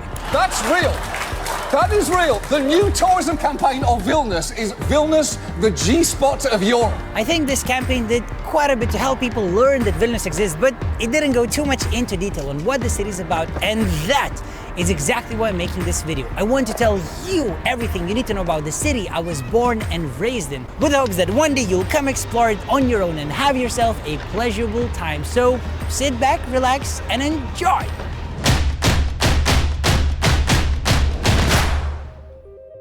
According to a legend, Vilnius was established by Duke Gediminas in the early 14th century after his dream of an iron wolf howling on top of a hill. Whether the legend is true or not, the city actually appeared in writing in 1323 and later in the same century became an important city, as it was the capital of what was at the time Europe's largest country. It was a very tolerant city where Muslim, Tartars, Lutheran, German merchants, Jewish craftsmen, the Catholic Lithuanian and Polish elite, and pagan Lithuanian commoners lived side by side peacefully. As the richness of the city grew, more and more palaces, churches, and monasteries adorned its narrow streets. Its crown jewel, Vilnius University, was established in 1579 and became a primary center of science and education in Eastern Europe. The prosperous centuries came to a horrible halt in mid-17th century when the Lithuanian-Polish Commonwealth lost a series of wars against foreign invaders that led to the Russian Empire capturing Vilnius in 1795. Throughout the next 120 years of Russian rule, Vilnius was made a backwater of the Russian Empire, with a population of as few as 50,000 people at times. The city kept being occupied by different armies: Napoleon's France, Pilsudski's Poland, Nazi Germany, and eventually fell to the hands of the Soviet Union. The Soviet rule was a time of Lithuanian heritage neglect. However, Vilnius persevered, sustaining its artistic spirit even while a lot of its historic buildings got abandoned and huge grey apartment blocks were developed. After our independence, the city kept growing, changing, and developing every single year, becoming so active, fun, tolerant, and modern that I can honestly say I'm incredibly proud to have been born and raised here. The city center of Vilnius consists of 5 major areas. The Old Town.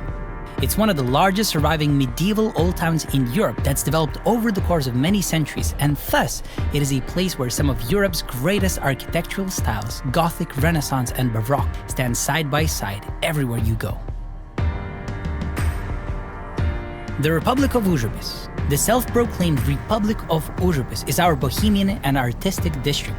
It's situated behind a tiny river and is full of tiny shops, restaurants, and even art galleries that are all so cozy you'll never want to leave. Šnipiškės. This place used to be one of the dodgiest areas of the city, but then it got redeveloped to our main business district that's home to many banks and internet startups. Speaking of startups, the Financial Times has recently named Vilnius the #1 city in the world for attracting tech startups. Žvėrynas. This district is known to be the greenest area of central Vilnius, as it used to be a large forest where the noblemen hunted. Žvėrynas feels very different to most other places in Vilnius, as its architecture and atmosphere still resemble the old days. Finally, the new town. This area is really interesting as it's experiencing an incredible redevelopment campaign, making this one of our most hip and cool districts.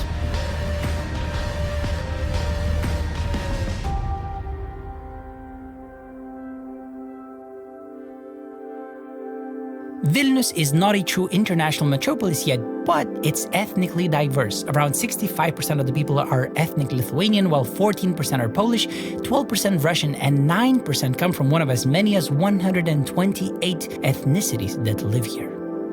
When you finally come visit, don't be surprised to find yourself interacting with a Chinese restaurant owner, an Ecuadorian IT specialist, a Ukrainian barista, or a Dutch businessman. Even though throughout my travels I met literally hundreds of wonderful people from all around the world, but my heart, it always takes me back to the people in my hometown, who might sometimes be a little cold or direct, but they're always honest. They are the people of the heart. They are my people. These days, Vilnius is a youthful and vibrant city full of incredible things to do and lots of beautiful nature, since well over half of the city's area is covered by greenery. In the city center, you can find gorgeous parks anywhere you go that are all very inviting. Our city center is very much walkable from anywhere to anywhere, but we also have loads of transportation options, from car-hailing applications and taxis to electric scooters and two-story tourist buses to, I know you never expected this, hot air balloons!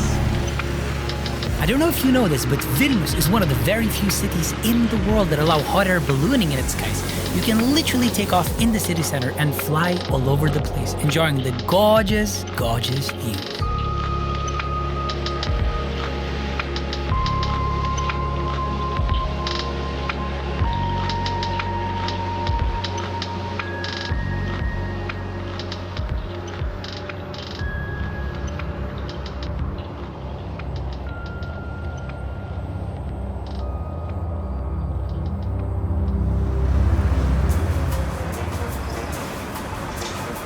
This all seems really epic, but let's get back down to earth.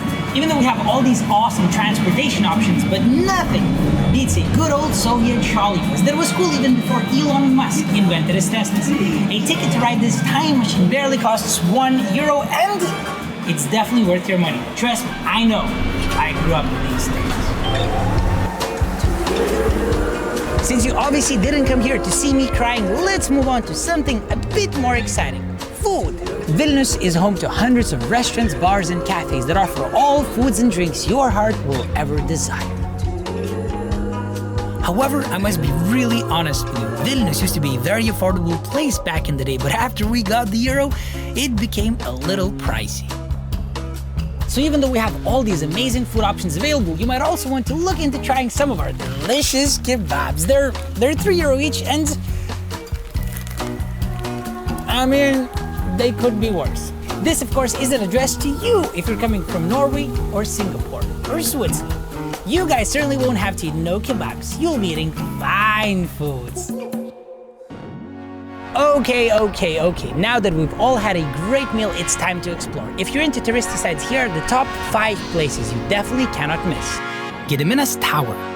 This is the most famous of Vilnius' touristy sites that's been looking over our city for over 600 years. 3 crosses. an awe-inspiring religious monument from which you can see a spectacular panorama of our old town. Cathedral and the Palace of the Grand Dukes, two touristy sites at the heart of Vilnius that will inspire even the most uninspired tourist. Vilnius University.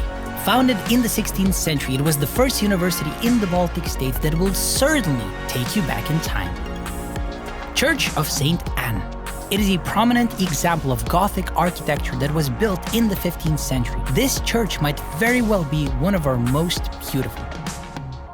Cathedrals, universities, and churches are all really nice, but there's so much more to Vilnius that you should explore. Do not forget our cultural spots, such as National Gallery of Art, Contemporary Art Center, and Mo Museum, where you'll find enough art to fill your heart's content. Vingis Park. This park is by far one of my favorite places to relax in Vilnius. It's a huge park literally in the city center that just seems to never end. Halės Market. This local market was established well over 100 years ago and is busy with action more than ever. TV Tower. Standing at 326 meters above the ground, the TV tower is the tallest construction in Lithuania that features a rotating cafeteria giving you a 360-degree view of the whole city. I don't know if you know this, but a large part of HBO's award-winning Chernobyl TV series was filmed in this tiny district of Vilnius. If you want a taste of Soviet apartment architecture, this is your place.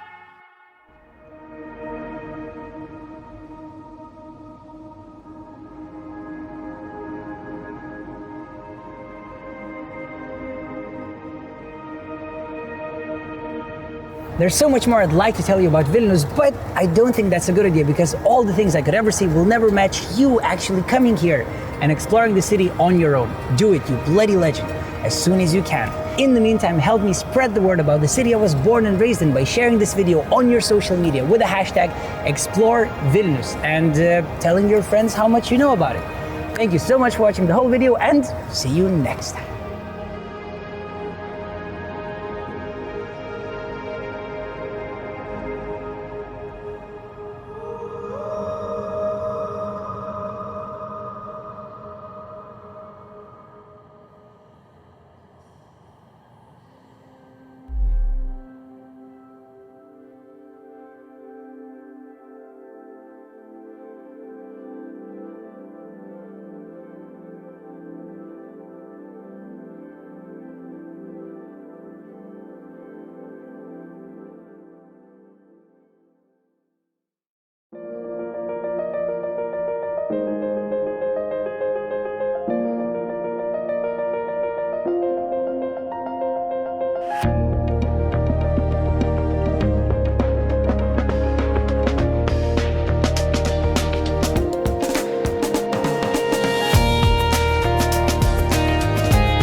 Wait, what, sorry? Vilnius.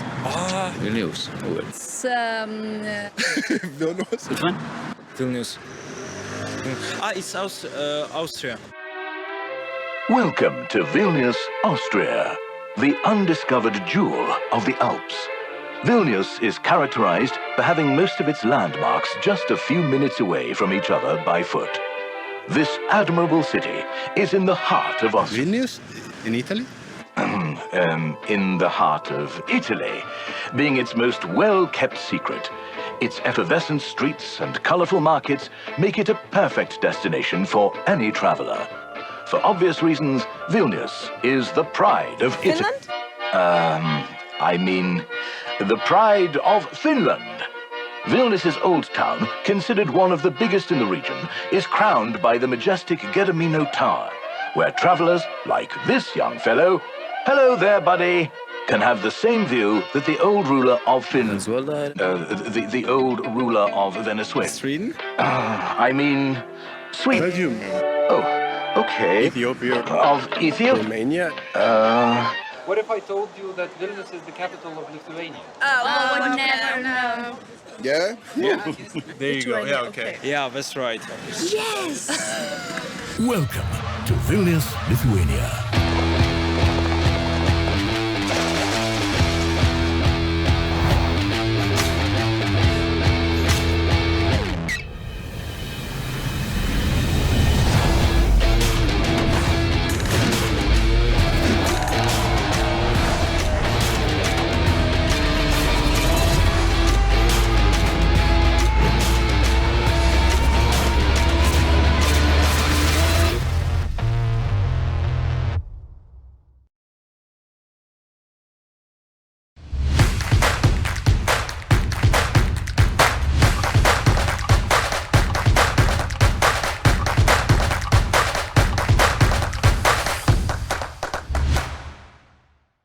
A year ago, my home city of Vilnius called itself the G-spot of Europe. As you can imagine, that caused quite a stir both inside and outside the country, with even John Oliver commenting on the topic. That's real.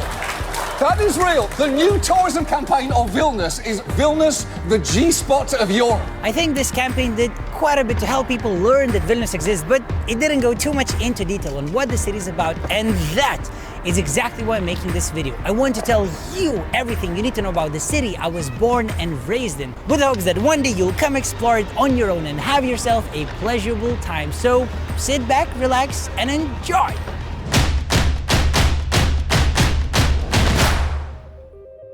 According to a legend, Vilnius was established by Duke Gediminas in the early 14th century after his dream of an iron wolf howling on top of a hill. Whether the legend is true or not, the city actually appeared in writing in 1323 and later in the same century became an important city, as it was the capital of what was at the time Europe's largest country. It was a very tolerant city where Muslim Tartars, Lutheran German merchants, Jewish craftsmen, the Catholic Lithuanian and Polish elite, and pagan Lithuanian commoners lived side by side peacefully. As the richness of the city grew, more and more palaces, churches, and monasteries adorned its narrow streets. Its crown jewel, Vilnius University, was established in 1579 and became a primary center of science and education in Eastern Europe. The prosperous centuries came to a horrible halt in mid-17th century when the Lithuanian-Polish Commonwealth lost a series of wars against foreign invaders that led to the Russian Empire capturing Vilnius in 1795. Throughout the next 120 years of Russian rule, Vilnius was made a backwater of the Russian Empire, with a population of as few as 50,000 people at times. The city kept being occupied by different armies: Napoleon's France, Pilsudski's Poland, Nazi Germany, and eventually fell to the hands of the Soviet Union. The Soviet rule was a time of Lithuanian heritage neglect. However, Vilnius persevered, sustaining its artistic spirit even while a lot of its historic buildings got abandoned and huge grey apartment blocks were developed. After our independence, the city kept growing, changing, and developing every single year, becoming so active, fun, tolerant, and modern that I can honestly say I'm incredibly proud to have been born and raised here. The city center of Vilnius consists of 5 major areas. The Old Town. It's one of the largest surviving medieval old towns in Europe that's developed over the course of many centuries, and thus it is a place where some of Europe's greatest architectural styles, Gothic, Renaissance, and Baroque, stand side by side everywhere you go. The Republic of Užupis. The self-proclaimed Republic of Užupis is our bohemian and artistic district. It's situated behind a tiny river and is full of tiny shops, restaurants, and even art galleries that are all so cozy you'll never want to leave. Šnipiškės. This place used to be one of the dodgiest areas of the city, but then it got redeveloped to our main business district that's home to many banks and internet startups. Speaking of startups, the Financial Times has recently named Vilnius the #1 city in the world for attracting tech startups. Žvėrynas. This district is known to be the greenest area of central Vilnius, as it used to be a large forest where the noblemen hunted. Žvėrynas feels very different to most other places in Vilnius, as its architecture and atmosphere still resemble the old days. Finally, the new town. This area is really interesting as it's experiencing an incredible redevelopment campaign, making this one of our most hip and cool districts.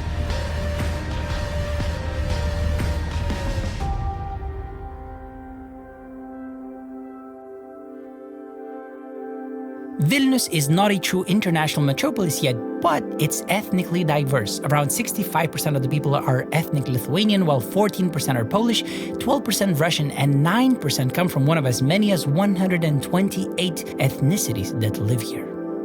When you finally come visit, don't be surprised to find yourself interacting with a Chinese restaurant owner, an Ecuadorian IT specialist, a Ukrainian barista, or a Dutch businessman.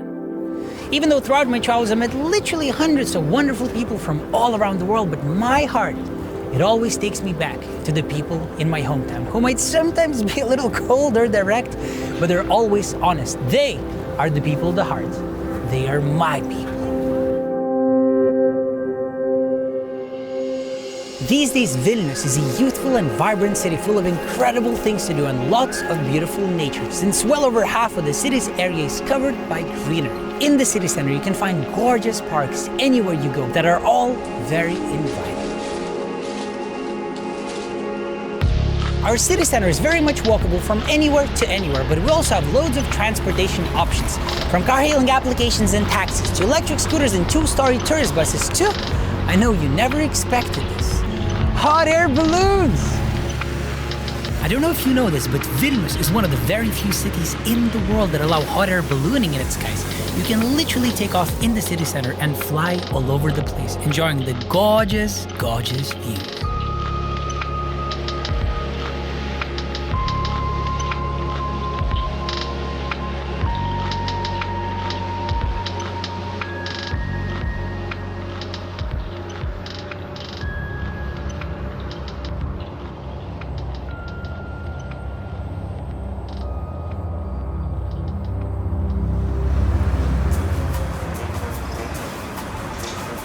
This all seems really epic, but let's get back down to earth. Even though we have all these awesome transportation options, but nothing beats a good old Soviet trolley bus that was cool even before Elon Musk invented his Teslas. A ticket to ride this time machine barely costs €1, and it's definitely worth your money. Trust me, I know. I grew up with these things. Since you obviously didn't come here to see me crying, let's move on to something a bit more exciting. Food. Vilnius is home to hundreds of restaurants, bars, and cafes that offer all foods and drinks your heart will ever desire. However, I must be really honest with you. Vilnius used to be a very affordable place back in the day, but after we got the euro, it became a little pricey. So even though we have all these amazing food options available, you might also want to look into trying some of our delicious kebabs. They're €3 each, and I mean, they could be worse. This, of course, isn't addressed to you if you're coming from Norway or Singapore or Switzerland. You guys certainly won't have to eat no kebabs. You'll be eating fine foods. Okay. Now that we've all had a great meal, it's time to explore. If you're into touristy sites, here are the top 5 places you definitely cannot miss. Gediminas Tower. This is the most famous of Vilnius' touristy sites that's been looking over our city for over 600 years. 3 crosses. an awe-inspiring religious monument from which you can see a spectacular panorama of our old town. Cathedral and the Palace of the Grand Dukes, two touristy sites at the heart of Vilnius that will inspire even the most uninspired tourist. Vilnius University. Founded in the 16th century, it was the first university in the Baltic states that will certainly take you back in time. Church of St. Anne. It is a prominent example of Gothic architecture that was built in the 15th century. This church might very well be one of our most beautiful. Cathedrals, universities, and churches are all really nice, but there's so much more to Vilnius. Hello and welcome back in the room for the afternoon session of the Clusters Meet Region workshop. I hope you all enjoyed the lunch. One of the good things of being at live events is that we really have a chance to experience the local culture. Today our hosts really made us a great impression of experiencing the local food. And also the importance of events is that we have a chance to exchange ideas. We have a chance to evaluate what our peers have done.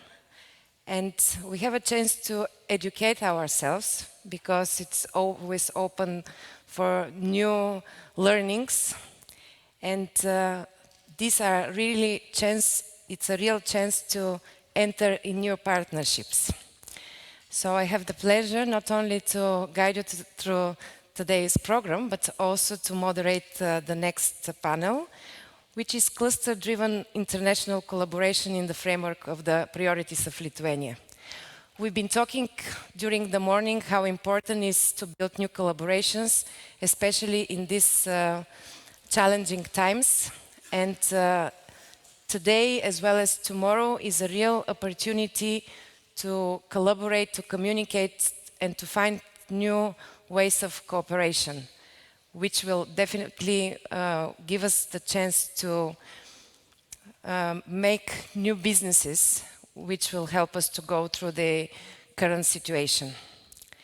So I would like to give the floor now to, on the virtual stage of Slavomir Tokarski, who is the Director, European Territorial Cooperation, Macro-Region Interreg and Program Implementation at DG Regio. Yes, hello, can you hear me? Yes, we hear you. So good afternoon, everybody, and let me start with apologies. Indeed, it will be very good to be live with you on the stage and to talk to you in person, but quite unfortunately, the pilots, well, the strike delayed my return from Easter break, and that is why I cannot be with you today. But thank you very much for this invitation, and let me use this occasion to share with you some thoughts.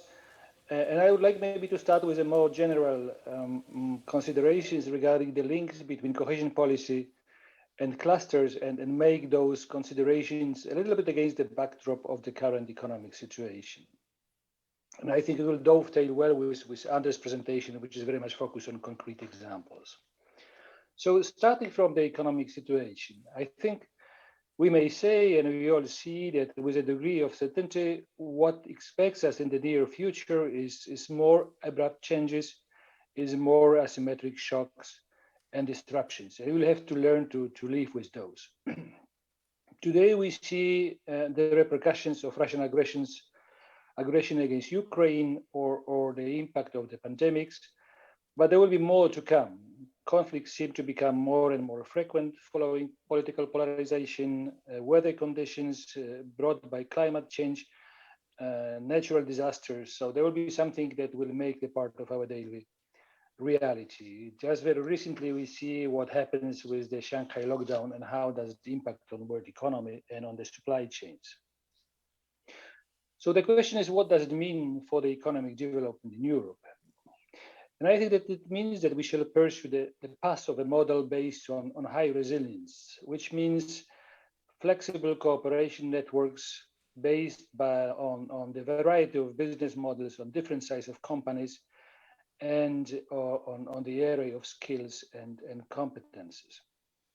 And I think this is something which distinguishes us and which gives us an opportunity to compete quite successfully against Chinese model, which is based still on the state capitalist, or American model based on large corporation with a huge financial power that we cannot match. So as biodiversity is very, very en vogue these days, I will make this comparison that was used by one of the economists who says that this model, those flexible networks, clusters based on different business skills, on different business models and sizes, is similar to a resilient forest, which associates different trees and species, and it stands against a hurricane much better than a single tree or a wood based on one species only. And I think we have seen already in the past that clusters were able to quickly find solutions to disruption in value chains following the outbreak of the pandemics. We had European Cluster Alliance, some of which may be aware of this, which pooled different skills and competences, in particular regarding 3D printers and spotting also new materials, which made it possible to catch up and to produce individual protective equipment very quickly, in this way, addressing the disruptions that were caused by disrupted supply chains from China. And also the same approach, I think Grow colleagues can tell you more about it, is used right now by European clusters for helping to Ukraine and helping to bring their enterprises into new supply chains that were disrupted by the aggression. And I think the reason for all of this is that clusters are able to quickly pick new market solutions. And this is all based on the flexibility and this wide range of skills, technologies, and competencies they have to their disposal. They can also spot very quickly those weak signals coming from the market and preceding major disruptions. So all this contributes to the resilience and the agility. At the same time, achieving this agility and flexibility might be much more difficult for large enterprises acting on their own or basing their activity on established business models, which rely on large quantities of inputs or imported materials. So what does it all mean for cohesion policy? I mean, clearly on one hand, the goals of the policy and the advantages of the cohesion policy are based on strategic and long-term approach. We need such an approach for green and digital transition if you want to achieve results and put our economies on a new track. On the other hand, however, we need to support this policy with economic cooperation running across national and regional borders. And clearly, the greater the variety of competencies, technologies, and skills involved, the greater the resilience of the policy itself, and the greater capacity of this policy to support long-term growth, jobs, through the implementation of EU key strategies. And this, I believe, takes me to macro-regional strategies. The cooperation logic across the territories sharing similar characteristics and challenges was certainly a key idea behind their creation. And I think this is certainly true for Baltic Sea strategy, which is underpinned by this large array of competencies and comparative advantages across its territory. So in many ways, the US BSR is providing in itself a cluster approach for regional cooperation around the Baltic Sea. And this holds true in particular in the area of innovation, which is one of key themes for the strategy. So from the regional development point of view, transnational clusters have one more advantage. They can help to redress the uneven levels of innovation performance across the more and less developed regions. In addition, they also allow for co-creation, one of the key themes of the policy area innovation for 21-27 period. And just to give you a couple of examples here, and flagships, we have projects such as BSR Star-3, Submariner Network, Scanbyte, Baltic Science Links, etc., which are largely funded now by Interreg programs and which have produced excellent results and new solutions in the areas of research collaboration, health, blue growth, or bio and circular economy. And I would like to mention here especially two examples of very well established and dynamic transnational and macro-regional cluster collaboration supported by the Baltic Sea strategy. In the area of blue growth economy, I mean the Submariner Network, which is a unique and active platform bringing together all the actors around the whole Baltic Sea regions in order to promote innovative and sustainable use of marine resources. In the area of health, we have the Scanbalt Health Region, which promotes cross-sectoral and transnational projects for innovation and health in life sciences. So in a way, it acts as an umbrella for a multitude of coordinated activities which apply to shared visions and values and utilize a common communication and coordination structure. Let me conclude by referring to the notion of embedding of the territorial cooperation, which applies to macro-regional strategies. As you know, macro-regional strategies come without dedicated funding. At the same time, in order to give more weight to cooperation, for the first time for 21-27 period, we require all mainstream programs, and that's a big difference for the first time, to engage in funding cooperation with other EU regions. And we have already good examples of such an approach, for example, around the new program for Brandenburg region. And this embedding comes together with the reflection that smart specialization strategies need to be better connected and more outward looking than was the case until now. So I believe that this approach opens new possibilities for funding USPSR. The key themes of regional smart specialization strategies in the Baltic area, in the field of blue growth, circular economy, industrial symbiosis, or low carbon energy provide new opportunities for cooperation. I think also, and this is the last point, that the involvement of the business through clusters is very important because it allows to concretize strategy, goals which are often set up by politicians and established at the political level. And in this way, it is up to the business to tell us what are exactly the business opportunities, what are the chances for a more long-term economic development, and where are the best possibilities for creating growth and jobs. Thank you very much for your attention. Thank you very much, Mr. Tokarski, for addressing this for addressing the importance of collaboration, as well as setting up the scene for this panel discussion. I'm sure that later on during the actual discussion there will be more examples and questions coming, so we can even demonstrate further the importance of collaboration. So for the first part of this panel, we'll have one more intervention from our virtual stage, and after that we will go for the discussion. So I would like now to present and to welcome Mr. Anders Bergström, the Policy Area Coordinator, EU Strategy for the Baltic Sea region.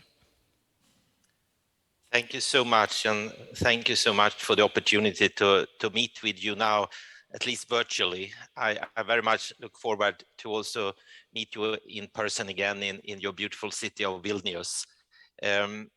I will concentrate my presentation on give something more on the macro-regional strategies. What are they? How can we understand them? I will also say something about how can you as cluster organization use the macro-regional strategies, what's in it for you? And then I will give 2 concrete examples. So yes, I'm a policy area coordinator, but I'm one of 30. And some 30 approximately. And I'm policy area coordinator for an area called Education, Science and Social Affairs in the EU strategy for the Baltic Sea region. And I have been working with this since actually the launch of the strategy back in 2009. I was appointed as policy area coordinator in 2013. So how can we then understand these macro-regional strategies? And we have got some first introduction by Slavomir. Well, they are strategic frameworks, and they are addressing complex societal challenges that we can't solve on our own in our regions or in our countries. We actually need to collaborate, and those challenges are growing in numbers. And Slavomir mentioned some of them, and these are in the sense listed in a action plan that is guiding the implementation of the strategies. But these societal challenges and these actions you will find in Lithuania, you will find them in all the countries in Europe. So it's nothing that is separated from the challenges that you are working with on a daily basis. What is characteristic with the Macrino strategies is also that they are working cross-sectorial, multi-level and transnational, that we are joining forces to address these challenges. And in that sense, it's also a little bit similar to innovation clusters, where you also are bringing different perspectives into your organizations in order to be able to work on development of solutions. And also what is important here is that we build long-term infrastructure for collaboration, and they are based on this mission-oriented approach, this that Slawomir referred to as co-creation, because this is a model of how we can work together with different stakeholders, with different perspectives in joint processes. We need to have a methodology for this, and this co-creation is a very important tool to be able to deliver on these set indicators that we have in our action plans. And sometimes we refer to these as flagships, sometimes we refer to them as policy action processes. It's always important to understand that they are not just projects, but they are actually processes more long-term, where we gather stakeholders to work together. And today we have 4 such Macrorino strategies in Europe. We are working also closely together. So we are not just working within our own geographies, we are working across the Macrorino strategies, and that is also something that has developed further the last couple of years, I must say. So this was a little bit about what are Macrorino strategies, but then it's more important, what can we do for you? What can we do for clusters? And here I want to say that as they are this kind of missions or policy processes, clusters are most important to be involved in this, and you are much welcome to be involved in this. And in particular, also what Slawomir referred to, that this is a way for business to be integrated in these processes. It can be difficult for a single company, but through a cluster, companies can be involved in these policy processes. These strategies can also support the cluster internationalization. It's a very important part of working with clusters, also to have an internationalization strategy for the cluster. This is something that is more and more clusters are also taking in to work transnationally or internationally. And here we can offer this kind of strategic framework. We can also, and now we are also a little bit into what Slawomir referred to, this embedding. We can also work to help with facilitate the funding with help of synchronized calls in these so-called mainstream programs. The most relevant one for you is the ERDF, but certainly there are also others like the ESF Plus that could be relevant if we speak about social innovations. And here is an example I will soon come to, where we actually are working with this, particularly targeting innovation clusters. So this is a little bit the support that we can offer from the strategies.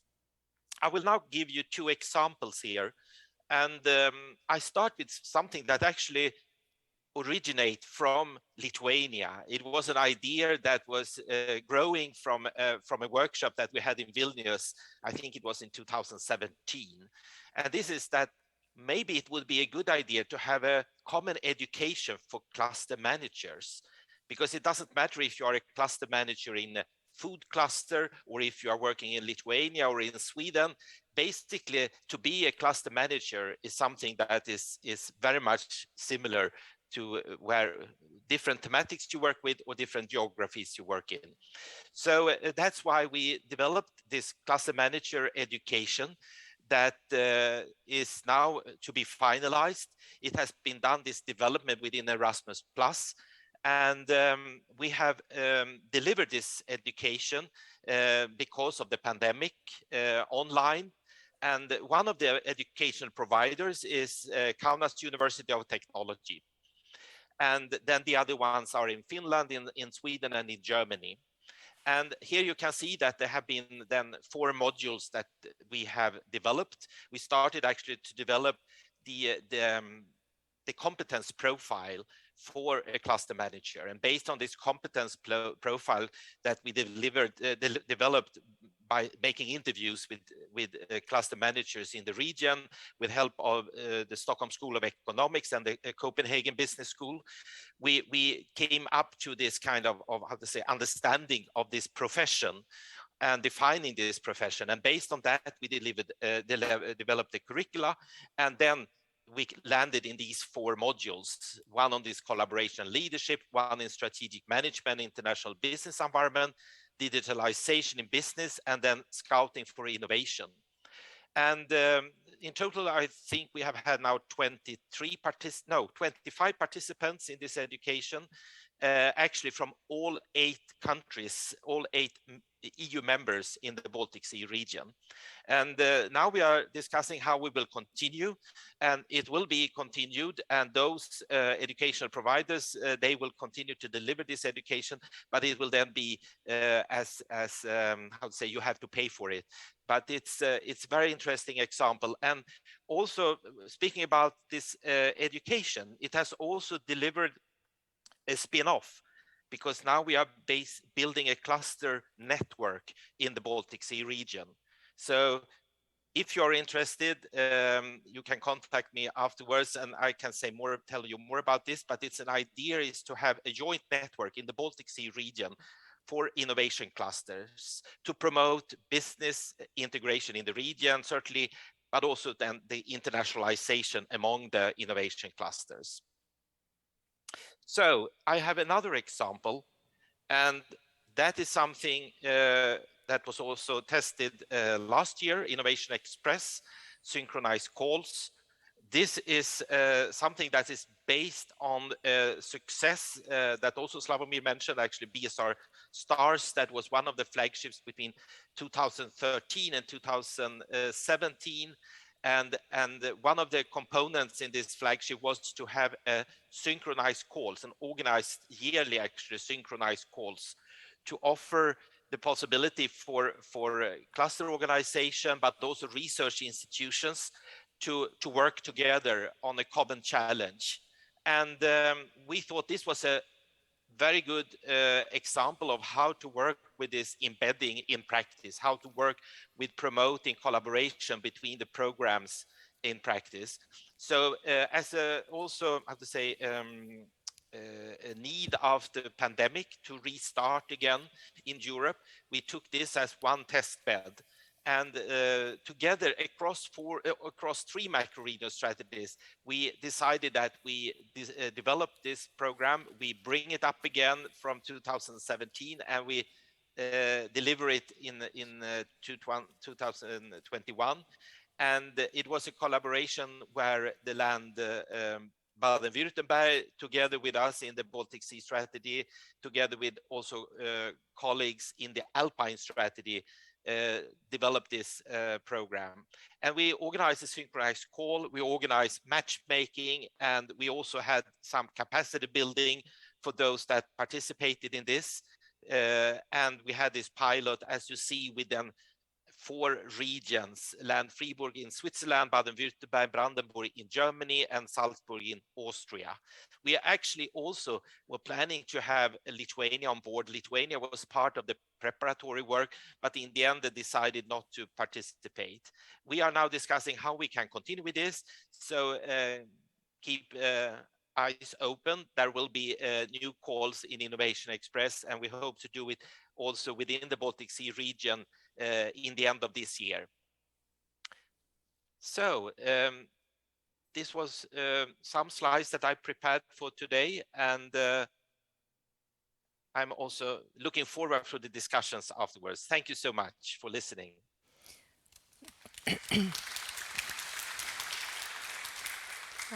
Thank you very much for this overview. I mean, one of the aims later on is really to go deeper into the open opportunities for collaboration for the Baltic Sea region. So I'm sure that we will further discuss that. So I would like now for the second part to invite on the stage for the discussion the other panelists that are here in the room with us. So again, I would like to welcome Giedrius on the stage. Please join me, as well as Suzanne Jorgensen and Skirmante Balzintiene. Please.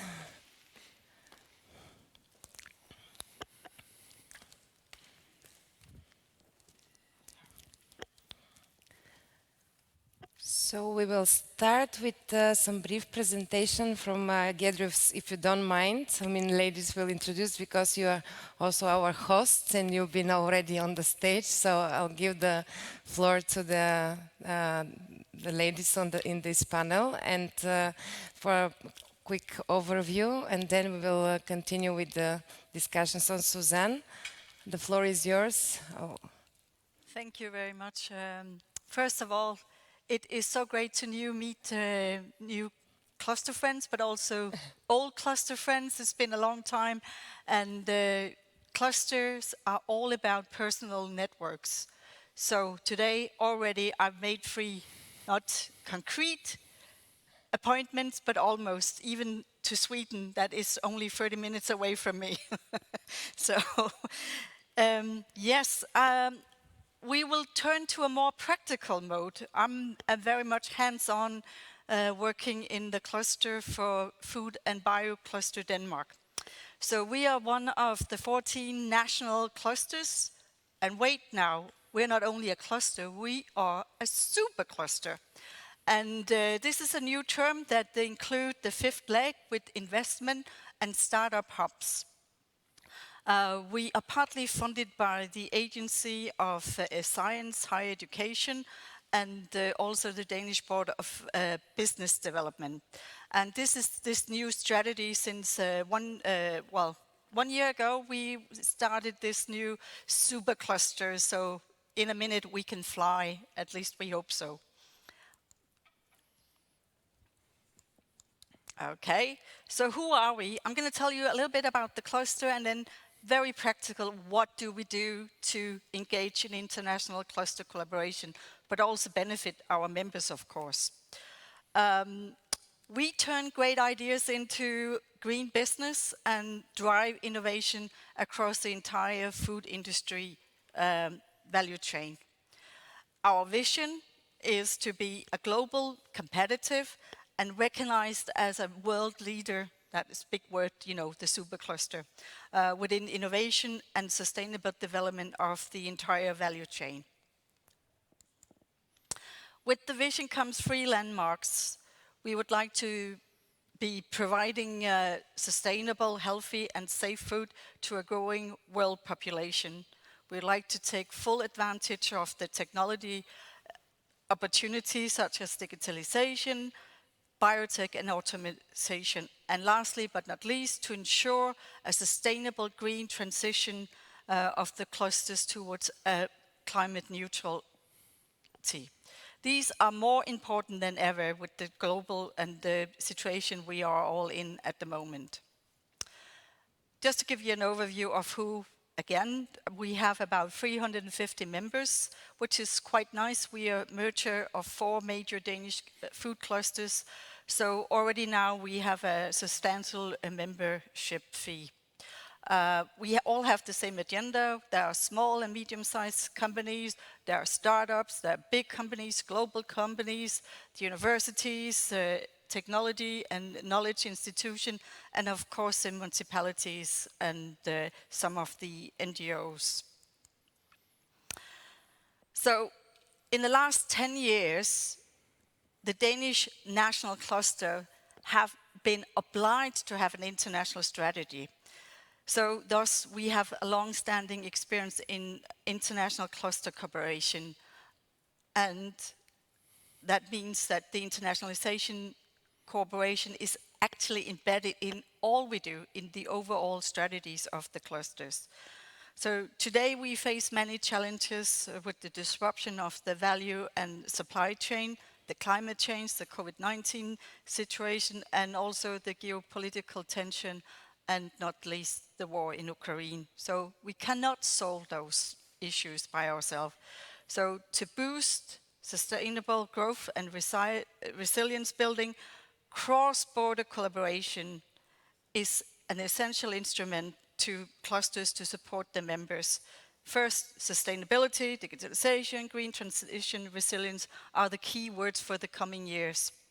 So we have to stand together, we have to collaborate, because I know it's a cliche here, but we are stronger and faster together. You could see under the COVID-19, when it was at the highest, a vaccine was developed almost within a year, and we saw a lot of creativity, of course also a lot of difficulties, but not the least the creativity, and I hope to see this in the current situation. So how do we do it?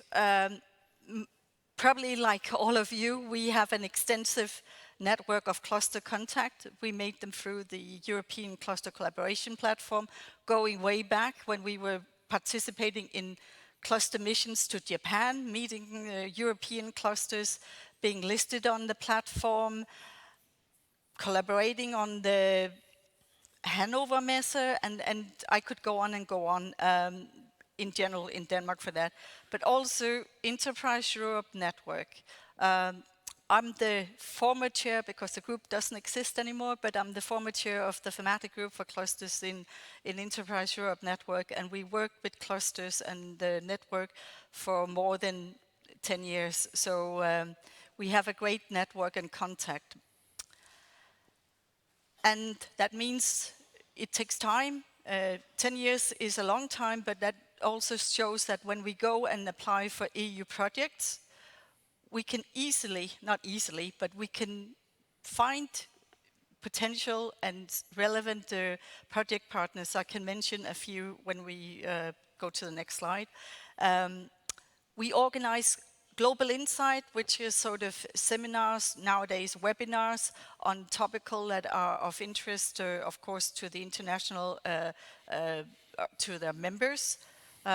We both organize and participate in conferences and trade fairs that have an innovative issue, like tomorrow the Anuga Food Tech is taking place. Actually, it starts today, but tomorrow the Sustainable Food Tech Solution, we are bringing 11 companies. So we try to combine both the clusters, but also benefiting our members. Innovation tours is also most like the incoming and outgoing cluster missions. So I'm already in the break talking to my dear friend Gittis to some of the clusters to come to Denmark, and we can have an exchange of practicing on how to organize the clusters. Yes, just to give you our project portfolio, we are very much a project-oriented cluster. We have 40 international and national, sorry, I forgot that, and the portfolio only from last year gone up by 11%. So even though we have had a lot of difficulties in this trying times, our project portfolio has gone up, also due to all the good initiatives from the commissions. The project turnover is not in euros, it's in Danish kroner, but about 1.58 billion euros. We are very keen on Horizon Europe programs. I just heard the Innovation Express is coming back. That is a great program, so be sure to listen and keep your eye open.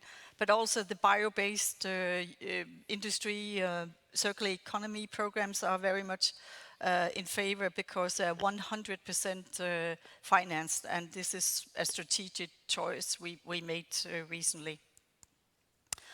This is just to show you some of the many projects that we are involved in. I can just mention three. One, Empower Bio, which is a bio-based project that includes clusters from Lithuania, from Latvia, from Sweden, from Norway, and it's all about empowering clusters to help their SMEs or startups to capture capital. Another very relevant is agrobioheat, how you can bring value to agrobiomass.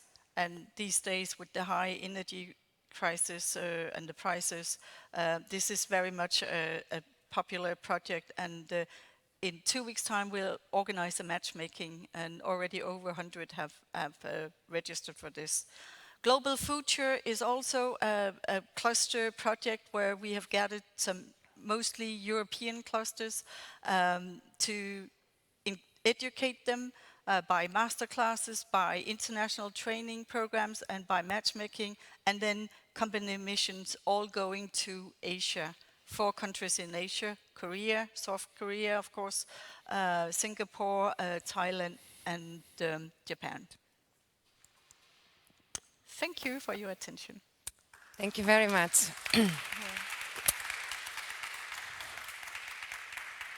Thank you. And you mentioned something, Suzanne, that I was, before starting the session, I was kind of trying to think for something to warm up the audience after the lunch break. And you said exactly what was in my head, that you used the time so far to make the connection. So I just really was thinking to ask, how many so far from the room you've made a connection and you met with someone that you haven't met before? So if we can simply just see. So, I mean, I'm really glad to see that, because this means that we are using exactly the time being together and to exchange and collaborate, because opening for new cooperations means that we know who is in the room.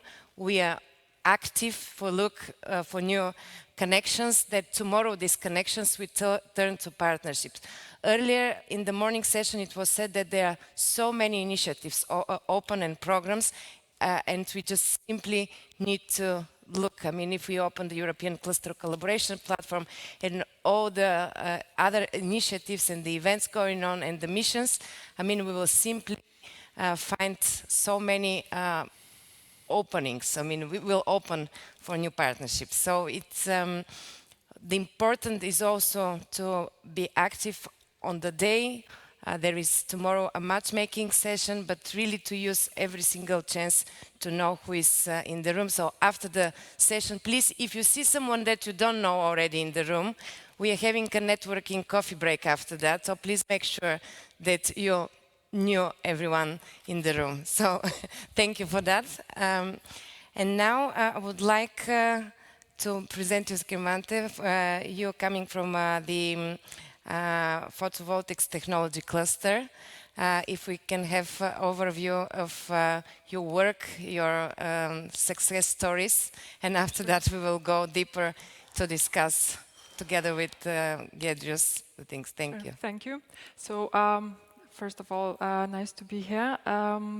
There were some technical issues and I have my presentation is lost. So I will speak from top of my head. I will try to stress out all the topics I was prepared to deliver. So,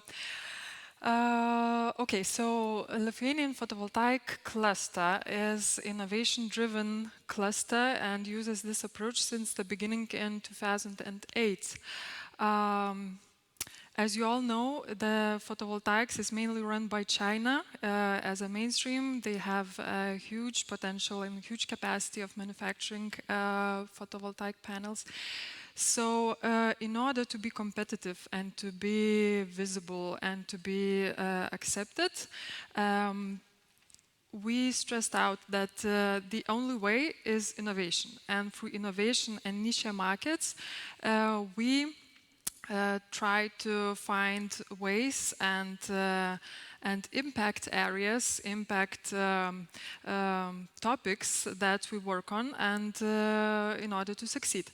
So on a larger scale, I would like to also note that having such a huge competition from China, especially in manufacturing for photovoltaics, but I think I could speak in all the sectors in general, Europe as a region, as one unity, should be working towards bringing back manufacturing at a large scale back to Europe.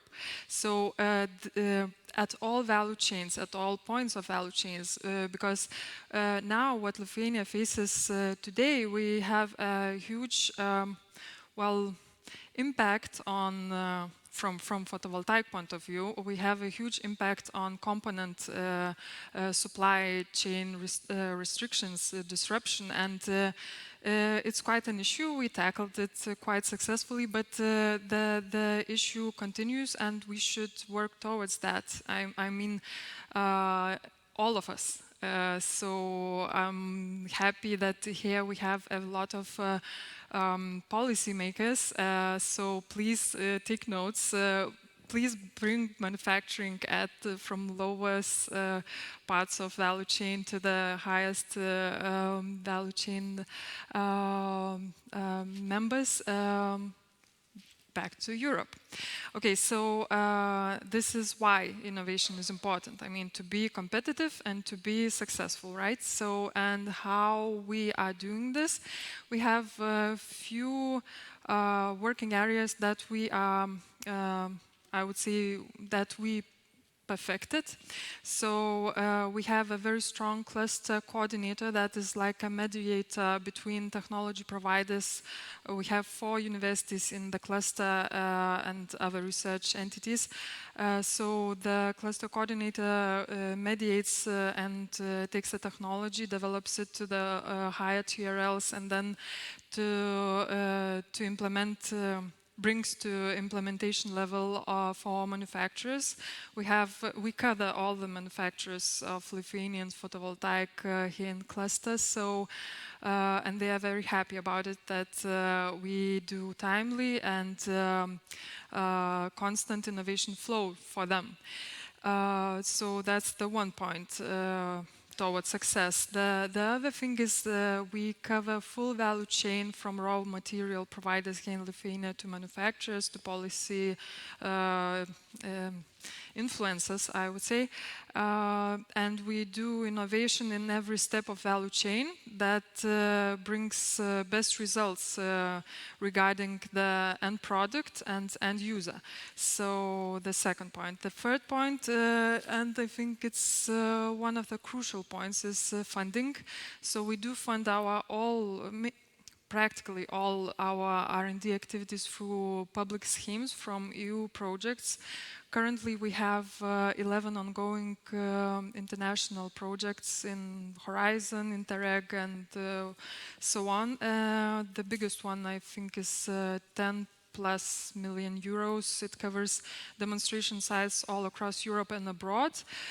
We do have technology development in that project and so on. So it's quite an interesting one. I can tell you more about in B2B sessions or after the session, the panel session, if you'd like. Okay, and so to try to summarize a bit, our main and daily activities is support manufacturers with constant flow of innovation. It's the first one. We have open scale laboratories at clusters facilities. We do have a scheme for searching, inviting, and preparing and implementing the EU projects. That is quite successful, actually. Also, what are we working on is supporting policymakers on national and international level on providing better legislation and to meeting the Green Deal goals and other topics. We are very active in the working groups and try to make the best environment for our manufacturers and the sector itself, and not only for our sector. I mean, for all the sectors in the Europe that works in renewables. So, while speaking from our side, we speak from their side as well. So. Another note for policy makers here in the room. We do have some issues that I would like to stress out a bit on standardization, certification process. I think you all know that, and well, we can speak about that in more detail a bit later.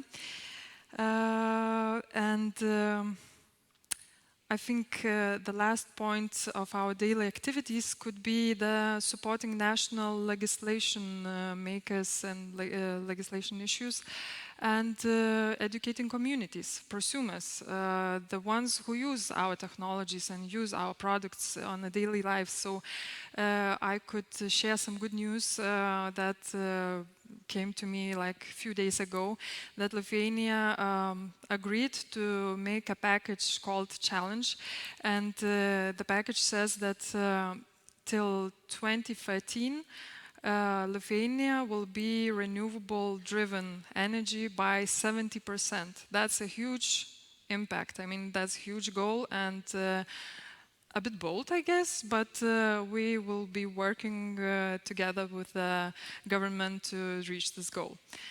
And to sum up all that was said, so what we do is to tackle mainstream competitors with innovation-driven approach. That's the first thing, and we find niche markets. We are active on building integrated PV, agrivoltaics PV. We do floating PV and vehicle PV and hybrid PV, all that covers all renewables in one place. So these are the main points we work on, and I really hope that I stressed out that we are good at EU projects, and I welcome all sorts of collaboration and cooperation activities, so feel free to meet me afterwards. And thank you, let's power up the world together. Thank you so much. Thank you for this. It is really good to hear the different cases and approaches, because at the end of the day it is, as I said it earlier, we are here to exchange ideas and experience, evaluate the success, and even not only the success, it's good to evaluate if there is difficulties, gaps, so basically to build and step on that for the future. So Giedrius, back to you. I mean, thank you once again for being inviting us here and being such a great host. So thank you for creating this platform and opportunity for us to meet and really exchange ideas. So from your end, some guidelines, some good experience, some case studies you can give us in your process, your way of building partnerships and collaborations. Thank you, Theodora. Really, I forgot that I represent Smart Food Cluster here, because I was involved in all organizational issues, and now I understand that I need to come back to my direct organization where I work, and I represent Lithuanian Food Exporters Association, Smart Food Cluster. We are active cluster in Lithuania and abroad. Our main activities are similar to your cluster, which you explained, and in Lithuania we cooperate a lot with our colleagues and friends, Agri-Food Cluster. We cover together agri and food. I mean, our partners, our members mainly are food processing companies. Together with partners, we have about 100 members from different subsectors. We work with other Lithuanian clusters, Logea cluster, Evita cluster from Lithuania, also Lithuanian packaging cluster. Main activities in Lithuania, we work a lot with export promotion, and we organize B2B matchmakings with foreign partners, importers. We organize participation in foreign exhibitions. It's our main activity, and we started 12 years ago from these activities. After after 3 years, in 2015, we started to work as cluster, and the main focus was for international activities. We started to work with our colleagues from Latvia, from Armans, Latvian food cluster, and now we have quite big experience in COSME projects. We implemented COSME Smart Specialization projects, COSME Go International projects, together with colleagues from Austria, from Catalonia, and now we're implementing one project with Cluster Excellence project, COSME Cluster Excellence project. And we are close to Scandinavia, and we have quite good contacts and projects with our colleagues from Scandinavia region. And one of the projects was introduced by Anders. We implementing cluster managers education program together with Merinova from Finland. I'm happy to see them here, and together with Netport from Sweden and Wildau in Germany. And we are quite active cluster, and now we try to work more with Horizon 2020 projects, and my colleagues will meet tomorrow, you in Anuga-Tech, Packet Cluster will participate in Germany, and it's our part to be active in international projects. And now we work more than 70% our activities are with foreign partners. Thank you. Thank you. Yes, thank you. It's good to hear really success of the operation so far and building such a good partnerships. So I would like now to go back to our virtual stage, and as we said, it's good to hear the success stories, but also good to know what are, for example, the barriers, so we to try to find a way to work on that. So, Mr. Tokarski, if you allow me to ask, what you consider for the main barriers to territorial cooperation for the region? Well, if I look at this from the perspective of cohesion policy, I think there are two main barriers. Firstly, there is a mentality barrier. I think there is this conviction that cohesion policy is for the regions and make most of the sense to spend the money inside the region, while cooperation should be addressed only under European territorial cooperation objective. And I think it is wrong in a sense that, yes, indeed, there are plenty of great projects that we're doing in the cross-border programs, and I could enumerate them for long, and they're really inspiring, and I think particularly appealing to people now in these times of very divisive politics. But there is no reason why mainstream programs should not dedicate a part of the funding for the project involving other regions in their own countries or beyond. And I think we heard all good reasons why this should be done. And secondly, there is a real barrier in a sense that cooperation comes at a cost. The more partners, the more effort you need to make. If you want to do something, like mentioned by Anders, that the synchronizing of calls for proposals, that already requires quite a lot of effort. And at the same time, normally region also needs to consult their own national government and see with their own stakeholders. So there is something real in saying that if I want to do territorial cooperation in the mainstream programs, that requires more work than a typical programs run inside the region. But I think that we heard very good reasons for saying that this cost is more than counterbalanced by the gains coming from territorial cooperation. And I'm quite optimistic in the sense that it required some convincing for the region, but we see more and more approaches where people really start to look a little bit beyond their own borders and start to think I have this type of competences, and I have a partner region somewhere else which has different types of competence which are complementary to what I have. So it is in this way that we can address the whole value chain or be innovative across the whole value chain, and not only at its one particular point, as we heard from the colleagues from Denmark. So, well, this is what I wanted to say. Thank you very much. And the same question for you. What do you think from if we've heard what Mr. Tokarski said, but do you agree with that, or what you see the main barriers for territorial cooperation? I mean, you gave the good examples, but also if we can hear what you found so far as barriers. Yes, thank you for the question. Start? Well, or was it me to start, or was it? We would be glad to hear you. Yes, thank you.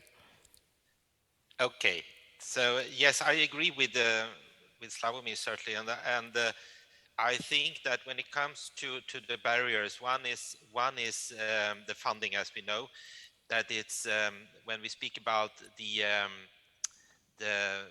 mainstream programs, it's a little bit more complicated to launch these calls. It calls actually then for capacity building among those managing authorities, but also capacity building for those that are going to use these funds for transnational cooperation. The new programs allow for much more of collaboration, actually encourage collaboration. So we will learning by doing. But to set up calls like the Innovation Express, I think we will need some help for that, help from certainly managing authorities, continuous help from the Commission, and certainly also from you working in the regions to ask for this, to ask for more of these collaboration, because certainly you are the main stakeholder. You should talk to your managing authorities and say, we want to collaborate and we know that you can help us. I think another thing to bring up here is the sustainability for collaboration. We know that in the world of projects, they are usually 3 years. And I think for the future, we will see need of more long-term investments in collaboration. Collaboration takes time, and those of you that have worked internationally, you know that after the 3 years project, this is when you really can start delivering and you want to continue working, and then the money is over. I don't think we can do much this program period, but I hope for the next, where we might see more of these kind of possibilities to finance the infrastructure for long-term collaboration. Certainly, we all need to invest in it. It's nothing that we can ask from the programs, but maybe there should be more opening for this kind of longer investments than 3 years. Thank you. Thank you, and you gave a really good food for thought for a future panel, sustainability of collaboration. This is great to be further discussed and see what we can do in that direction. So not one collaboration, not just to stay for one project, but really to continue further and to be expanded. In our experience, the projects go one by one, one after one, and it's like you have the very low technology and you develop it through projects, right? And the partners you join in the beginning goes through all those stages and all those projects all together with you. So this is our experience, and to address the latest speaker, the problem of finding and choosing the right partner is a bit of an issue. I mean, not all partners you have to choose very carefully. I mean, because it is a joint event and joint thing to prepare a very good proposal and to later on to prepare and finish a very good project. So access to wider possibility to choose, or maybe a pre-preparation of a project would be beneficial, well, from at least our point of view. Thank you. And thank you. I can add that, it's all about not all, but financing, the rate of financing, because many of the clusters have smaller secretariat, not a huge machine. So they, as you said, need to find the right partner, and once you found the right partner, you have to nourish it. Maybe go on to work on other EU projects or the national projects that can invite international partners. I really like, I will repeat myself again, the Innovation Express in the old days where it was in Scandinavia. At that time I worked for the Danish support organization, cluster support organization, and it was a huge success because it was sort of a soft pilot funding, so to speak, where you had Innovation Express, where you got funding to see if you can cooperate with this cluster. So they had a smaller project, very easy to submit the application, and then you could go on to larger cluster EU projects. And I think this is one of the base of our cluster, that we build it up slowly. I think it's been mentioned also that maybe it's a soft value, but building trust among each other, not only in Denmark, but also the Swedes and Norwegians and also the Baltic regions. Even though we are close and neighbors and so on, you still need to build trust. So it can be a bit of a barrier that it takes time. And Innovation Express, go for it. Please come to Scandinavia soon. Or at least the Baltic region, sorry.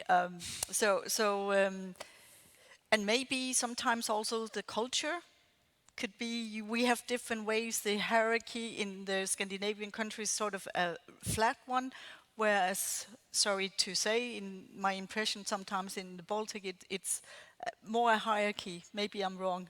I hope I'm wrong.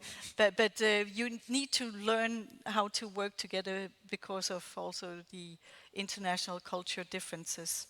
So money and people could be a bit of, but also an opportunity.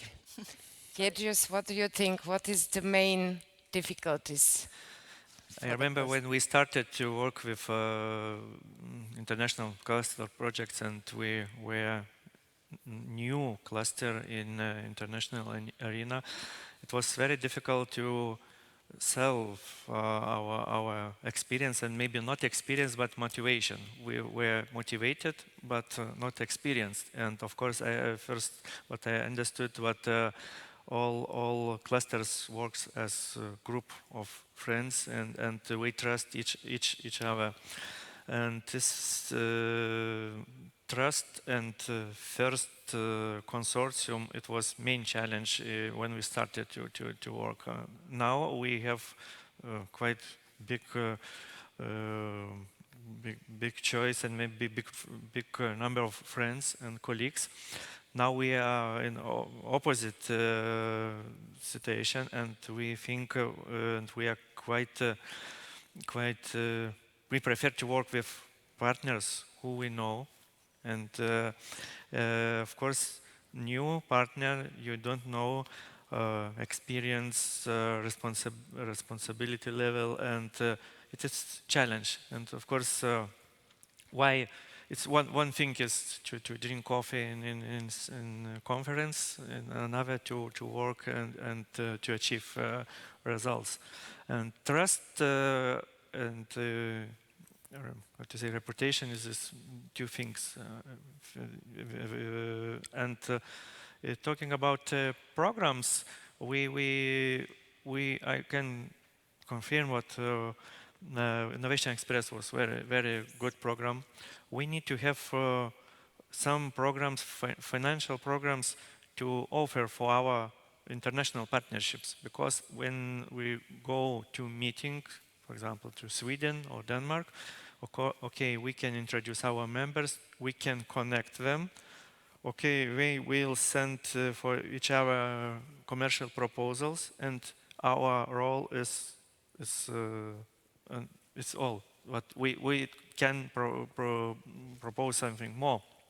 If we have some programs, financial programs, we can continue with these results, with these networks. And small projects, Innovation Express project or Swedish Institute projects for cooperation are very useful and helps to continue with international programs. And main barrier are different programs, different level and different priorities in countries. It's very difficult to combine them and to find common programs. For example, with Latvia we work a lot, but we don't have a program where we can organize something between Lithuanian and Latvian companies. We work a lot, but nothing to propose. We can just connect them and say, yes, it's a very interesting company in Latvia, in Lithuania. If you want, we can introduce you, and it's all. And these programs are very, very, very important. I would add, I mean, we have Norway grants as an example, I mean, as a program. So it's a good program, a bit different, not for exact collaboration, but to exchange experience and maybe to upgrade some manufacturing. So it's a good fit for us. So maybe some sort of that kind of two-country collaboration could be a good fit to exchange experiences and to collaborate a bit more.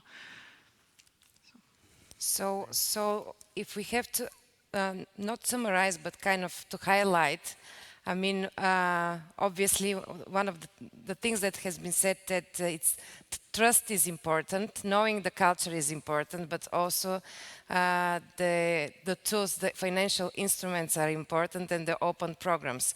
So at the moment, which is the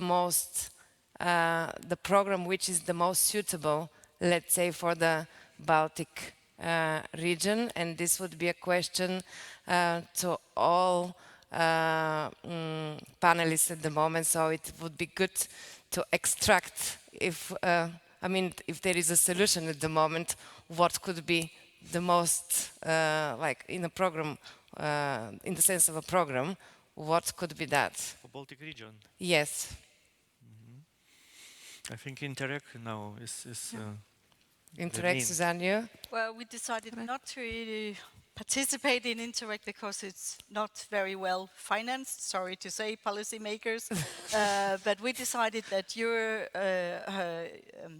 Horizon Europe, the bio-based circular economy, Baltic, the Innovation Express, but also the new initiative that's been mentioned today. We're very monitoring the whole programs coming up, and I think we are already working very well together. So it's just to keep an eye on what's coming of new programs that we can apply to, and of course it takes time, but we'll get there. Yeah. I would agree, Interreg. But we as a cluster like Horizon Europe the best. I mean, we're good at it, we succeed at it, so I like this program the best. Yes. And Slavomir, if we can hear your thoughts on that, what you consider to be the most suitable, I don't know which word to use, program for the region? Well, it's more a perspective of beneficiary that is important rather than policymaker, but I think it depends a little bit what you want to do. I think certainly Interreg is well functioning program that is known to everybody. We hope that now we can really make more use of the mainstream programs, because this is where the real money, if you want, is. There is right now we just launched the call for proposals under Interreg Europe, which is open and where you can get the funding of up to 4 million euros, I think, for testing new approaches together across a number of regions. So this is very well suited for the sort of pilot phase of cooperation. And well, Horizon Europe is traditionally the instrument that is very well functioning, and where programs like InnoSup had a lot of attention and success among the clusters. So I think it also makes a lot of sense to use this one. Yes. And if we can go back to Anders, so it has been mentioned a few times, the Innovation Express, but is it your, if you have to say what you consider and see as the most appropriate program for the region, would you stay with that? I mean, you heard the opinion of the other participants, so if you comment on that further? Yes, I can. I mean, first of all, you can't compare Innovation Express with, for example, Interreg or the Regional Development Fund. It's a synchronized call. It's an instrument where we can help facilitate collaboration and synchronizing calls, offer capacity building, offer matchmaking. And as we heard today, it's a well-functioning model that is also spreading now to other parts of Europe. We hope to restart it in the Baltic Sea region, as I said, in the end of the year. But to answer your question, I also here agree with Slavomir. It depends on what are you working with, what thematics are you working with. But I think the beauty here and the success is to combine the financing. And I don't think we do it so often, but I mean, we are usually experts in, for example, Horizon, or we are expert in European Social Fund. But I mean, the combination is actually here we can get the real success. Because, for example, I think it was Gidrius that mentioned this with projects across borders between Lithuania and Latvia. But here you have the Interreg cross-border program that can be very helpful to start something smaller that you can scale up with the mainstream program. You have also mentioned the Swedish Institute, and there are also the Council of the Baltic Sea States. There are this kind of seed money. And also, I think you can talk to your managing authorities about these kind of things, because I know that the Swedish managing authorities for the European Social Fund, they have also decided to have smaller projects now, up to 40,000 euro, to kickstart this kind of transnational collaboration. So once again, I think you should go to your own fund, to your own program, and knock on the door and say, hey, we would like help to get started. And I think there is a lot of possibilities also in the new programs to get this support, smaller projects also. Thank you. Thank you. A lot of things can be mentioned. I mean, what is needed. I mean, especially that we mentioned the trust and knowing the culture, which was said, and it's very important. Not only working and collaborating with entities in Europe, but considering even going beyond Europe. But what do you think clusters and public entities in the region can do in order to prepare better for territorial cooperation? What could be, I mean, kind of the efforts in which direction could go for better territorial cooperation? Marketing. I mean, to sell themselves. And you open the door, you show the nice picture of you and your work, your experience and whatsoever, and I think the door will be wide open. I don't know. Yes. I think you should participate in conferences like this, workshops. There's a number of activities coming up on the European Cluster Collaboration Platform. Go out there, meet people online, on site. I think this is, as I said in my presentation, we are in the business of people, relation building. So in order to have a better program or better project or better collaboration, you need to go out there, as you said, open the doors, participate, organize things, and also remember stakeholders. I think in all countries you have the Ministry of Foreign Affairs, Trade or Council, Enterprise Europe Network. They can help you also to implement the international activities such as matchmaking or company missions or cluster missions. So since the Secretariat are very small, then you need some help, and go out, reach out to them and ask for help. They have the same, not KPIs, but they have similar. So I think it will be, you know, stronger together. We will be working together better, yes. Yes, and you said that it is important to participate in conferences, in matchmaking events. It is also very important to be prepared going at the conferences, in these events, because you have to know clearly whether you're searching for new partnerships, you want to market your organization, or to open the door, for new partnerships. I'm also using this opportunity to ask all the online participants, those delegates that are with us from the very morning, to use the chat function, and if they have questions or if they want to share some good examples, please do so, and we will be trying to answer straight away or during the course of the remaining hours of the conference. So please be active and stay with us. We are really interested to hear your voice as well. And I see that we are having a question. My colleagues will help with the question. Thank you very much. Yes.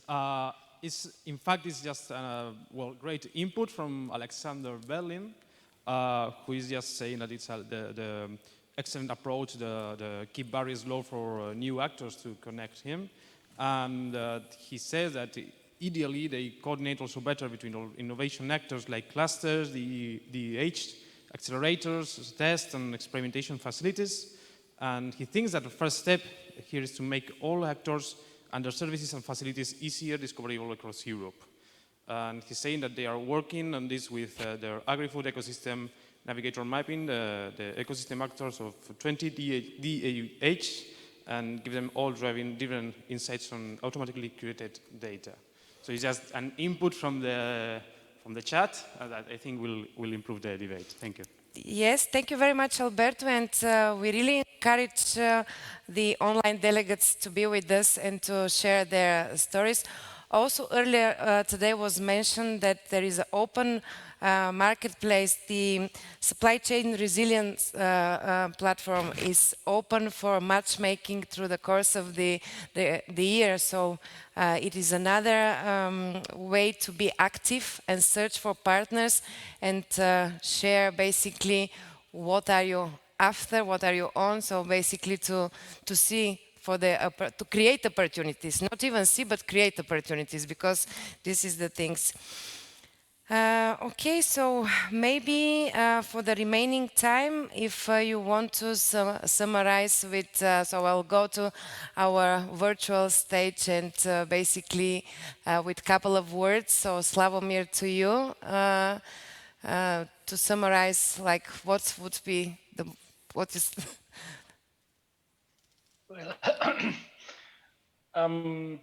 Well, summarizing is always difficult, but maybe just 2 or 3 points that I would like to make. First of all, I think it's also, we should not forget when talking about more cooperation inside Europe, about still the idea of being a part of a global value chain. I think those things go together and are not contradictory or excluding each other. And even there is a logic in saying the stronger your cluster, the more cross-sectoral, the more competencies, the more it can offer, the most interesting it is on the global scene, and there will be more interest from other global actors to join and to engage in economic exchange. So we should not see those two elements as something excluding each other, especially in small economies such as Lithuanian one, where we know that the more diversified it is, the better. Secondly, I think, and also something mentioned by Anders, is that we should not forget that the current challenges are cross-sectoral, and they play on many chessboards at the same time. So again, the cluster that has more competencies, that run through a larger number of areas, has a more chance to use it as a business opportunity. If I take one of the leading themes in the mainstream programs, which is energy efficiency and renovation wave, it is a typical example for such an approach or for looking for new business opportunities, because the renovation wave is not only about building houses that use less energy. It's also about new technologies, it's about digital twins, it's about social affordability. So this calls for clusters which can pool those competencies together and offer solutions which are multidimensional. And the last point I would like to make is that we should also seek for bottom-up approaches. We should not forget that we are living in the age of very divisive politics. We are living in the age when the very founding base of our democracy is being questioned. So in the end, economic policy and growth and jobs, it's not only about this, it's also about democracy. So the more we can involve citizens in the policy making, the more we can respond to what they need through the approaches based on social innovation, the better. And I think it is also important. Thank you. Thank you very much. Thank you very much for that. And Anders, to summarize, what do you think are the benefits of territorial cooperation? Well, today we have learned that we need each other more than ever before, that we need to collaborate to really address our challenges and to give the answers that we need. And starting from that, I think what is important for innovation cluster is certainly to have an internationalization strategy, to develop such a one, to basically answer the question, how can my cluster be strengthened by collaboration? So I think that is the first thing. The second thing is certainly to start to ask for funding for collaboration. And I'm not thinking just about the EU funds. I'm thinking about funds that we have in other ways on the national level, even regional levels, that can be definitely used for collaboration with other countries. So start to demand funding for collaboration. And the third thing is to make best use of your macro-region strategy in the Baltic Sea region. We are here also to help and support, and there are very many possibilities to engage. If you speak about food clusters, we have a lot of work with the policy area bioeconomy, working also together with policy area tourism on sustainable food production, sustainable food consumption also side. We are working in my area with educational technology. I mean, as a result of the pandemic, but also now in the war in Ukraine, people are going online for learning, for teaching, and here is a lot of technologies. So I'm just giving you two examples where the Baltic Sea strategy can also be a help to you. So this would be the third and last summarizing part from my side. So thank you once again also for thank you once again. Invited today. Thank you very much for being with us today. Thank you. And a few words from you. So Giedrius, if you'd like to start. As our ministry said, we expect from us internationalization. We now 60% of our clusters work with international partners, but ministry expect 80%. It's a huge number, but it's our choice. As we're a small country, we need to be active abroad and to work more and more with our partners, but to stay in Lithuania too. Yes. We will stay here, but we work more and more with foreign partners. And Suzanne? Yes, our national clusters have to have an international strategy, so it's embedded in the overall strategy. And I think we're already doing that. We just need to do more. The situation that we are in has just accelerated everything, so people are more in tight and also more encouraged to work international, also the members. And there was a survey in Denmark to show that companies which are in a cluster are 14% more internationally minded than if they're not in a cluster. So that will benefit the economy, the regional, the national, and so on. And so I just think we should keep up the good work, take advantage of the situation, see the possibilities instead of seeing always the challenges. So far, we have seen we can stand up to the challenges. So keep up the good work, everybody. Yes, thank you. And Skimante, to you. Yeah, so a few words. Renewables are already a smart specialization here in Lithuania, a Green Deal ongoing. So it's a huge opportunity. And we work towards that to open not only European Union's countries' doors, but the doors abroad. And I call for any type of cooperation to join the forces and to open more doors together. Thank you. Thank you very much, and I would like to thank for the panelists being with us today, as well as on the virtual stage. Thank you very much. What we kind of heard is the importance of having international strategy, working towards building sustainable cooperations, spending time to understand potential partners, because this is very important, because these partnerships, I mean, it's not just for a day or two. We are working towards of having not one partner, as you all said, not only for one project, but basically to continue further and building, using these partners for other projects and expanding opportunities.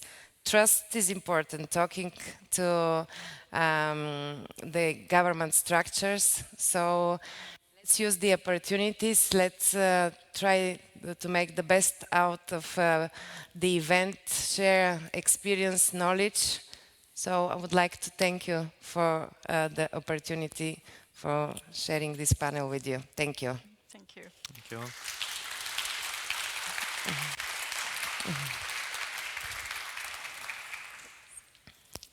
Thank you very much.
Wait, what, sorry? Vilnius.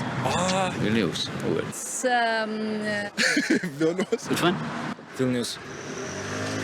It's Austria. Welcome to Vilnius, Austria, the undiscovered jewel of the Alps. Vilnius is characterized for having most of its landmarks just a few minutes away from each other by foot. This admirable city is in the heart of Austria. Vilnius? In Italy? In the heart of Italy, being its most well-kept secret. Its effervescent streets and colorful markets make it a perfect destination for any traveler. For obvious reasons, Vilnius is the pride of Italy. The pride of Finland. Vilnius's old town, considered one of the biggest in the region, is crowned by the majestic Gedimino Tower, where travelers like this young fellow, hello there, buddy, can have the same view that the old ruler of Finland, the old ruler of Venezuela. Sweden? Sweden. Belgium. Oh, okay. Ethiopia. Of Ethiopia? Romania. What if I told you that Vilnius is the capital of Lithuania? Oh, we'll never know. Yeah? Yeah. There you go. Yeah, okay. Yeah, that's right. Yes! Welcome to Vilnius, Lithuania.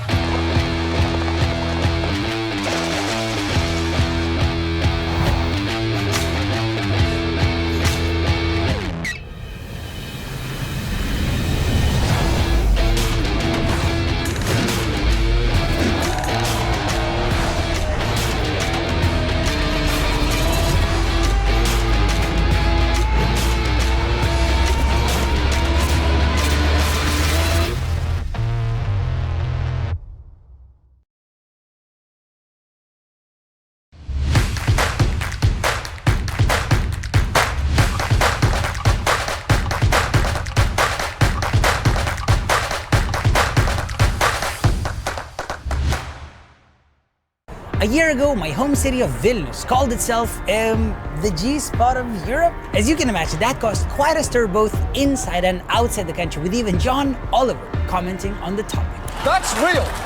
That is real. The new tourism campaign of Vilnius is Vilnius, the G-spot of Europe. I think this campaign did quite a bit to help people learn that Vilnius exists, but it didn't go too much into detail on what the city is about, and that is exactly why I'm making this video. I want to tell you everything you need to know about the city I was born and raised in, with hopes that one day you'll come explore it on your own and have yourself a pleasurable time. So sit back, relax, and enjoy.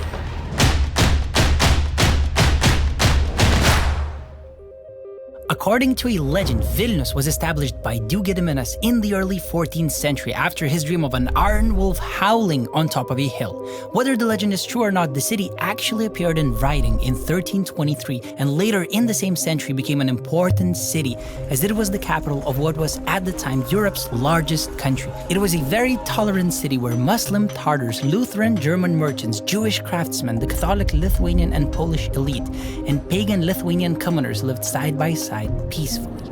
As the richness of the city grew, more and more palaces, churches, and monasteries adorned its narrow streets. Its crown jewel, Vilnius University, was established in 1579 and became a primary center of science and education in Eastern Europe. The prosperous centuries came to a horrible halt in mid-17th century when the Lithuanian-Polish Commonwealth lost a series of wars against foreign invaders that led to the Russian Empire capturing Vilnius in 1795. Throughout the next 120 years of Russian rule, Vilnius was made a backwater of the Russian Empire, with a population of as few as 50,000 people at times. The city kept being occupied by different armies: Napoleon's France, Pilsudski's Poland, Nazi Germany, and eventually fell to the hands of the Soviet Union. The Soviet rule was a time of Lithuanian heritage neglect. However, Vilnius persevered, sustaining its artistic spirit even while a lot of its historic buildings got abandoned and huge grey apartment blocks were developed. After our independence, the city kept growing, changing, and developing every single year, becoming so active, fun, tolerant, and modern that I can honestly say I'm incredibly proud to have been born and raised here. The city center of Vilnius consists of 5 major areas. The Old Town. It's one of the largest surviving medieval old towns in Europe that's developed over the course of many centuries, and thus it is a place where some of Europe's greatest architectural styles, Gothic, Renaissance, and Baroque, stand side by side everywhere you go. The Republic of Užupis. The self-proclaimed Republic of Užupis is our bohemian and artistic district. It's situated behind a tiny river and is full of tiny shops, restaurants, and even art galleries that are all so cozy you'll never want to leave. Šnipiškės. This place used to be one of the dodgiest areas of the city, but then it got redeveloped to our main business district that's home to many banks and internet startups. Speaking of startups, the Financial Times has recently named Vilnius the #1 city in the world for attracting tech startups. Žvėrynas.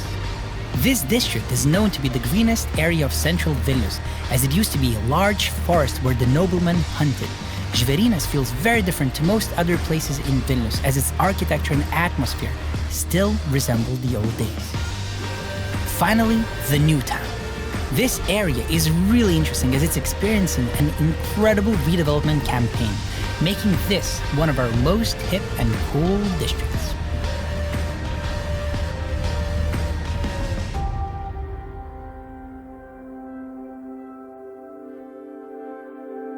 Vilnius is not a true international metropolis yet, but it's ethnically diverse. Around 65% of the people are ethnic Lithuanian, while 14% are Polish, 12% Russian, and 9% come from one of as many as 128 ethnicities that live here.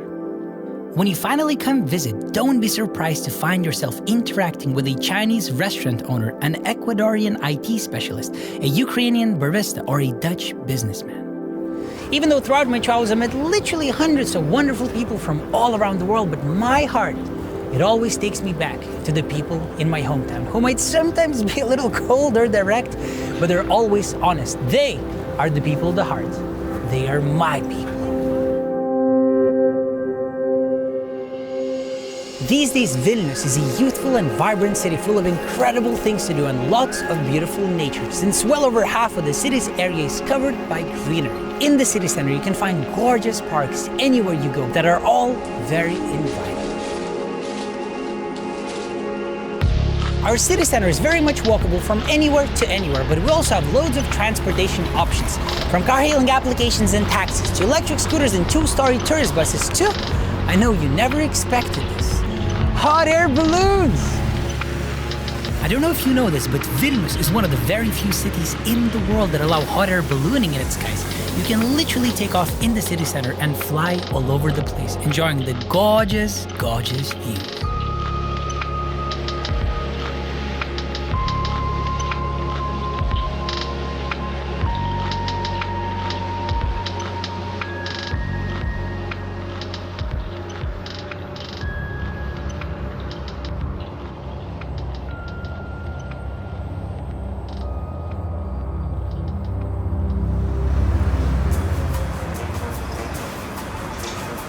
This all seems really epic, but let's get back down to earth.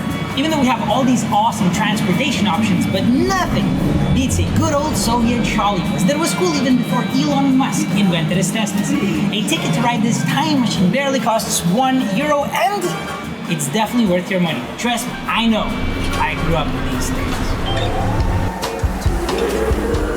Since you obviously didn't come here to see me crying, let's move on to something a bit more exciting. Food. Vilnius is home to hundreds of restaurants, bars, and cafes that offer all foods and drinks your heart will ever desire. However, I must be really honest with you. Vilnius used to be a very affordable place back in the day, but after we got the euro, it became a little pricey. So even though we have all these amazing food options available, you might also want to look into trying some of our delicious kebabs. They're €3 each, and I mean, they could be worse. This, of course, isn't addressed to you if you're coming from Norway or Singapore or Switzerland. You guys certainly won't have to eat no kebabs. You'll be eating fine foods. Okay. Now that we've all had a great meal, it's time to explore. If you're into touristy sites, here are the top 5 places you definitely cannot miss. Gediminas Tower. This is the most famous of Vilnius' touristy sites that's been looking over our city for over 600 years. 3 crosses. an awe-inspiring religious monument from which you can see a spectacular panorama of our old town. Cathedral and the Palace of the Grand Dukes, two touristy sites at the heart of Vilnius that will inspire even the most uninspired tourist. Vilnius University. Founded in the 16th century, it was the first university in the Baltic states that will certainly take you back in time. Church of St. Anne. It is a prominent example of Gothic architecture that was built in the 15th century. This church might very well be one of our most beautiful. Cathedrals, universities, and churches are all really nice, but there's so much more to Vilnius that you should explore. Do not forget our cultural spots, such as National Gallery of Art, Contemporary Art Center, and Mo Museum, where you'll find enough art to fill your heart's content. Vingis Park. This park is by far one of my favorite places to relax in Vilnius. It's a huge park literally in the city center that just seems to never end. Halės Market. This local market was established well over 100 years ago and is busy with action more than ever. TV Tower. Standing at 326 meters above the ground, the TV tower is the tallest construction in Lithuania that features a rotating cafeteria giving you a 360-degree view of the whole city. I don't know if you know this, but a large part of HBO's award-winning Chernobyl TV series was filmed in this tiny district of Vilnius. If you want a taste of Soviet apartment architecture, this is your place.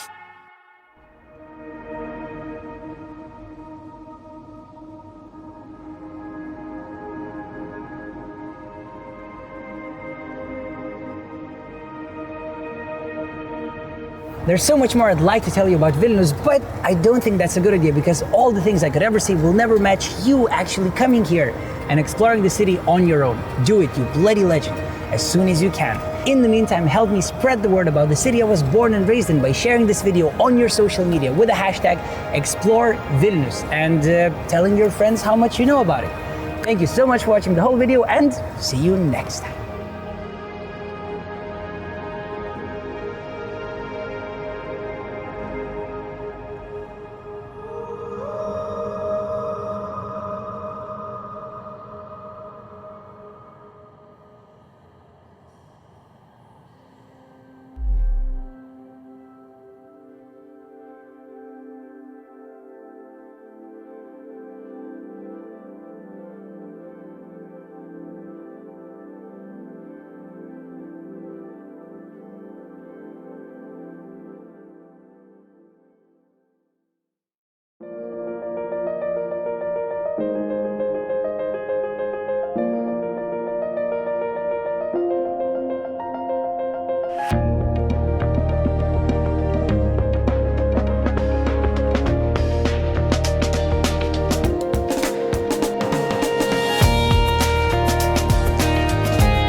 Wait, what, sorry? Vilnius.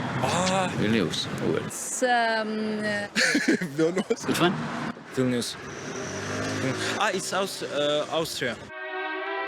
Welcome to Vilnius, Austria, the undiscovered jewel of the Alps. Vilnius is characterized by having most of its landmarks just a few minutes away from each other by foot. This admirable city is in the heart of Austria. Vilnius? In Italy? In the heart of Italy, being its most well-kept secret. Its effervescent streets and colorful markets make it a perfect destination for any traveler. For obvious reasons, Vilnius is the pride of Italy. I mean, the pride of Finland. Vilnius's old town, considered one of the biggest in the region, is crowned by the majestic Gedimino Tower, where travelers like this young fellow, hello there, buddy, can have the same view that the old ruler of Venezuela, the old ruler of Venezuela. Sweden? I mean, Sweden. Belgium. Oh, okay. Ethiopia. Of Ethiopia. Romania. What if I told you that Vilnius is the capital of Lithuania? I would never know. Yeah? There you go. Yeah, okay. Yeah, that's right. Yes! Welcome to Vilnius, Lithuania.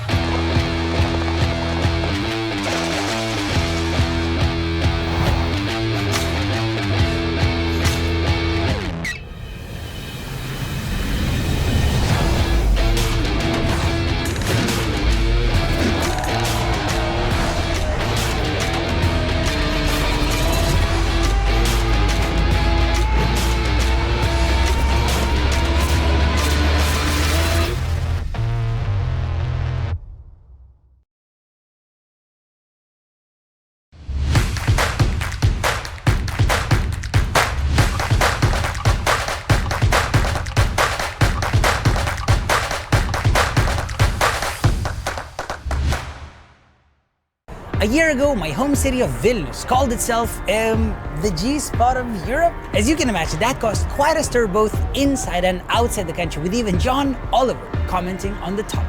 That's real. That is real. The new tourism campaign of Vilnius is Vilnius, the G-spot of Europe. I think this campaign did quite a bit to help people learn that Vilnius exists, but it didn't go too much into detail on what the city is about, and that is exactly why I'm making this video. I want to tell you everything you need to know about the city I was born and raised in, with hopes that one day you'll come explore it on your own and have yourself a pleasurable time. So sit back, relax, and enjoy.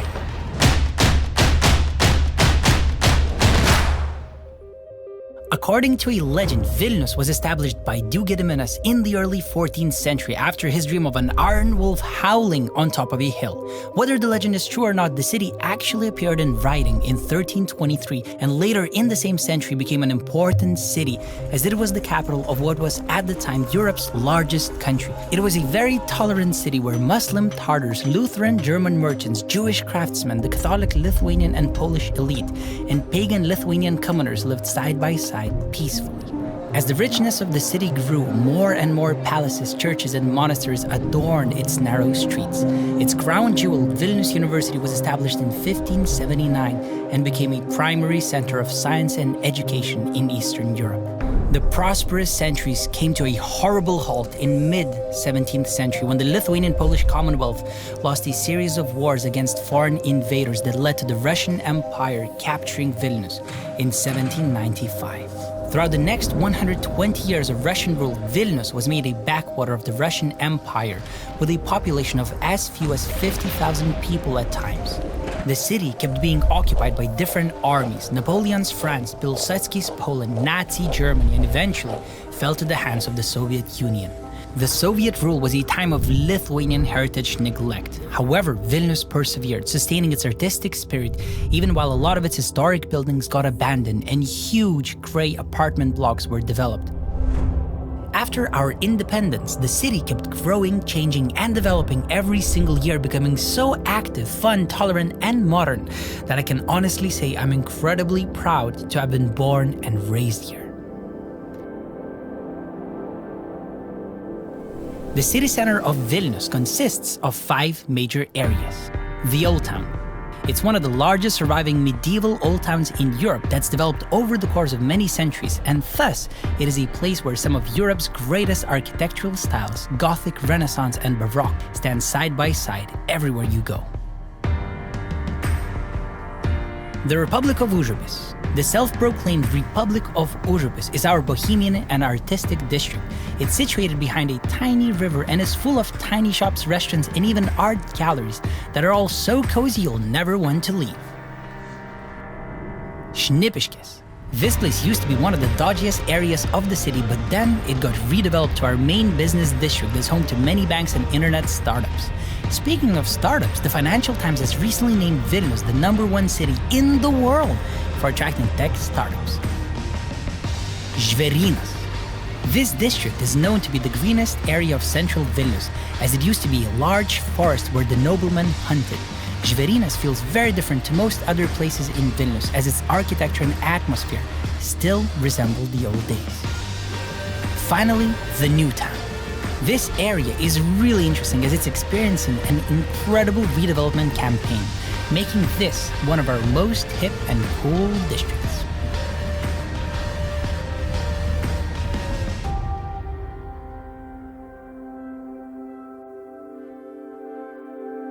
Vilnius is not a true international metropolis yet, but it's ethnically diverse. Around 65% of the people are ethnic Lithuanian, while 14% are Polish, 12% Russian, and 9% come from one of as many as 128 ethnicities that live here. When you finally come visit, don't be surprised to find yourself interacting with a Chinese restaurant owner, an Ecuadorian IT specialist, a Ukrainian barista, or a Dutch businessman. Even though throughout my travels I met literally hundreds of wonderful people from all around the world, but my heart, it always takes me back to the people in my hometown, who might sometimes be a little cold or direct, but they're always honest. They are the people of the heart. They are my people. These days, Vilnius is a youthful and vibrant city full of incredible things to do and lots of beautiful nature, since well over half of the city's area is covered by greenery. In the city center, you can find gorgeous parks anywhere you go that are all very inviting. Our city center is very much walkable from anywhere to anywhere, but we also have loads of transportation options, from car-hailing applications and taxis to electric scooters and two-story tourist buses to, I know you never expected this, hot air balloons! I don't know if you know this, but Vilnius is one of the very few cities in the world that allow hot air ballooning in its skies. You can literally take off in the city center and fly all over the place, enjoying the gorgeous, gorgeous views.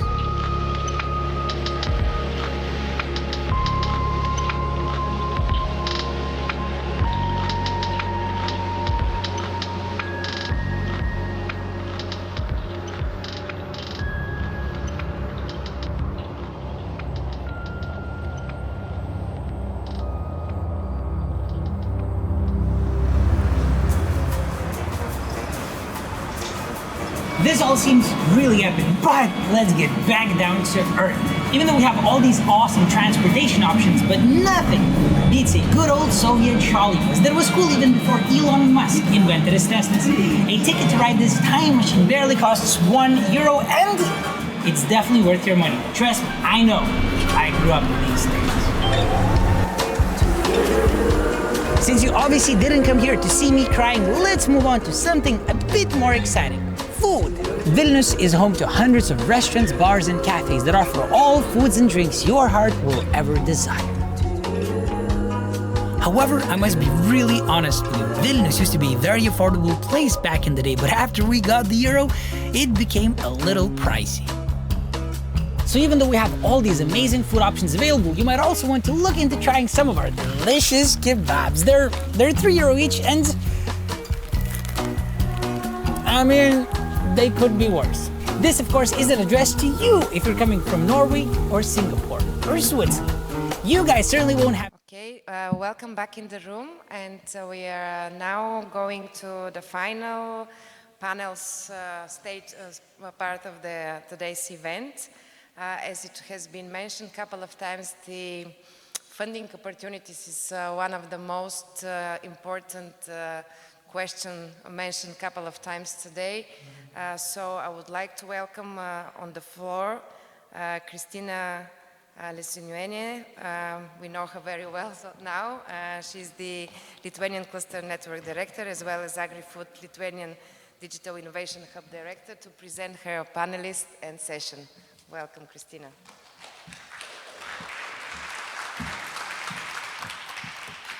Well, first of all, thank you so much, everyone, for staying so late. I know everyone is quite tired. It's been a long day, but we have a couple of very important issues and topics to talk about, so please bear with us.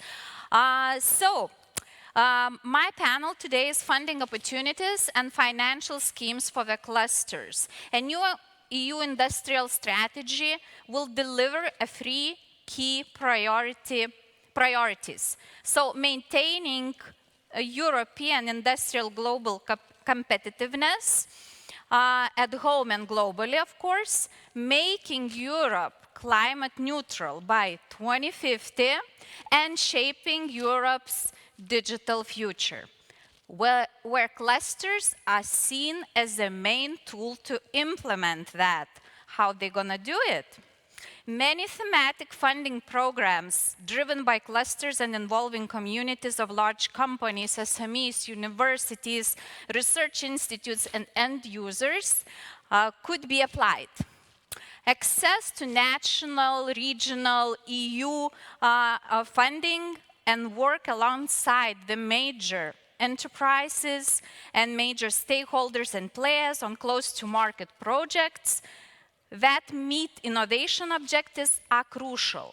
So let's talk today about how clusters could be funded.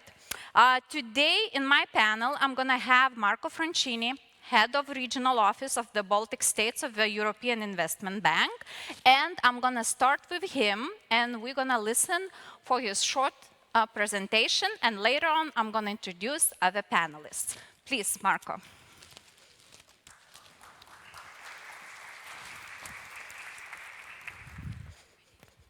Yes, I was ready all the time. I think we will start. No, not yet. Ladies and gentlemen, good afternoon. So thank you very much, the European Commission. Thank you very much, the European Cluster, for this invitation.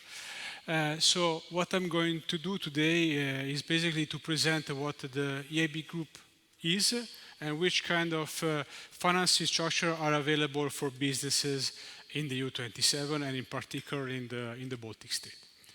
So the EIB, as you know, is the Bank of the EU. Our shareholders are the 27 member states. We issue AAA bonds in capital markets, and we finance projects that are in line with EU priorities, in particular SMEs, environment, innovation, and infrastructure. Our headquarters is located in Luxembourg, and we have also opened the regional office for the Baltic State in 2020. We work on a no-profit basis, so we try as much as we can to transpose our financial advantage to the final beneficiary. In 2021, we have reached around 95 billion of support to the European economy. Now, the European Investment Bank Group is composed by the EIB and the EIF. The EIB is doing mainly infrastructure, environment, innovation, and also SMEs. The European Investment Fund focuses on SMEs, which are basically either guarantees for financial intermediary, but also investing equity in funds. And I will talk this more later. We are also the EU Climate Bank, the Green Bank. We were the first one in 2007 to issue the first climate awareness bond, the first green bond. As of today, we are among the largest issuer of green bonds. In the end of 2019, our board decided, took an historic decision to stop supporting fossil fuel-based projects and to increase our lending to climate action to 50% by 2025. Last year was around 43%. So what have we done in Lithuania? Last year it has been a record year in terms of number of transactions. We did 14 transactions. Of course, we have been always traditionally very active in the public sector with infrastructure projects, and this is what we did also last year. So we financed the district heating company of the city of Vilnius and the water management company of the city of Vilnius for projects to improve the environmental impact of the sector. In addition to this, we have also supported the economy, especially supporting SMEs with financial intermediaries. We have cooperated with Viva and Invega, that are the Lithuanian National Promotion Institution, but also with 9 other smaller financial institutions. We have done also the first venture debt deal in Lithuania. This is a very innovative product, and I will talk about it more later. And of course, 454 million is, of course, not a huge number, but compared to GDP is quite substantial. So 450 million is quite a very good number. So how does the EIB work? We're a bank, so we need to have, let's say, a borrower. The borrower can be the state treasury, the borrower can be a financial institution, the borrower can be a municipality, the borrower can be a municipal company, it can be a corporate, and it can even be a fund through the European Investment Fund. But we also it can also be an SPV, because we also finance project on a project finance basis. Now, how do we work? As any other bank, we have to carry out a financial due diligence in order to assess the creditworthiness of the counterpart. On this basis, of course, we assess the risk of the project and of the counterpart. In addition to this, we need to ensure the technical and economic viability of a project, and this is carried out by our technical department that is made of more than 400 between engineers and economists that would assess the viability of this project. Once the project is approved by our governing bodies, we start the contract negotiation. So there is a contract between the EIB or the EF and the counterpart. And once the project is, the contract is signed, we're able to disburse. And then, of course, we monitor the financial performance of our counterpart, but at the same time that the project is implemented as expected. Another key service that the EIB Group is able to provide is advisory services. We do either technical assistance in order to improve the bankability of a project, but at the same time we also give financial advisory, both direct and to financial intermediaries. You might have heard about advisory activities such as ELENA, Urbis, ADAPT, Jaspers, EPEC. These are all projects that we can, and of course, if you're interested, we can talk more later or during the coffee break. So, how do we support SMEs? 99% of the time, we support SMEs on an intermediated basis, which means that we sell a financial product to a financial intermediaries, and that financial intermediary will be able, with this product, to finance the SMEs. These are the typical product we offer. So the multi-beneficiary investment loan is liquidity. So we provide liquidity to the financial intermediary, and the financial intermediary is going to finance the SMEs. But we can also provide risk-sharing guarantees on existing portfolio. This means that it is a capital relief measure, and this will allow the bank to finance even more the SMEs. But we can also provide guarantees on originated portfolio, so on portfolio that the bank is going to deploy. But at the same time, we can also do asset-backed security, which means, and sorry if I go into the details, but it's just for you to have an idea, we can have different tranches over a guaranteed portfolio. We can have different tranches, and we can invest in the senior, but also in the mezzanine tranche. Okay, maybe if you're not specialized in the banking, these are just all means to support more SMEs possible. But this is just to give an example. Last year, we have, thanks to the European Guarantee Fund, that is a fund that basically we have developed during the pandemic. It was to support, let's say, the SMEs that had a direct impact due to the pandemic. And in Lithuania, we did a total of 10 transactions, 7 financial intermediaries, and of course, Viva and Invega, International Promotion Institution. Another flagship operation within the Baltic State in 2020 was a synthetic securitization with Luminor that allowed to finance SMEs in the 3 Baltic states. Now let me go to the direct corporate lending. This means there is a contract between the EIB and the final beneficiary. In this case, what are we targeting? We are targeting mid-caps. Mid-caps are companies that are below 3,000 employees, but at the same time also large corporate, so companies that are more than 3,000 employees. In this particular case, we need to find an investment program that is in line with EU priorities. So, just to give you an example, what we generally do is that we ask the promoter what will be his investment plan for the coming years, and we can do a combination of capital expenditure, but at the same time also costs related to innovation. When I talk about innovative cost-related innovation, we are really talking about the cost and the salaries of the researchers, the legal cost related to a patent, and so on. Once we arrive to a project cost of, let's say, 100 million, we can finance up to 50% of the investment cost. So, which means that we want the promoter to have what we call skin in the game, so that he also participates in this investment, but at the same time, we see ourselves as a catalyst for investment, which means that we want to see other banks involved in our project. So definitely we don't crowd out other banks, we just complement existing finance or finance that is going to come. Now, just to give you an example, I know that the cluster is very interested also in agri-food. This is a project that we have done in Poland. Mlekpol, as you know, is among the largest cooperative in the dairy sector in Poland.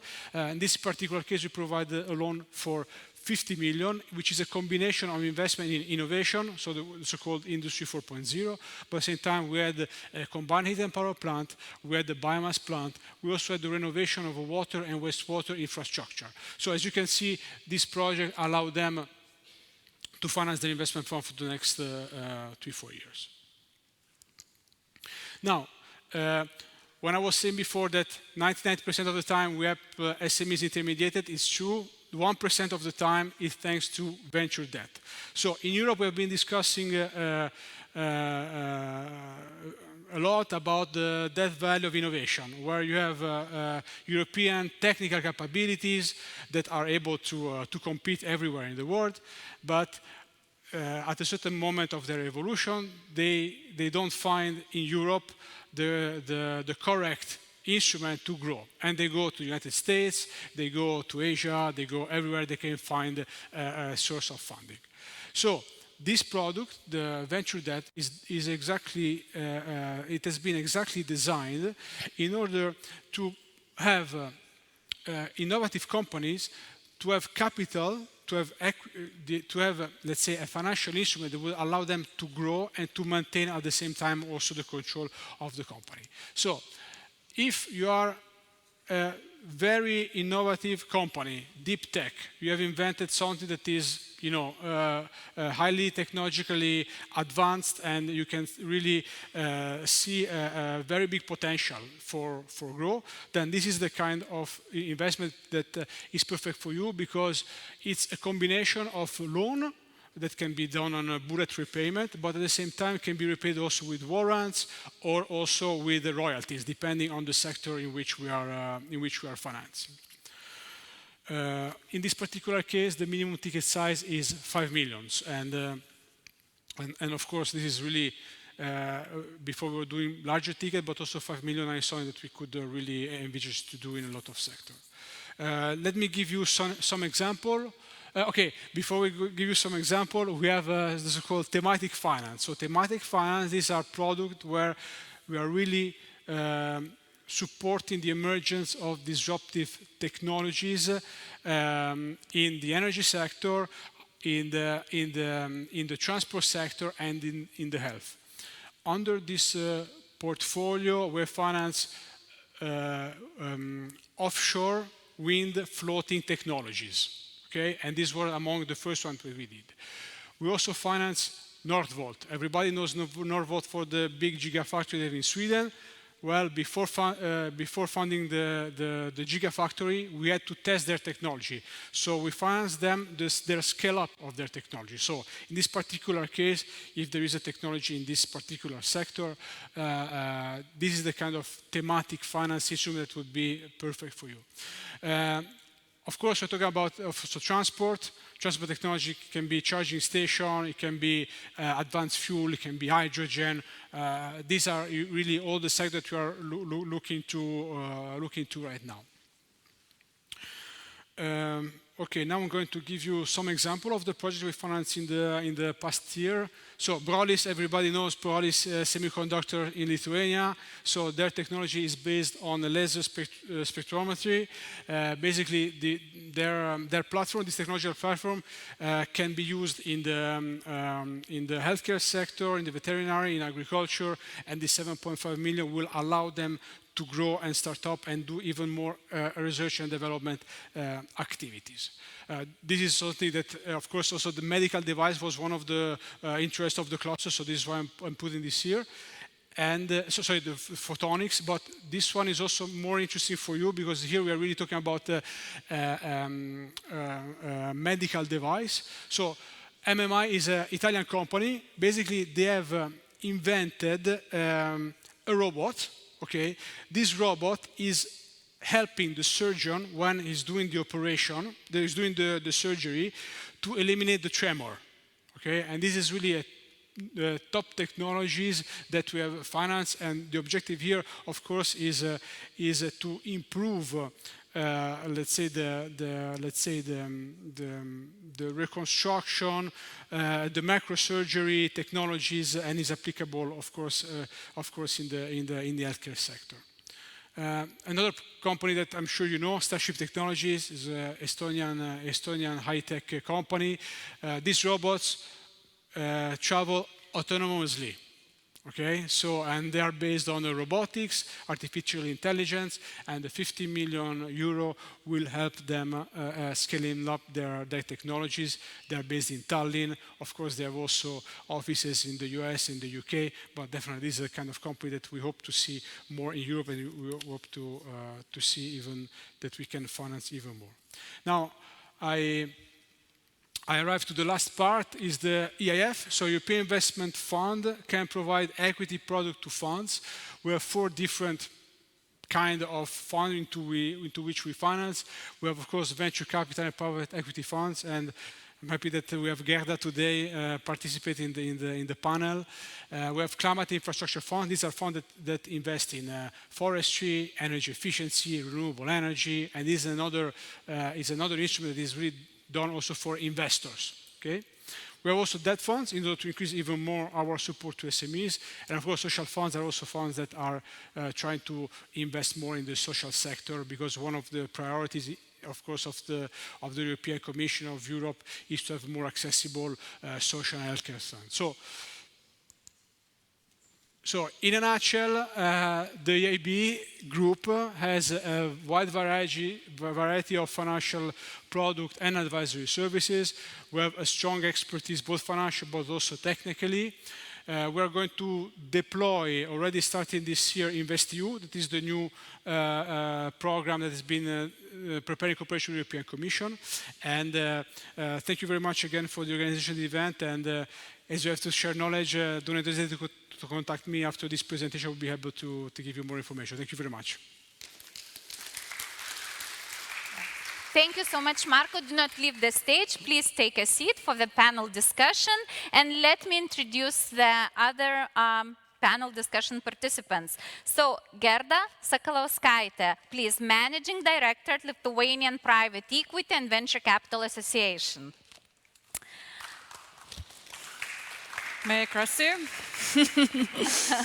Then we have Armans Lėjas Krūmins, Cluster Manager at Food Products Quality Cluster Latvia and Chairman of Latvian Cluster Network. Please, Armans. Let me welcome Johan Wasberg, Development Director at Merinova. Please. Hello.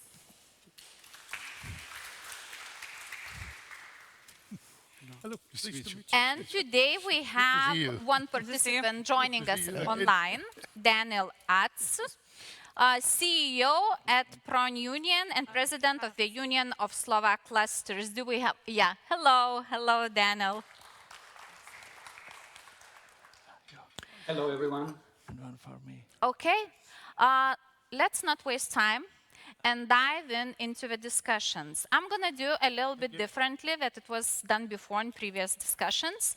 I won't let you introduce yourself up front, but I'm gonna give you a question. Then you introduce yourself and continue with the question.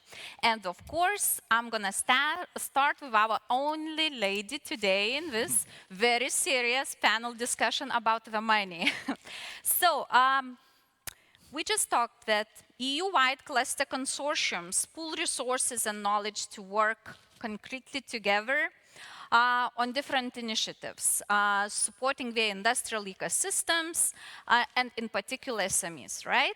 So partnerships can focus on very different things. We heard today, internationalization, excellence of the clusters, research and development, deep tech, whatever, you name it, we have it, right?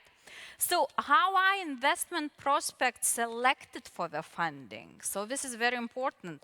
What are the priority areas for the investments? And I'm going to give you a very interesting phrase. We, in many cases, hear that there are a lot of money, but there are no ideas. But I know that Gerda does not agree with that. So please introduce yourself and then answer the questions. Okay, thank you. Christina, talking very generally about private equity and venture capital is always very difficult because it's like a very secret, very complex industry, and majority of companies just think of us like, you know, bags of free money, and they do not even know how to get it. This is usually the story when we're talking about venture capital and startups. We are like witnessing investment news and rounds and unicorns being born at every second we're discussing right now globally. So our funds, basically, when we are talking about Baltic ecosystem, is roughly more than 20 type of funds, separate funds. Those are divided into separate groups, that is private equity and venture capital funds. I think this is important to have, you know, discussions around this division because it's very it's different type of instruments. Private equity deals with companies. I think it's very important to talk within cluster meeting, within SMEs or mid-caps that are matured and are ready to be very export-oriented and can grow multiple times within the very small time frame. So usually private equity investors look for these opportunities and invest into equity or do buyouts, complete buyouts of the companies, and basically trains them and works with them within framework from 3 years to 10 years to get tremendous results with their growth and exports. So basically, this is private equity business. And venture capital funds are only dealing with technology-driven, innovative small companies are called startups. So this is completely different type of capital because it's more risky, because all those companies are really, really early stage and not matured, but has tremendous opportunities to grow. So we've been good with numbers, and we are that main intermediary that Marco mentioned. Our largest, I would say, investor with the funds is EIF, the equity arm of the EIB. And we do have pallets of different private investors invested in the funds. And it's been a good results for a decade. I think we now have only in Lithuania, we do have in our portfolio combined private equity and venture capital funds. We do have more than 130 companies.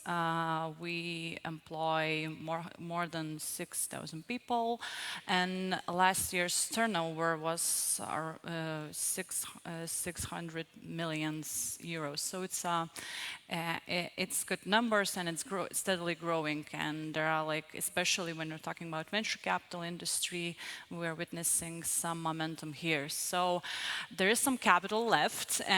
We have those numbers. We call it as this kind of terminology within the investors. It's called dry powder. It means how many millions and assets we have free for future investments.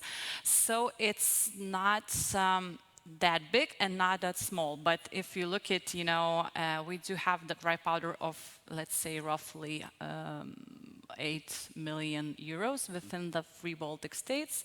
And when you think of that, the majority of resources are based in private equity funds. Those are larger ones.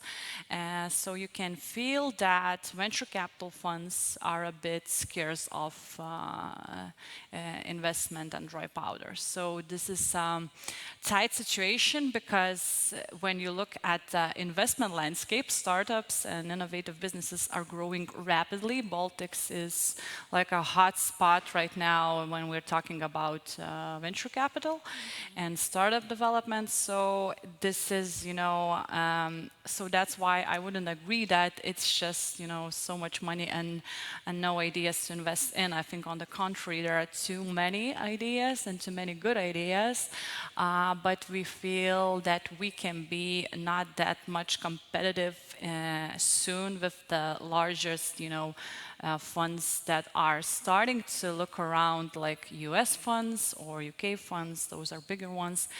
They start to, look for opportunities now in the Baltics. That wasn't the case, when we talk the history like 5 years ago. It wasn't the case. Right now, US investors looks even for startups that are in seed stage. So it's changing. So our fund should be, be resourceful to be competitive and to hold those companies within Baltic region, not to have this, let's say, technology leakage or brain leakage when startups and founders should, like, worse to move out because of those foreign investments. So it's really important when we talk about, development of national economy, basically. Okay, well, thank you so much, Gerda. I just want to add one more question. So we heard from Marco that they invest either into innovative SMEs or into projects which are aligned with the European priorities. Yes. So what are the priorities in investing in your case? It's a very good question. Usually funds are sector agnostic, meaning that they are usually look at the numbers and opportunities. Some of the funds are very specific. They only invest in some sector, but usually it's agnostic.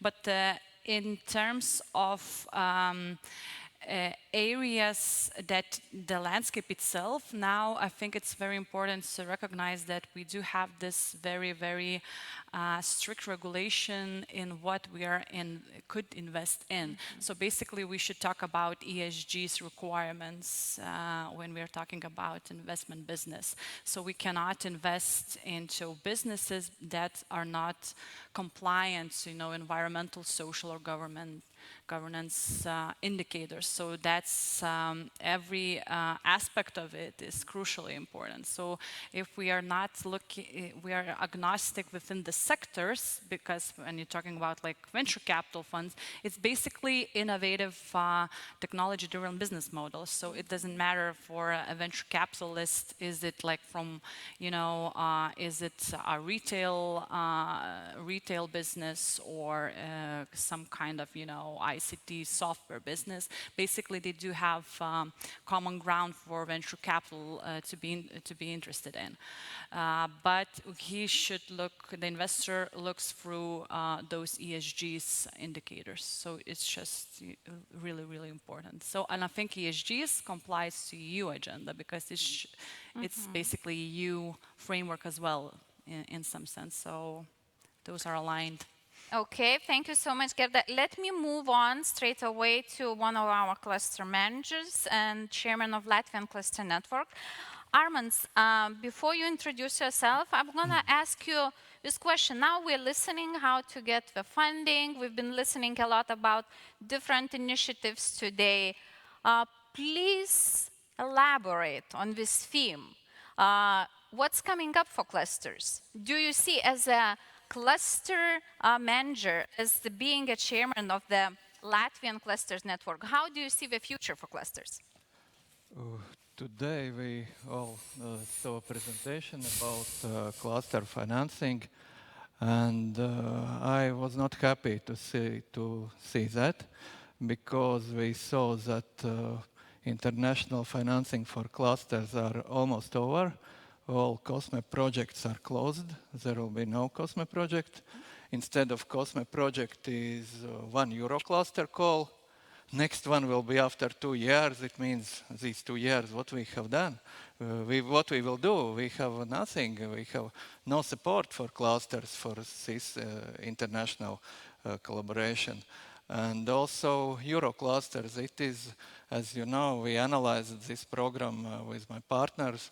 It is 3-in-1, 3 COSME tasks plus InnoSup tasks into one Eurocall project, and less money than in any COSME project for doing these tasks.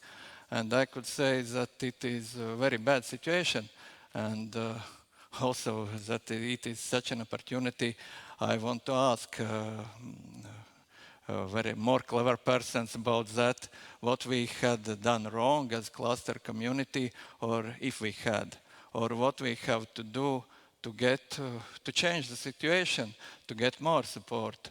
Of course, someone would say you have Horizon 2020, you have Interreg, but it is not for clusters, it is for everyone. But COSME, it was specially programmed specially for clusters, and if we have a main role, as there is declarations that clusters have main role to reach circular economy, Green Deal, and so on and so on. Okay, we could do that, we could help as much as possible, but we need financial support, not only declarations that we could do. We could, but without financing it will be very hard. That's what I want to say. Sorry, maybe I would say not the best what everyone wants to listen, but I say what I see and what my colleagues, we have a chat with colleagues, and everyone accepted that money are going down for clusters financing, and it is not good. Okay, well, so if you're saying that we are almost out of money, as Gerda said, that's sad news on EU level. What about Latvia national level? Latvia is famous for having a good financing schemes for clusters, or am I not right? Yes, Latvia have good financing scheme for clusters. We have a program for 7 years, and we have not, how to say, not all money put into one place, and that competition between IT and food and other kind, because IT are always better in any such competition, because they have more points in any evaluation. They're better, and that's why in Latvia there are divided for food, for IT, for automatic and so on. There are our priorities, and in food priority, as example, there are open competition, but there are, you know, that the winner will get financing for 7 years. Mm-hmm. And my cluster gets that, and we are the biggest cluster in Latvia now. And Latvian financing scheme is very good, and we appreciate that, and we also have a national financing scheme for new products, for innovation. I'm also working with that, And I could also say that it is very good, very well prepared program, and we prepared a lot of new products, not only in food, but in all other sectors too. Okay, well, thank you so much. For now, I want to move up and let me ask Daniel. So, Slovakia is also very famous for good financing schemes, and heard what Armand just said. What is your opinion on the future financing on EU and on national levels, please? And please, before that, introduce your cluster. We have slides, I know. Hello, everyone. Welcome from Slovakia. I'm happy to be part of this community. Maybe I would start with a few words on Union of Slovak Clusters that has been established 10 years ago. And we are working with policymakers. It's not simple, but hopefully it will get better. So we can go to the next slide. I have just few slides to show some challenges that are attributed to financial schemes for clusters. So we often run into different challenges. Many times the policymakers are asking for critical mass of small and medium businesses, but we have to say that in terms of innovation and cooperation, and especially if we speak about emerging industries, many times we speak about relatively small clusters. So this is one issue that we are fighting for. Another one, also DG GROW is now asking for analysis of the entire value chains. And I have to say that not all clusters have priorities or are not focused on the entire value chains. They have very different, I would say, requests from the members. And as it was said today, they try to focus on what is needed from the members. Many times it's education, regional development, and they, of course, they do know the situation if they ask the members, but they are not primarily focused for the value chain. So this is also an important issue to mention. And one which was also mentioned in the previous session is sustainability of clusters, and it will be probably very relevant to this session that we speak about financial schemes and funding mechanisms, because it's good if we go from one project to another, but if both are 100% publicly funded, this should not be called sustainability, and we should really attract more private funding.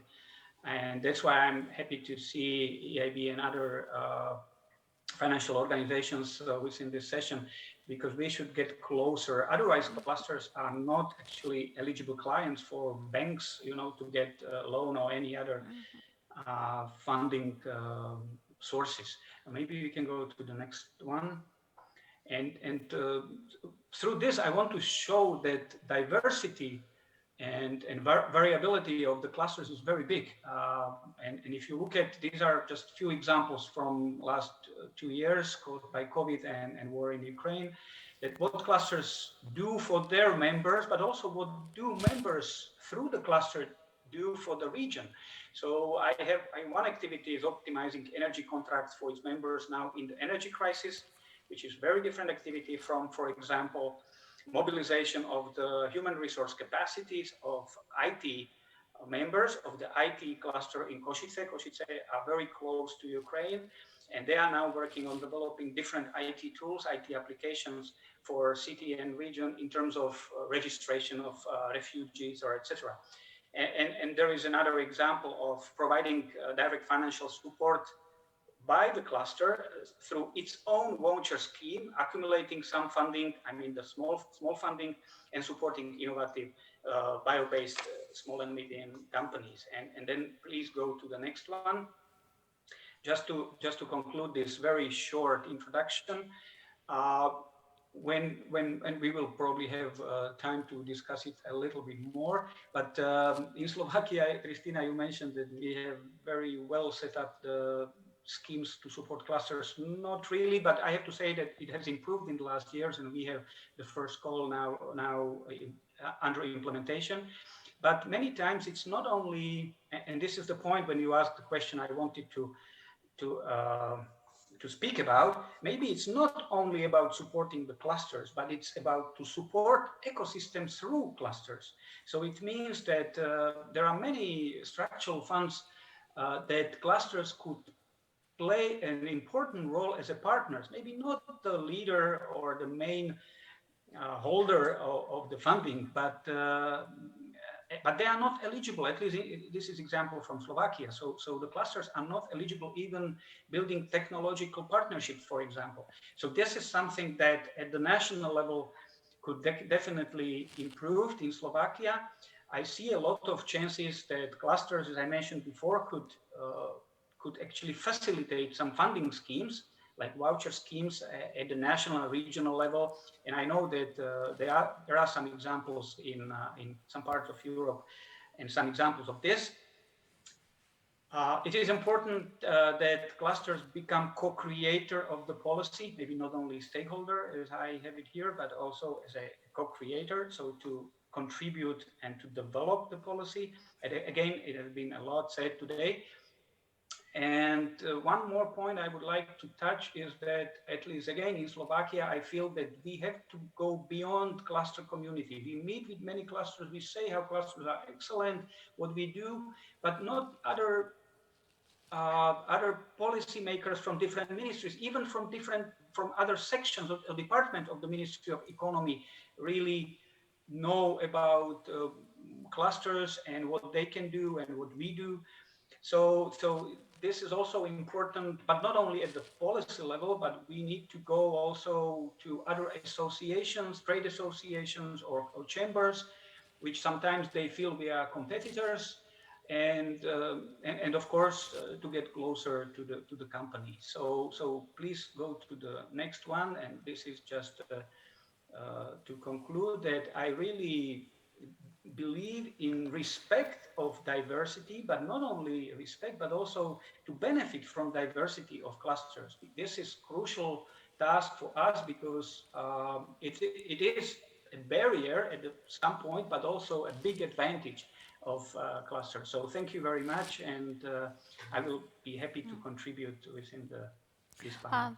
Yeah, thank you, Daniel, so much. As we've heard, we've been talking a lot today about collaboration, and you touched again this topic, and you added a next thought that clusters should not only be collaborating in their own ecosystem, but they could become not competitors, but good partners for the other organizations and work together and maybe find another possible financing schemes. And let me go to Johan. Now you've been listening to there is money, no money, we can create new schemes. So what is your opinion on that?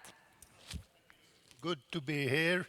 And I'm slightly more optimistic, I think. And I have been working 26 years with the Merinova and the Energy Vasa cluster, so I like this opportunity to share some thoughts from that.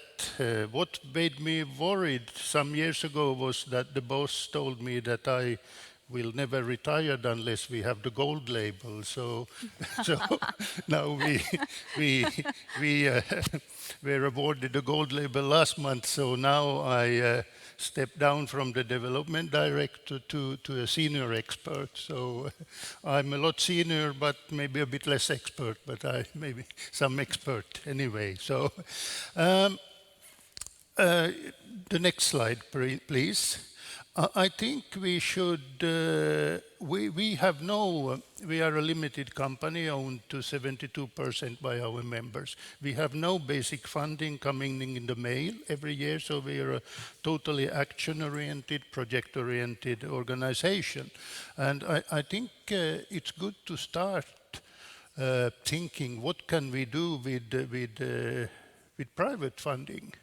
So one thing we noticed some years ago was that companies, large corporations and others, 10, 15 years ago, they did not want to talk about startups. They say, don't come and talk about startups. If they are survive and are successful, we buy the product or we buy the startup. Now they could say that, please tell us about startups. And some multinational company even say they will have expansion through startups, and they are very interested. So we have been for 5 years running an energy, because we only think energy sector business accelerator program.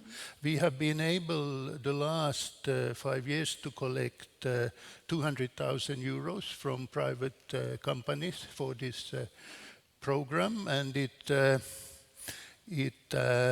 there are different let's say sizes of contribution ranging from 15 to 40,000, but it has been running now for 5 years, and it supports startups to grow. And it is two applications processes every year, normally globally, between 100 to 200 applications, of which 40 are selected and 10 maximum are then accepted as to the accelerator program. So that means maximum 20 per year. So next slide, please.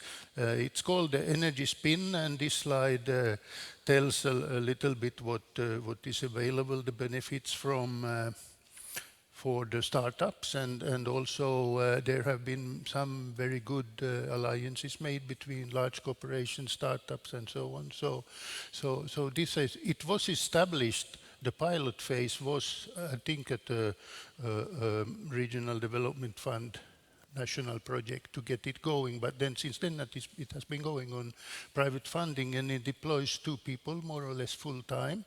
So now the application process for spring 2022 is open. So if you have startups in the energy sector, please let them know. So we will probably go on with this. So it's a 100% privately funded initiative, and has been successful, I would say so.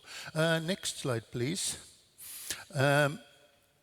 It is to attract private funding to the cluster. It's a very good strategy to attach a top executive at national, even European level, to the cluster when they retire, because they have a enormous network, and they have a lot of friends. They have maybe been buying equipment from their friends for billions. So I employed one top executive from a private company to our cluster, and in the morning once I told him we have a bit of trouble, we need 50,000 private funding to this research project. So then he said, let me make some phone call, and lunchtime he came and told me, well, we have the money. So let me call some friends. So it's a good strategy to do this. In terms of internationalization, there are many ongoing, more or less ongoing EU initiatives in the various Directorate Generals. So we have been using those quite extensively. There are help desks available, Euro Chamber Commerce, there are ELAN program for Brazil, South America. We have been involved in those, and of particular interest to us as an energy cluster are the low carbon business action programs for North, South and Central America, which operates on like a tendering basis. So European companies can submit offers for solutions to the Americas. So I think there is it's a very good idea to keep an eye on what all the DGs are doing, not only the ones we know best, but also for the external affairs and so on, because there are some, we have been on some European Commission monitor in Tunisia with the companies, and there are some upcoming opportunities all the time. So, but we need to follow this. So, in terms of then what I would call the funding programs we think of first, of course, the Horizon, and we were fortunate to be in the first call approved in the cluster excellence. So that helped us a lot to the gold label. Actually, all participants are gold label clusters. Now, one cluster was dissolved, but the rest, we were actually the last as coordinator to achieve the gold label. So our Swedish colleague did it before us, but that was very helpful. Go International, the COSME, we were already in the pilot phase, very helpful program. But then I think there is not a shortage of programs. What I have seen during my 26 years in the business is that unfortunately the programs tend to become more rigid, they become more limited.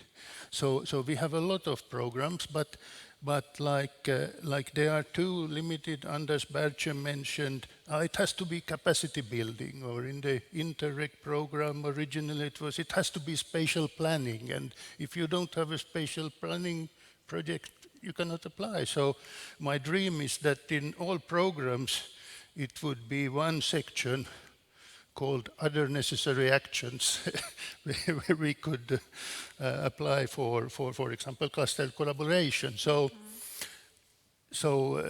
what has been discussed today now, to the programs now starting and ongoing, they are prepared when the world looked different. So I would be very happy if the starting ongoing programs now could be directed quite quickly to solve the current problems with supply chains, with other things too, because the mechanisms are there. It's just updating the focus.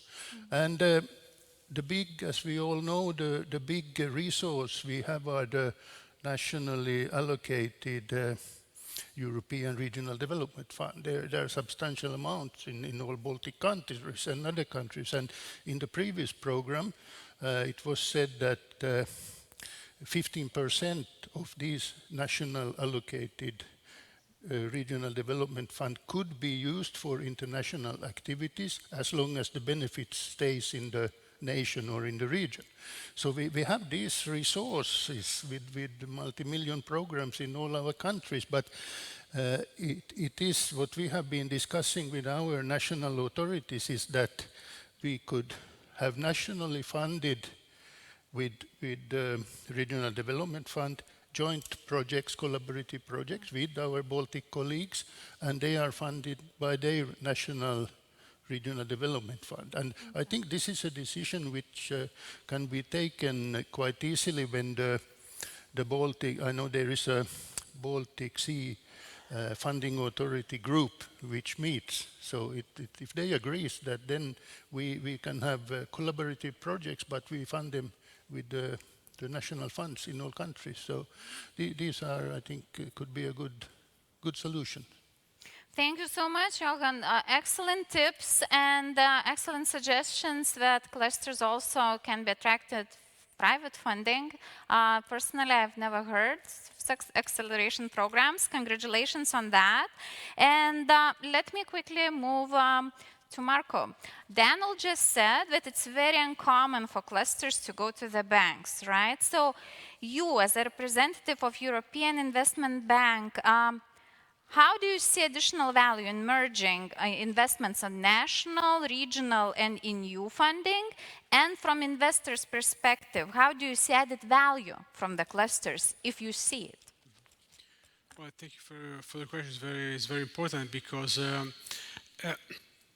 if we see the priority of the EU, also with the RRF, but also InvestEU and the current programming period, we want a Europe that is more green, more digital, and to have a more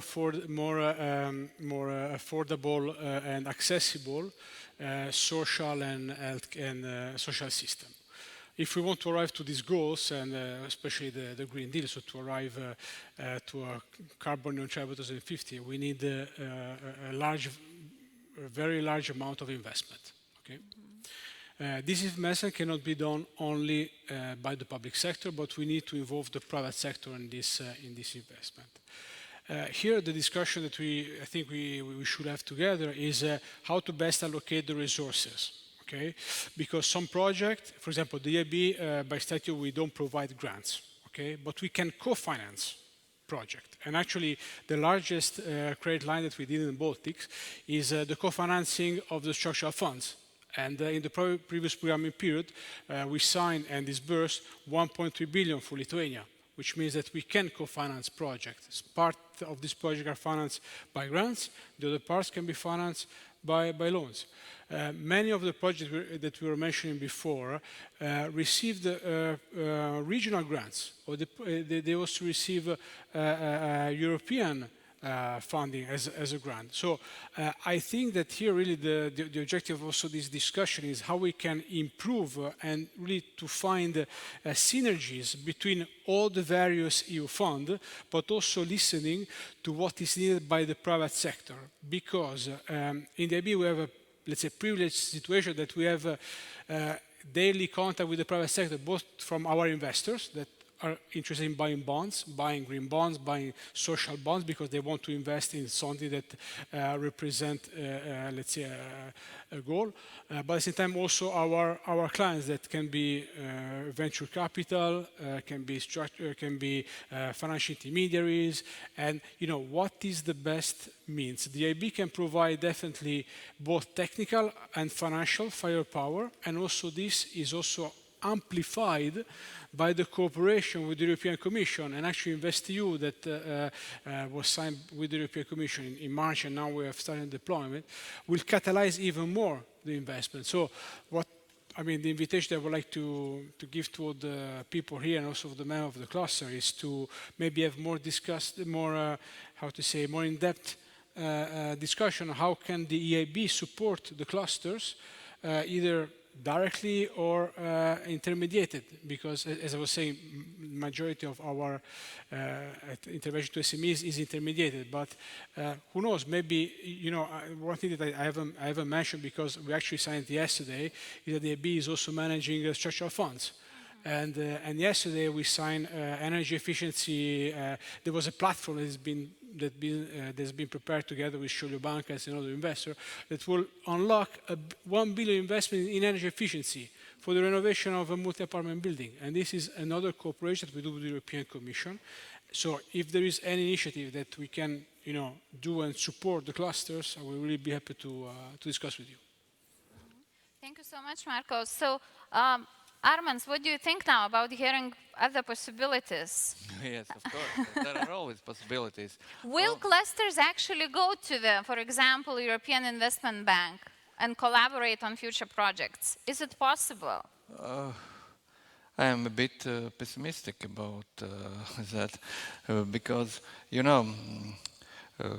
clusters, what they can do for this money, they can only spread it to their members for some innovations or for something like that, not to buy equipment, because if they would buy equipment, they will go directly. But for innovations, as example, only 1–2% of all innovations are successful commercially, and that is not for such kind of financing. It is not appropriate for such kind.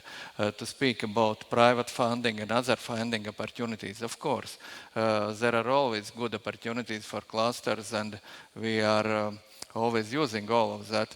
But what I want to say before that, that if clusters have the main role to go for digitalization, circular economy, and green economy, and so on, it means we need appropriate financing for that.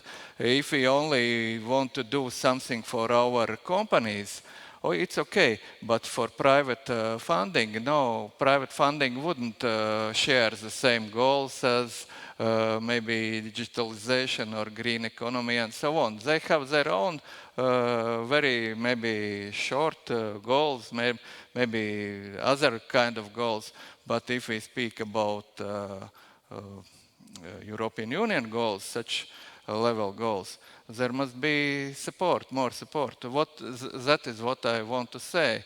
Not that there is no financing at all. No, there are still financing, private funding, other funding, local funding, national funding, regional funding, but it's about cluster's role.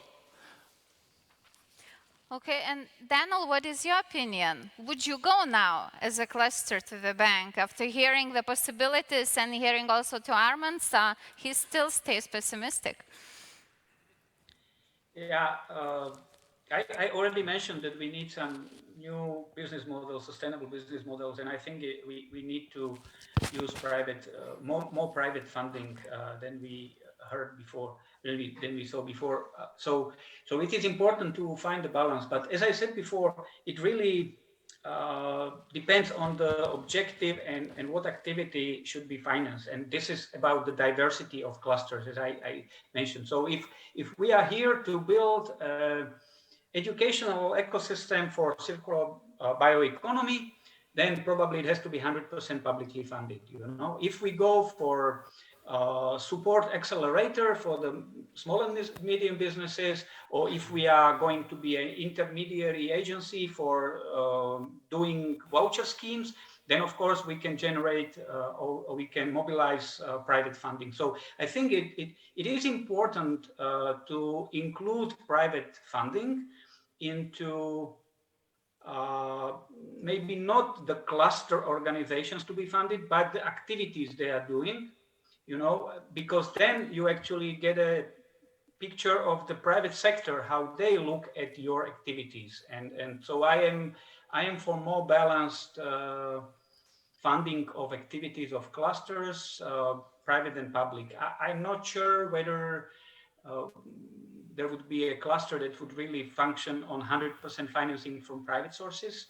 That would be quite difficult, even if we speak about projects, but I mean really privately, commercial projects, not supported by ERDF or Interreg or whatever program. But I think that we need to turn towards private funding more than we did in the past. Okay. Thank you so much, Daniel. And I would like to turn to Gerda. Gerda, now after listening to the discussion, do you or do you see the value in clusters? If cluster comes to you and says, we want to do acceleration program, or is it possible overall to get investment, or can we become this distributor of the investments, your investments, for example? I think when we are talking about private equity and venture capital and clusters in one room, I think the main goal of our industry is support the leading companies within clusters. So I think that's the main point. And theoretical framework, when like leading companies, those core companies within the clusters, if they're like very strong, export oriented, have abilities to grow multiple times within the short period, then it's a good indicators for other companies or entities around those companies. So basically, if the leading companies are very strong, so the cluster may be successful. So I think we're not thinking about clusters as itself. We look like with individual companies to invest in that can be those drivers within the industry on national terms, regional terms, and then global terms. So I think it's really important for clusters, like clusters formation, that to have those leaders within the industry that are like internationally driven companies. And I think private equity and venture capital does that, because it's just investments with expertise, that this is not a simple instrument to take in. You should actually carefully considering having private equity investment within your company, because it's equity investment. Those people will become your colleagues within the boards and your co-owners. So they will be hands on your business and will make it more effective and better. So I think we look this from the lens of the company. But of course, when we're doing due diligence and so on, we look for opportunities, and if it's the company can be a core of cluster and major developments within some sectors, economical sectors, I think it's a big value for funds to consider. Okay, thank you so much. Well, the topic is actually not that easy.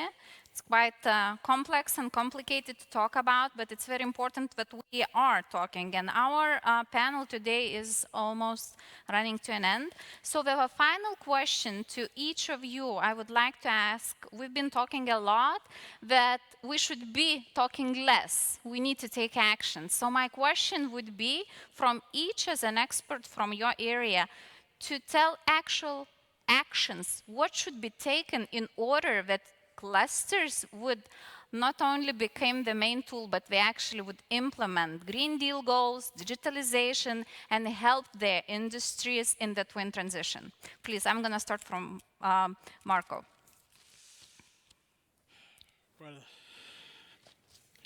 I want to be honest, for me, the main objective of the cluster should be to disseminate as much as they can the various support that can get, both from Europe, from either these are grants, these are loans, or these are even investment in equity or innovative. I think this is a really great dissemination should do, because I believe that sometimes there is not sufficient communication by all the means. So my recommendation to the cluster would be spread even more the message, and I believe that this will be of benefit of all the cluster in Europe. Thank you. Johan, you've given us already some actual tips, but please summarize. What is the most important? I think to solve the urgent need, we need to create a system where I'm now talking the supply chain, then where companies can communicate their needs and competencies quite easily and find their matches. So I don't know, this is probably some easy digital tool to sector-wise or something that we need. But then in terms of cluster collaboration, I think there is a huge potential to increase the collaboration around the Baltic Sea, and there are already some initiatives which have been mentioned, and some more coming on. So I think this is a great prospects for this, and of course also strengthen the inter-European collaboration between clusters. So. Thank you so much. Daniel, your final thoughts on the actions. Yeah, there are many actions. Maybe that's why I'm in Slovakia and not in Vilnius, because I had some meetings with policymakers, but also I had to go to the field to see the companies. And there is a really lot of work to do actually at each level. So I mentioned policymakers, but it is important to build capacities at the cluster level. You know, taking new people, actually working with them, educate them.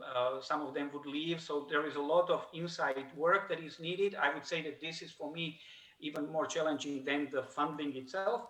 But also we are working, we have also mobilized some small amount of money, and we are now preparing a small call to support innovative businesses. So these are actions towards not only startups, but small and medium enterprises that we are now working on it. Thank you so much, Daniel. Armand? We have to go to our members to explain them in very easy, understandable way what is the goals, and and ask them how we could achieve that goals, and is it their goals too, and explain them advantages if these goals would be their goals also.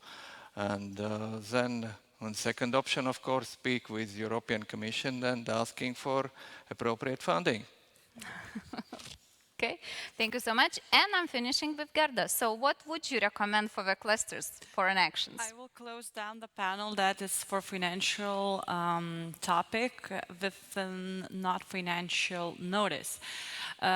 I consider startup ecosystem to be like cluster itself, even though that are like startups are very different within their business models and so on. But this type of community is actually like really tight and works for like one goal, to be like one community, be global and open.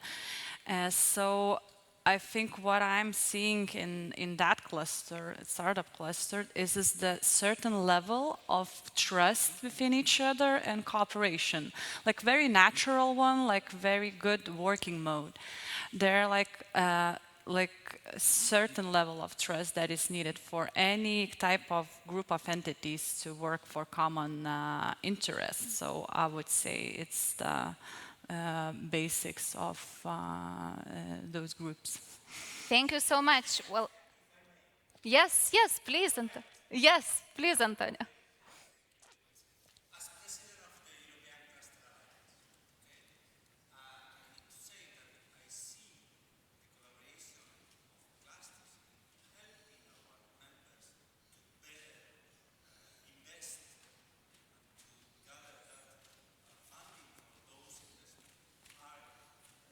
Steps for us, okay?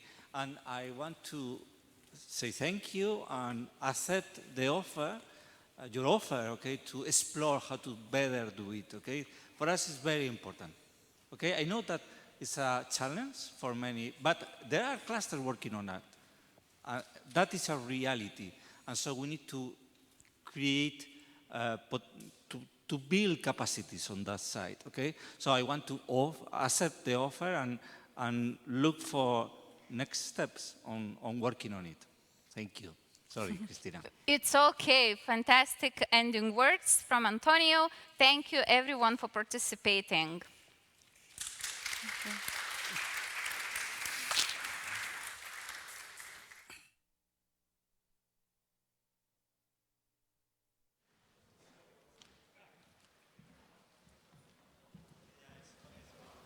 So I will quickly ask the next participants and panelists to change the microphones. So basically we have like 3-4 minutes for that. And we are going towards the final discussion.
Good evening, ladies and gentlemen. We'll close the door.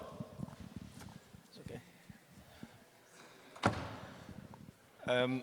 My name is Marek Przor. I'm team leader for cluster policy in DG GROW in the European Commission, having the pleasure to lead the cluster policy in the European Union, and having the pleasure to be here with all my panelists. And this is very challenging because we are already tired after the whole day, but this will be something which I hope will be stimulating, and maybe we will quarrel, maybe we will have arguments or not.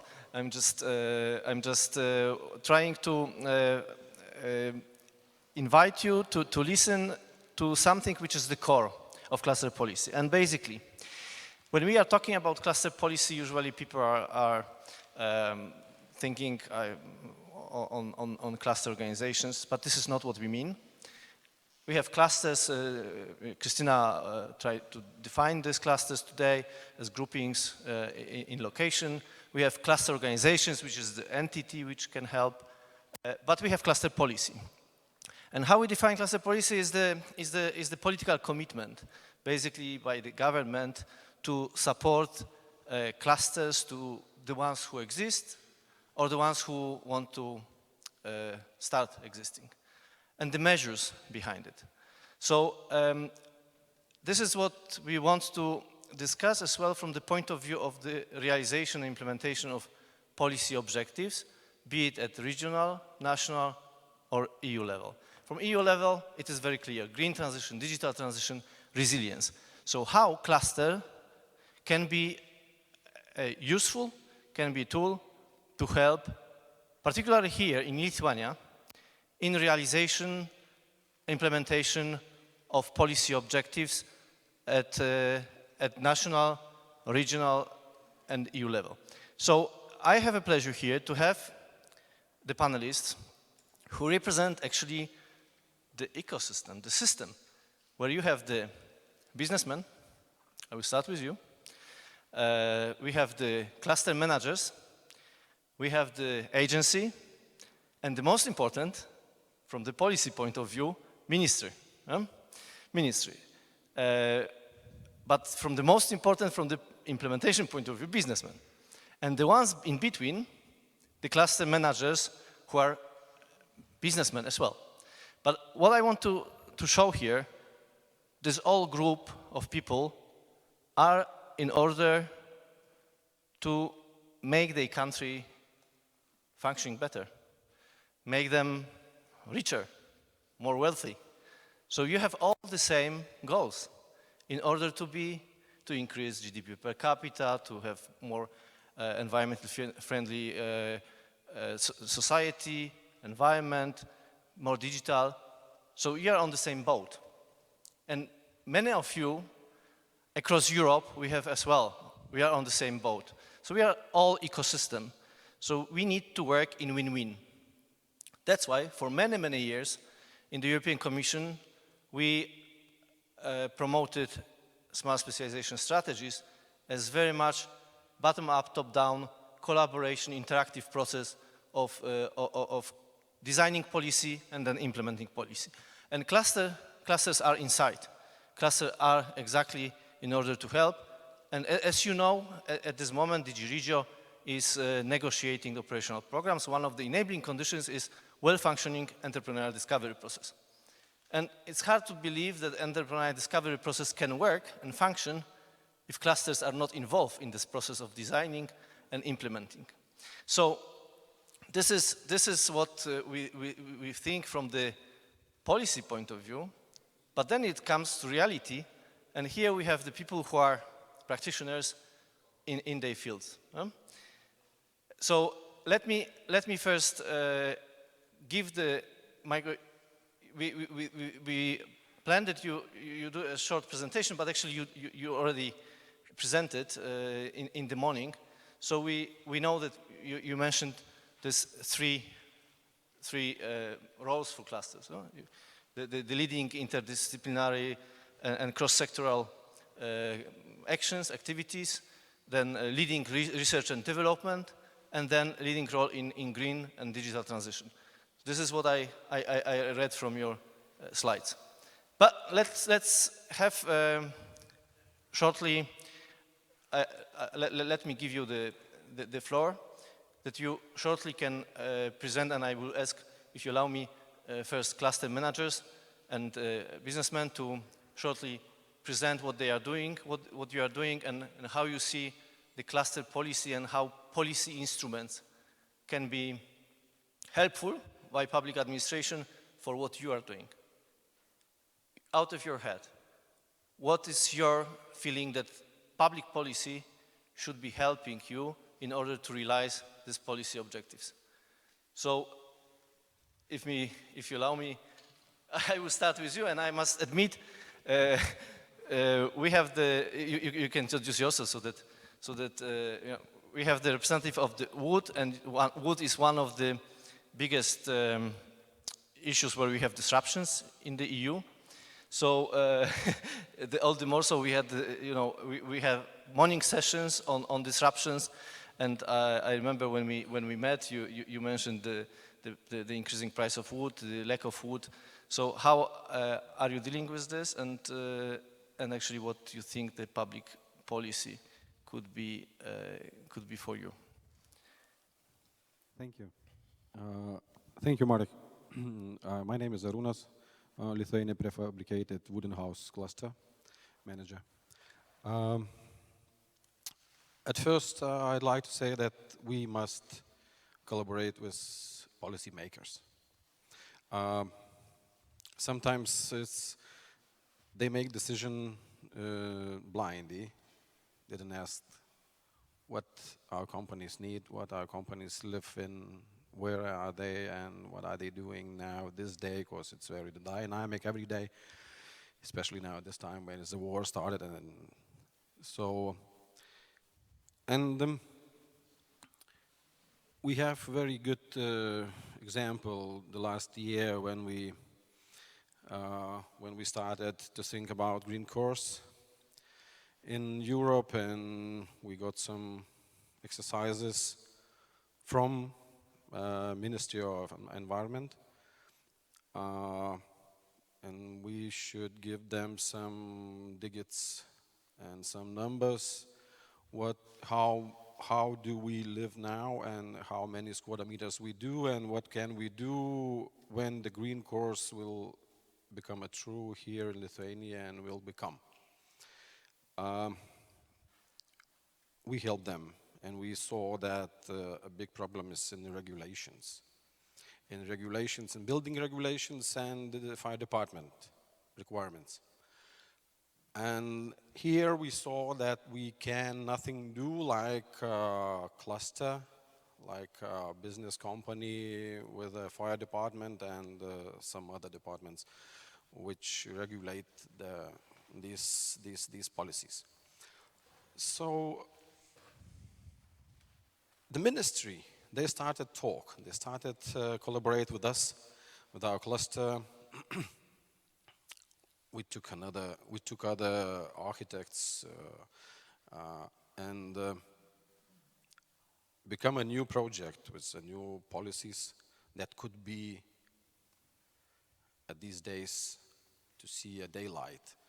So, and thanks to ministry that they started it. So this is collaboration between policymakers and the cluster. This was collaboration.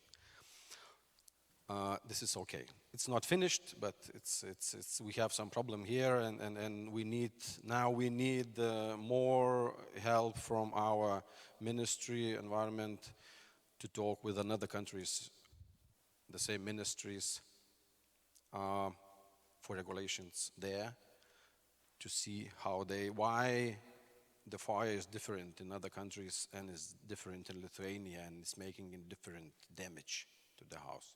So now I speak in a people language, that's directly. So this help we need today. That's okay, we'll get it.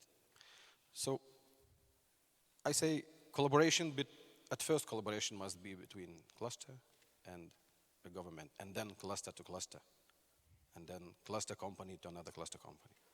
So that's my. Thank you, super actually. Thank you for giving concrete examples. And Diana? I'm Diana. Diana. I am Diana. Yeah, you're so, yeah, Yeah. sorry. Yeah, health technology. No? Yes. I'm sorry. So for health, if you can refer to this ecosystem, because for COVID-19 we had lots of issues, and it was showing that how can we be resilient when we started to do matchmaking. You remember March last year, we as a European Commission particularly were very criticized that we are not providing supply of vaccines. And then we had a session, a morning session with Cluster Alliance, where we came up, okay, so let's organize the matchmaking. And we have organized within 2 months the matchmaking when we brought together the whole ecosystem in Europe of people who are producing vaccines. And then right now we have overcapacity of vaccines, which was, now everything is fine, but it's only 1 year, and we were able to react very quickly to be the biggest producer of COVID-19 vaccines, which didn't exist. Very much thanks to the cluster and networking collaboration and using and here I want to stress, we were able to organize it because we liaised with specialists who knew how the vaccine is produced. Because I had no clue about vaccines. Antonio didn't have clue about vaccines, but we had the people who worked in the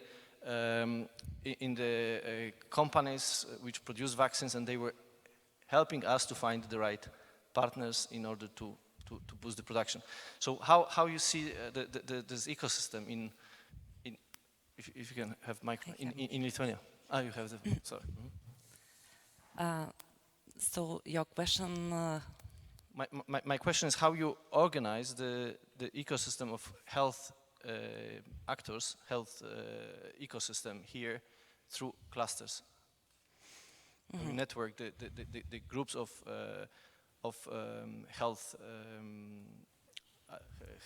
industry ecosystem actors. Yeah, our cluster is more related with health technologies.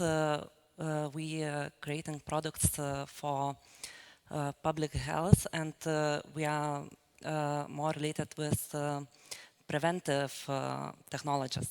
Our members are not creating vaccines, but our role in sector are also very important because our members are also working in biotechnologies, and they also creating really useful new diagnosis technologies and new products. So I think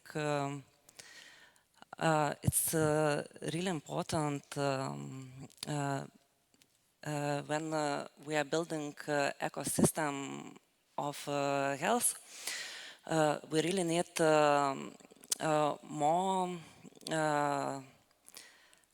more attention from cluster policymakers, and we want to bring together policymakers and our stakeholders that they start discussion with us. We want more involvement in working groups and to be heard, because today we have had a lot of talks that clusters are really good tool. So we really want that we was used in building ecosystems, in achieving all political objectives and goals. If we talk about wood, you mentioned regulation, so it was helpful to have this dialogue with policymakers.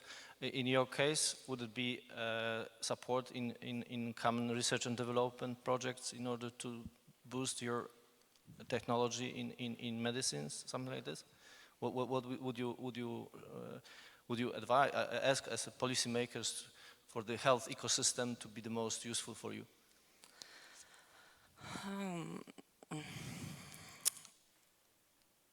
What kind of support would you expect? Of course, we need financial support. We need more attention how to attract SMEs to cluster initiatives, and also more investments to implement health and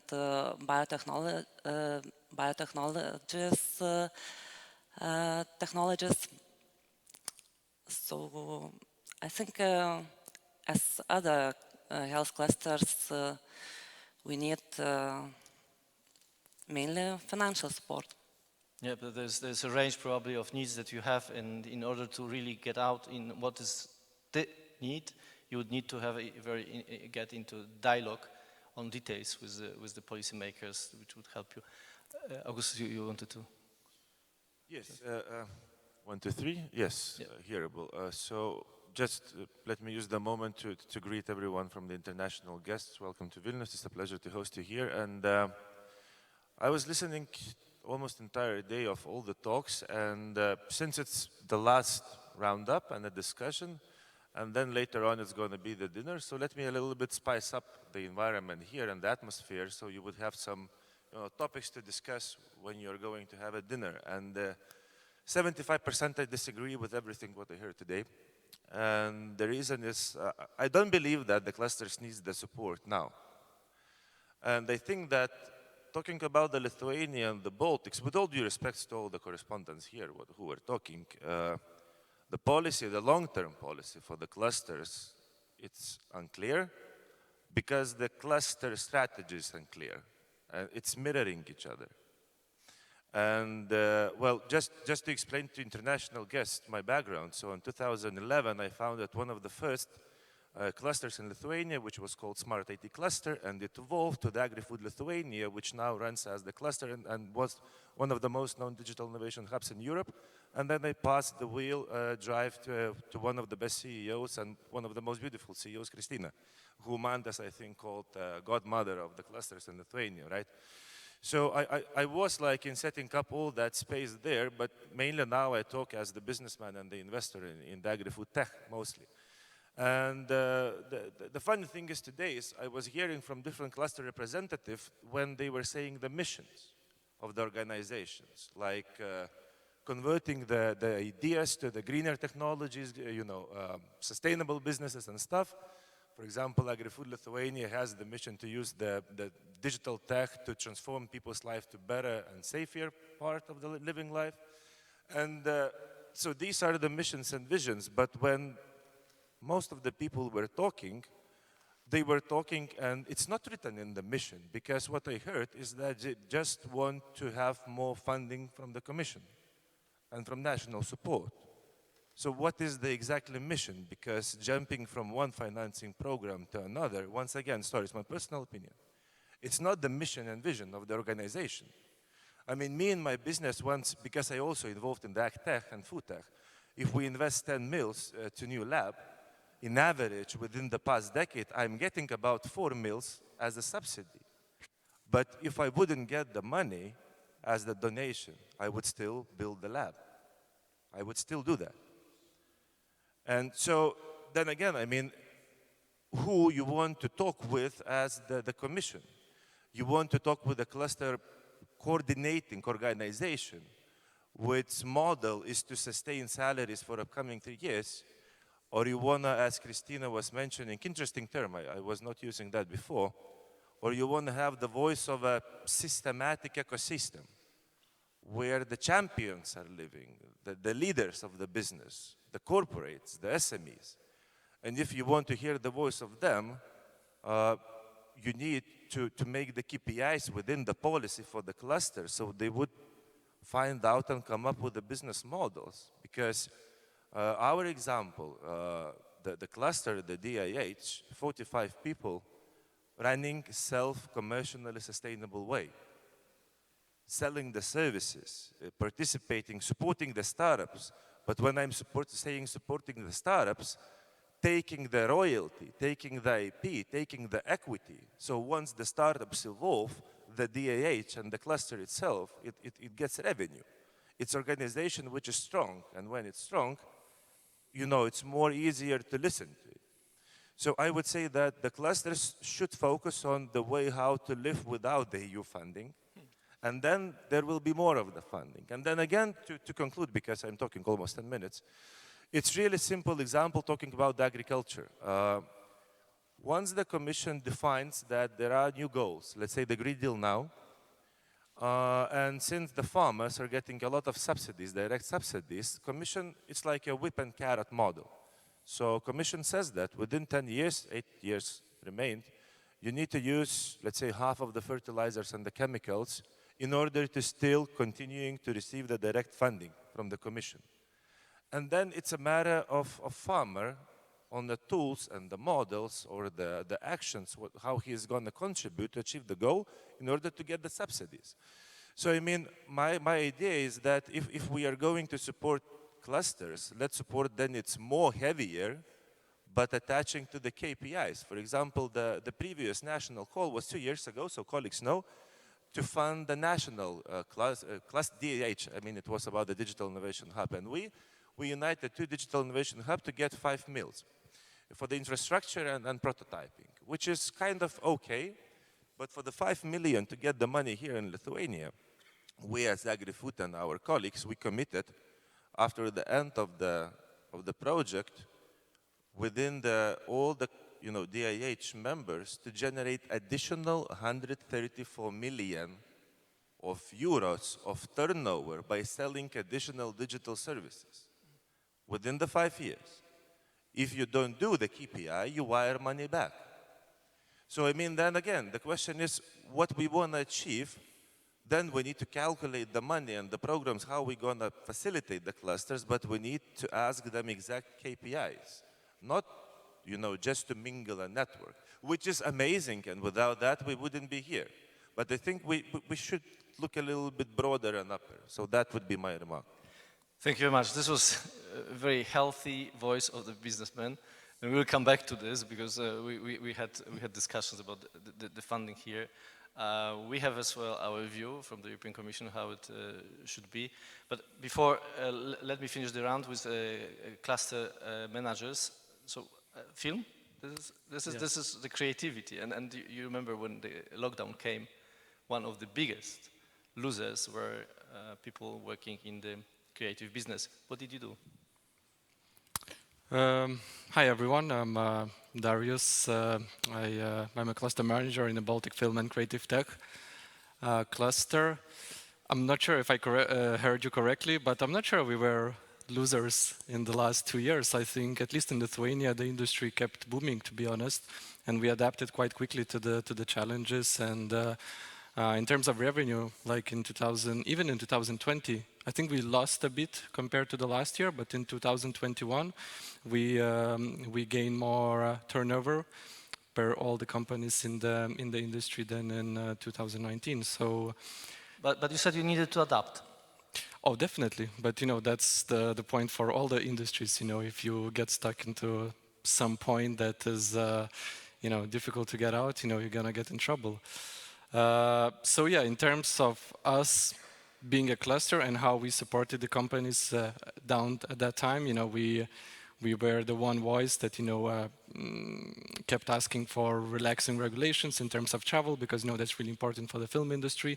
And I think we were one of the first countries to kind of get special permissions for technicians and directors and producers coming down to Lithuania. So it was really helpful.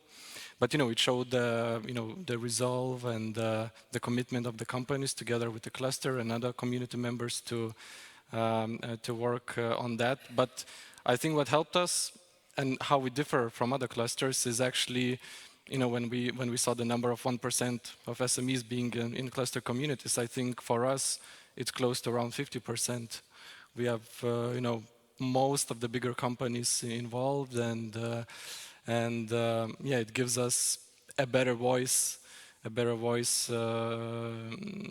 both nationally and both internationally, because yeah, our main aim is, to promote Lithuania, not to promote the cluster itself, but to promote the industry Lithuania. And then we know that, the projects will come in, and yeah, our industry is a bit different. It can't grow that fast because it's really labor intensive. So we have various challenges. For example, for us, the main challenge is not the possible contracts, or because we have a quite good track record, but actually it's talent. So yeah, we're working on our own talent programs, talent attraction programs, upskilling, reskilling programs, because with the universities it's complicated because they're a bit slow in what we need, and they don't offer what we exactly need at this moment.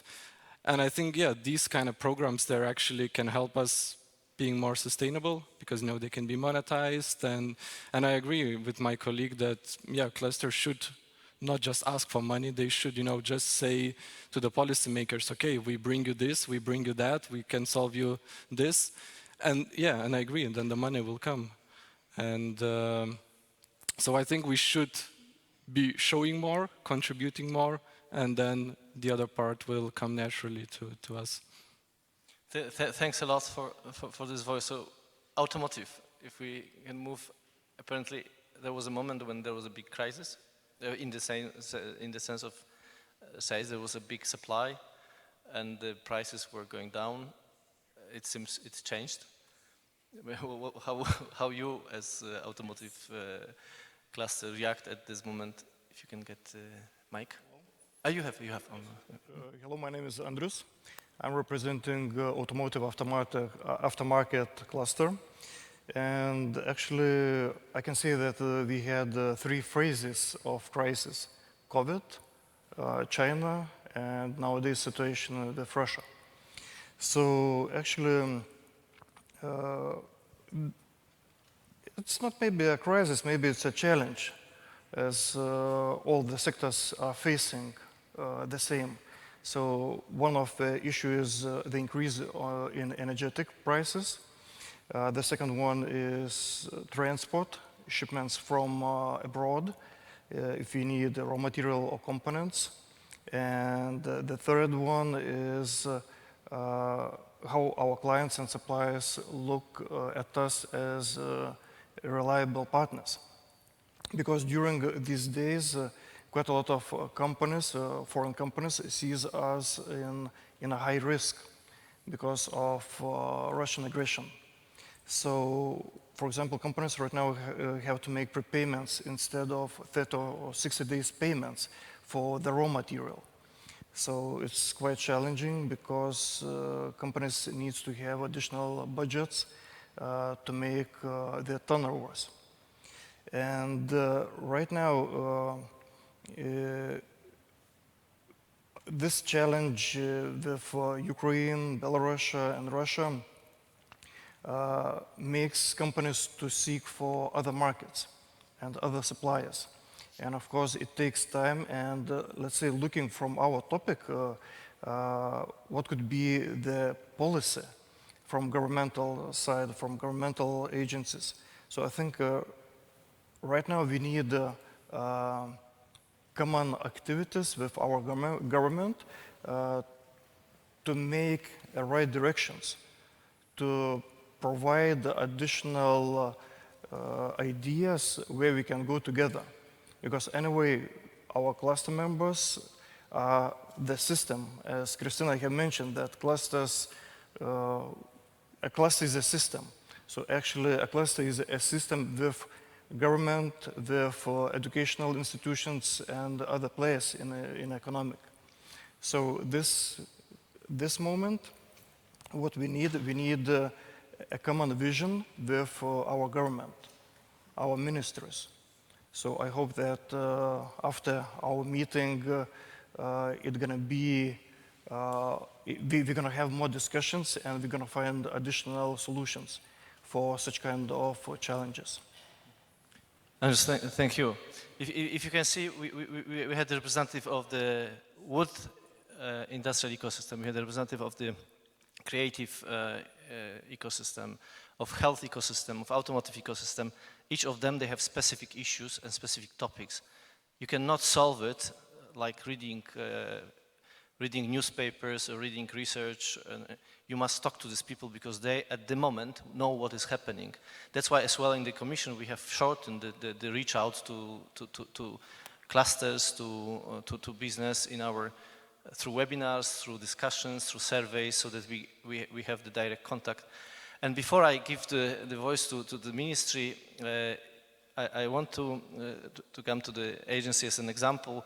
You have been introducing a certain measure, concrete measure, which is the public policy support, basically. So would you share experience how you did it? Hello, everybody. I'm Yolita. I'm representative from Agency for Science, Innovation and Technology. And from 2016, we have a project which helps for clusters. And this project is like an accelerator program, actually, because each cluster have their needs. And they are coming with their fears, with their problems, and we need to think about how to solve them. And of course, we are like a chain from cluster to ministry. And I think the first step is to talk. On 2020, we had the third, I think, cluster document, which we signed, but COVID came and we didn't implement anything from this document. So I hope from this event we will try to figure it out somehow and started to communicate clusters and all our community. And about the project, our project in the link is started, as I said, already from 2016, and it will be to next year. And I hope it will be longer and helpful for clusters. I don't know, did I answer the question? Thank you. I will now address to Richardas, if I pronounce okay. Yeah. Because your role is extremely difficult in every country, particularly where you are responsible for innovation industry. You need to hear voices of everyone and then react properly. Then you have all this politics behind. So you have business, politics, and you need to balance all this and find the right measures in order to satisfy the needs of everyone. So it's really difficult, and as I'm almost 20 years in the Commission, I always had very big appreciation for the directors of innovation and industry in every country, because they are like on the really spotlight. So what is your view? I think I'm coming here with colleagues that we think that clusters can help you in realizing the needs that you have as a director of innovation and industry. How do you see the situation and the role of development of cluster policy in Lithuania? Yeah, so good afternoon, if I can say like that, for everyone again. So yeah, my position is quite hard at this moment. I mean, because, you know, to represent the government, you know, in one person or in one unit or even in one ministry, is of course it's not possible, because even when we started with the first panelists, you know, when we talk about the government, so there are a lot of different areas, a lot of different spheres. So like there are like ministries, energy, agriculture, and so on. So, you know, there are some specific issues related to some clusters that clusters and their members deal with, you know, some challenges.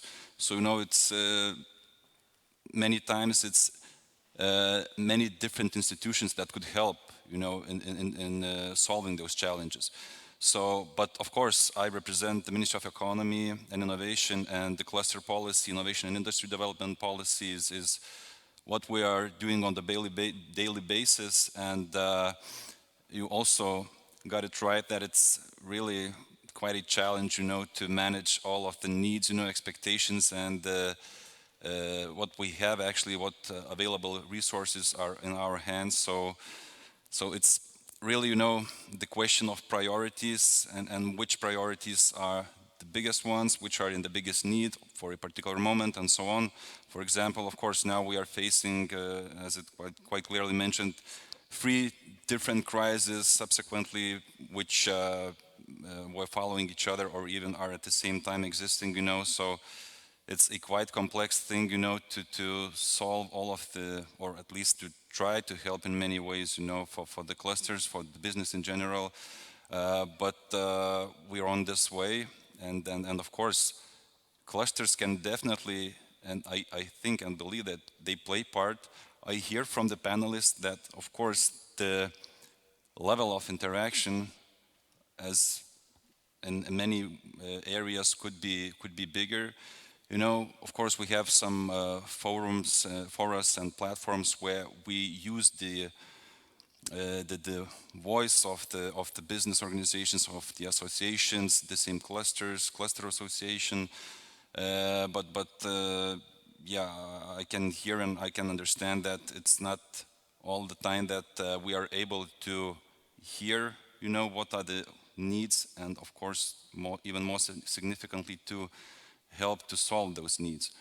And if I would like to get back to the cluster policy in general. So yes, we have the guidelines for the cluster development, you know, but also, you know, every cluster, like every individual business entity, they have different needs, you know. So when we say that clusters, they need assistance, let's say like this, so the form of the assistance, like as we already heard, you know, it's quite different. You know, it's the financial support, it's the help for the from the government, you know, to solve, I don't know, some regulation issues, you know, to help to improve regulatory framework, to help to establish new connections, to look for new supplies, you know, especially in these times. So there are like different needs even within the cluster community.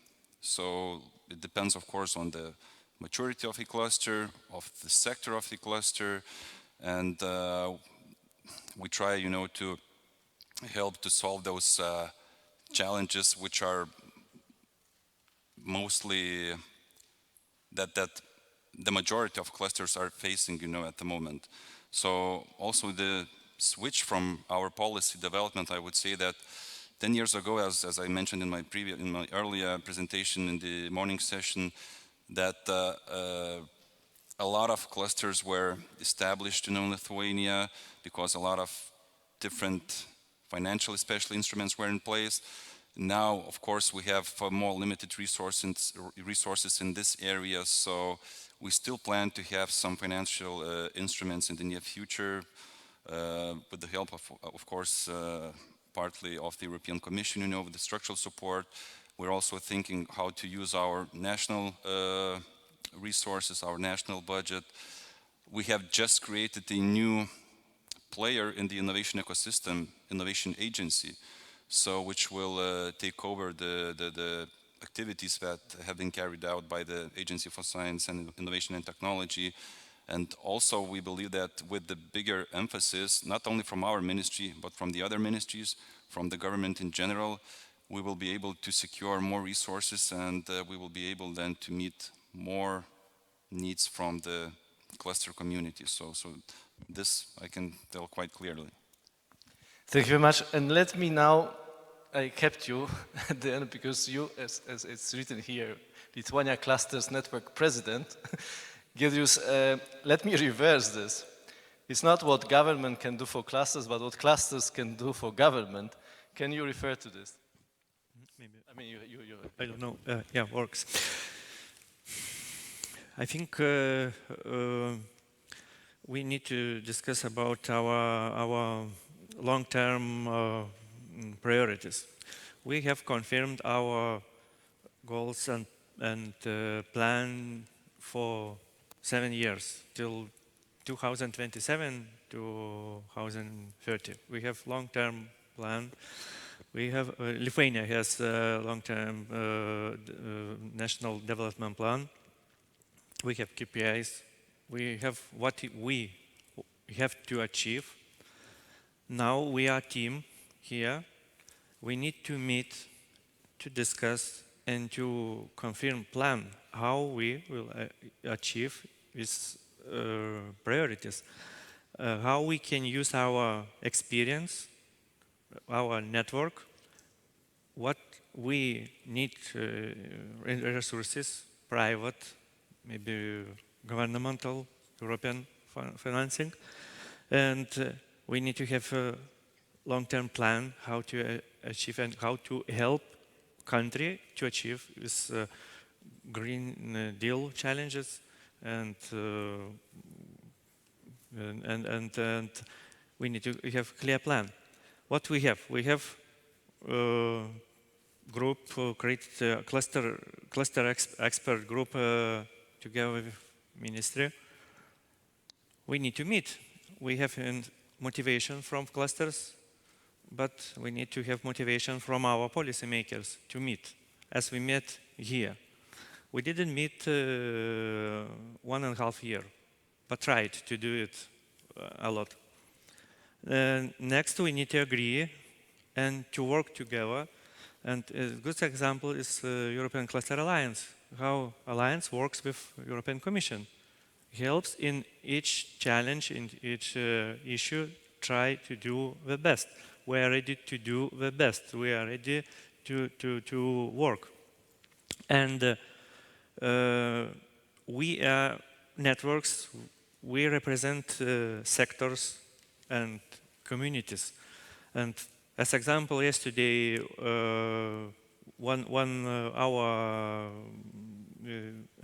about 4 o'clock, I received a lot of calls from ministry because it was changes in some program. Why I received calls? Because somebody in ministry know what I'm responsible for this event. The same in clusters. If we have question, if there are some questions, ministry calls for us, cluster managers. Companies calls also for us. We are like center and network, and we are useful we could be a team to manage this task. And we don't ask support, ask salaries. Please give us money in cash each month. Our idea is cooperation and work together. And this expectation is from us, from our companies. We need to work as team, to be as team, and cooperate with other countries. And we see differences in some countries where policymakers, universities, business organizations works as team. We need to do these steps as in simple business. It is priority, it is KPIs, budget, resources, responsibility for that. Of course, we need to discuss what we planned, what we achieved. Simple way, but we need to start to discuss and first step. Let me recall the words of our commissioner today, that we must be united. And that's why I think your panel shows that you are on the same boat in Lithuania, but we are all on the same boat in the EU. If any one of us is doing in collaboration spirit for win-win, it can only help. I would ask if there's any question from the audience, because I would like to, if you have looked at input paper, we prepared input paper for this event on Lithuania, and we have given 3 examples. One is Berlin-Brandenburg. What they are doing, what they did is they prepared the kind of master plan. So policymakers prepared the master plan together with clusters in each priority area with action plans for the time, what need to be done, and expecting from the clusters to implement. Something like you are saying about KPIs, so concrete things to be done with supporting measures from them. Another example is from the Slovenia. They had the strategic research and innovation priorities, where they agreed with clusters to lead this. So exactly again. Lombardy, they have biannual work programs for each areas, working very much with clusters, and actually clusters, because they have very rich and long-term already cluster policy, they are designing the measures. They're not only responding, but they are designing the measures. They are given sort of outsourced for, on circular economy. It's the clusters who are making the policy and then implementing. So there are good examples how, if concretized in work programs, in master plans, with concrete actors, with concrete measures, with concrete KPIs, as you are saying, which you can have a structured collaboration, structured dialogue between policymakers and clusters. Talking about clusters, I think businesses which are represented by clusters, so that if you have the funding opportunity, you don't fund each single SMEs, but a group of SMEs which are having the common goal. So we have these examples. We are always talking, look at the Basque country, Catalonia, now in Denmark, there are super clusters being developed. So there's lots of happening. In Slovakia, I mean, Daniel, this look for new business models.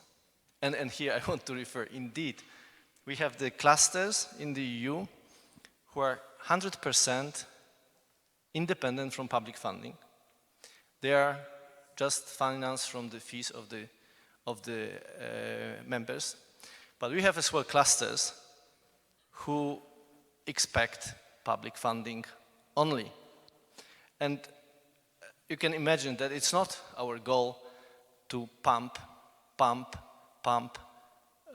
cluster organizations, but our goal is just to give something in order to leverage their activities. And otherwise, it's simply loss of public money.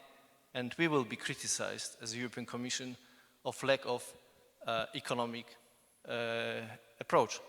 So we don't want to find, and we had this in 2007-13, I must tell you, experience that we were developing across Europe cluster policy by financing secretariats of clusters. It didn't work, because once we finished funding, they disappeared. So it wasn't the right cluster policy just by funding. But now, and we changed the way we want to finance activities of clusters so that they help implementing public policy objectives. So we have still 3 minutes to go. I just ask if the panelists would like to add something to what we heard here. If not, then I would like to thank you very much. It's exactly 7 o'clock p.m. And I would like that we all applause.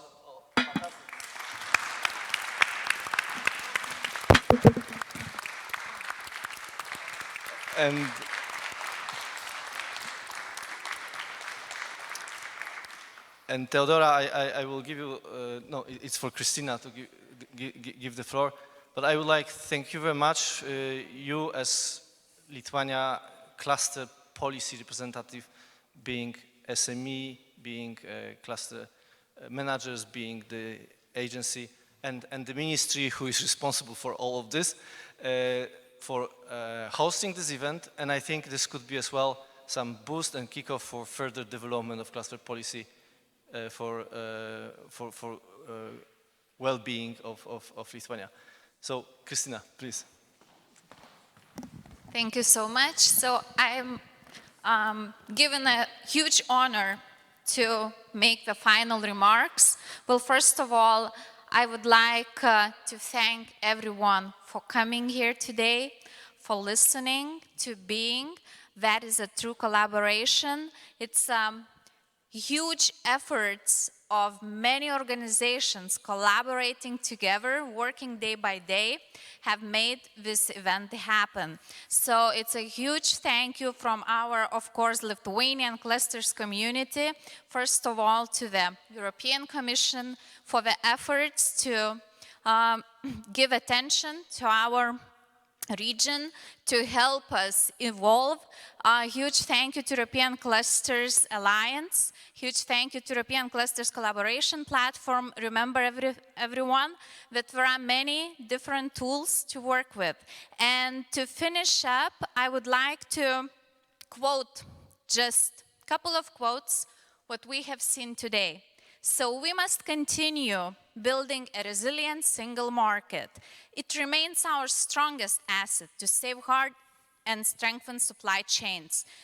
I'm quoting your Commissioner Breton. And Lithuania is a small but open economy that has a real potential, but we need strong support from clusters, governments, and the EU to make the Lithuanian economy recover from the current geopolitical context caused by Russian invasion of Ukraine and China's sanction on Lithuania. I would like to underline that this quote was made by our Ministry of Economy and Innovation, and only by collaborating together, clusters, governmental organizations, and then research, of course, institutions, we can continue together in the prosperous ways.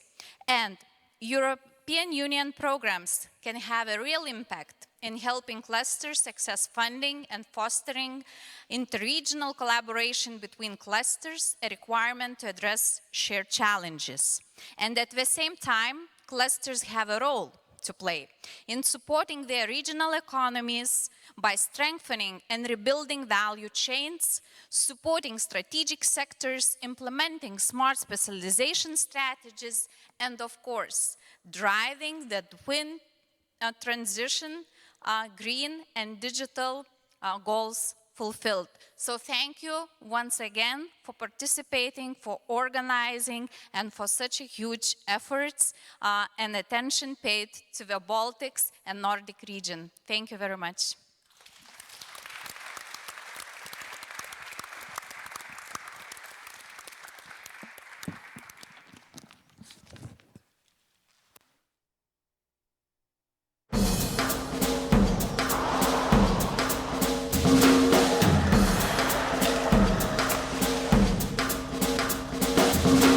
Wait, what, sorry? Vilnius. Vilnius. It's, Vilnius. Which one? Vilnius. It's Austria.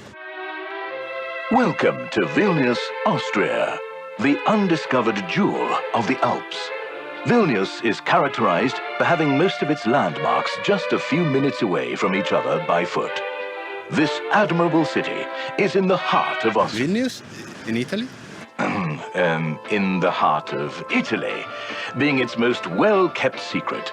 Its effervescent streets and colorful markets make it a perfect destination for any traveler. For obvious reasons, Vilnius is the pride of Italy. I mean, the pride of Finland. Vilnius's old town, considered one of the biggest in the region, is crowned by the majestic Gedimino Tower, where travelers like this young fellow, hello there, buddy, can have the same view that the old ruler of Finland, the old ruler of Venezuela. Sweden? I mean, Sweden. Belgium. Oh, okay. Ethiopia. Of Ethiopia. Romania. What if I told you that Vilnius is the capital of Lithuania? Oh, would never know. Yeah? Yeah. There you go. Yeah, okay. Yeah, that's right. Yes! Welcome to Vilnius, Lithuania.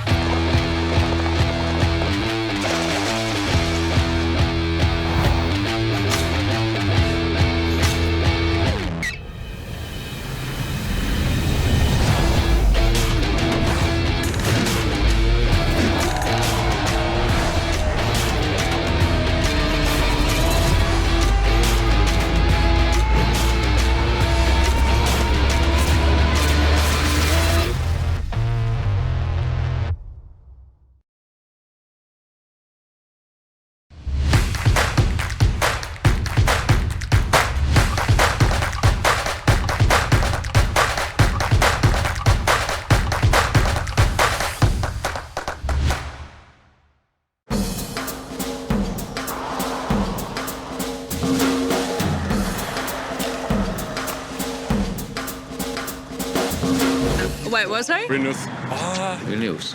It's, Vilnius. Which one? Vilnius. It's Austria. Welcome to Vilnius, Austria, the undiscovered jewel of the Alps. Vilnius is characterized for having most of its landmarks just a few minutes away from each other by foot. This admirable city is in the heart of Austria. Vilnius? In Italy? In the heart of Italy, being its most well-kept secret. Its effervescent streets and colorful markets make it a perfect destination for any traveler. For obvious reasons, Vilnius is the pride of Italy. The pride of Finland. Vilnius's old town, considered one of the biggest in the region, is crowned by the majestic Gedimino Tower, where travelers like this young fellow, hello there, buddy, can have the same view that the old ruler of Finland, the old ruler of Venezuela. Sweden? Sweden. Belgium. Oh, okay. Ethiopia. Of Ethiopia? Romania. What if I told you that Vilnius is the capital of Lithuania? Oh, would never know. Yeah? Yeah. There you go. Yeah, okay. Yeah, that's right. Yes! Welcome to Vilnius, Lithuania.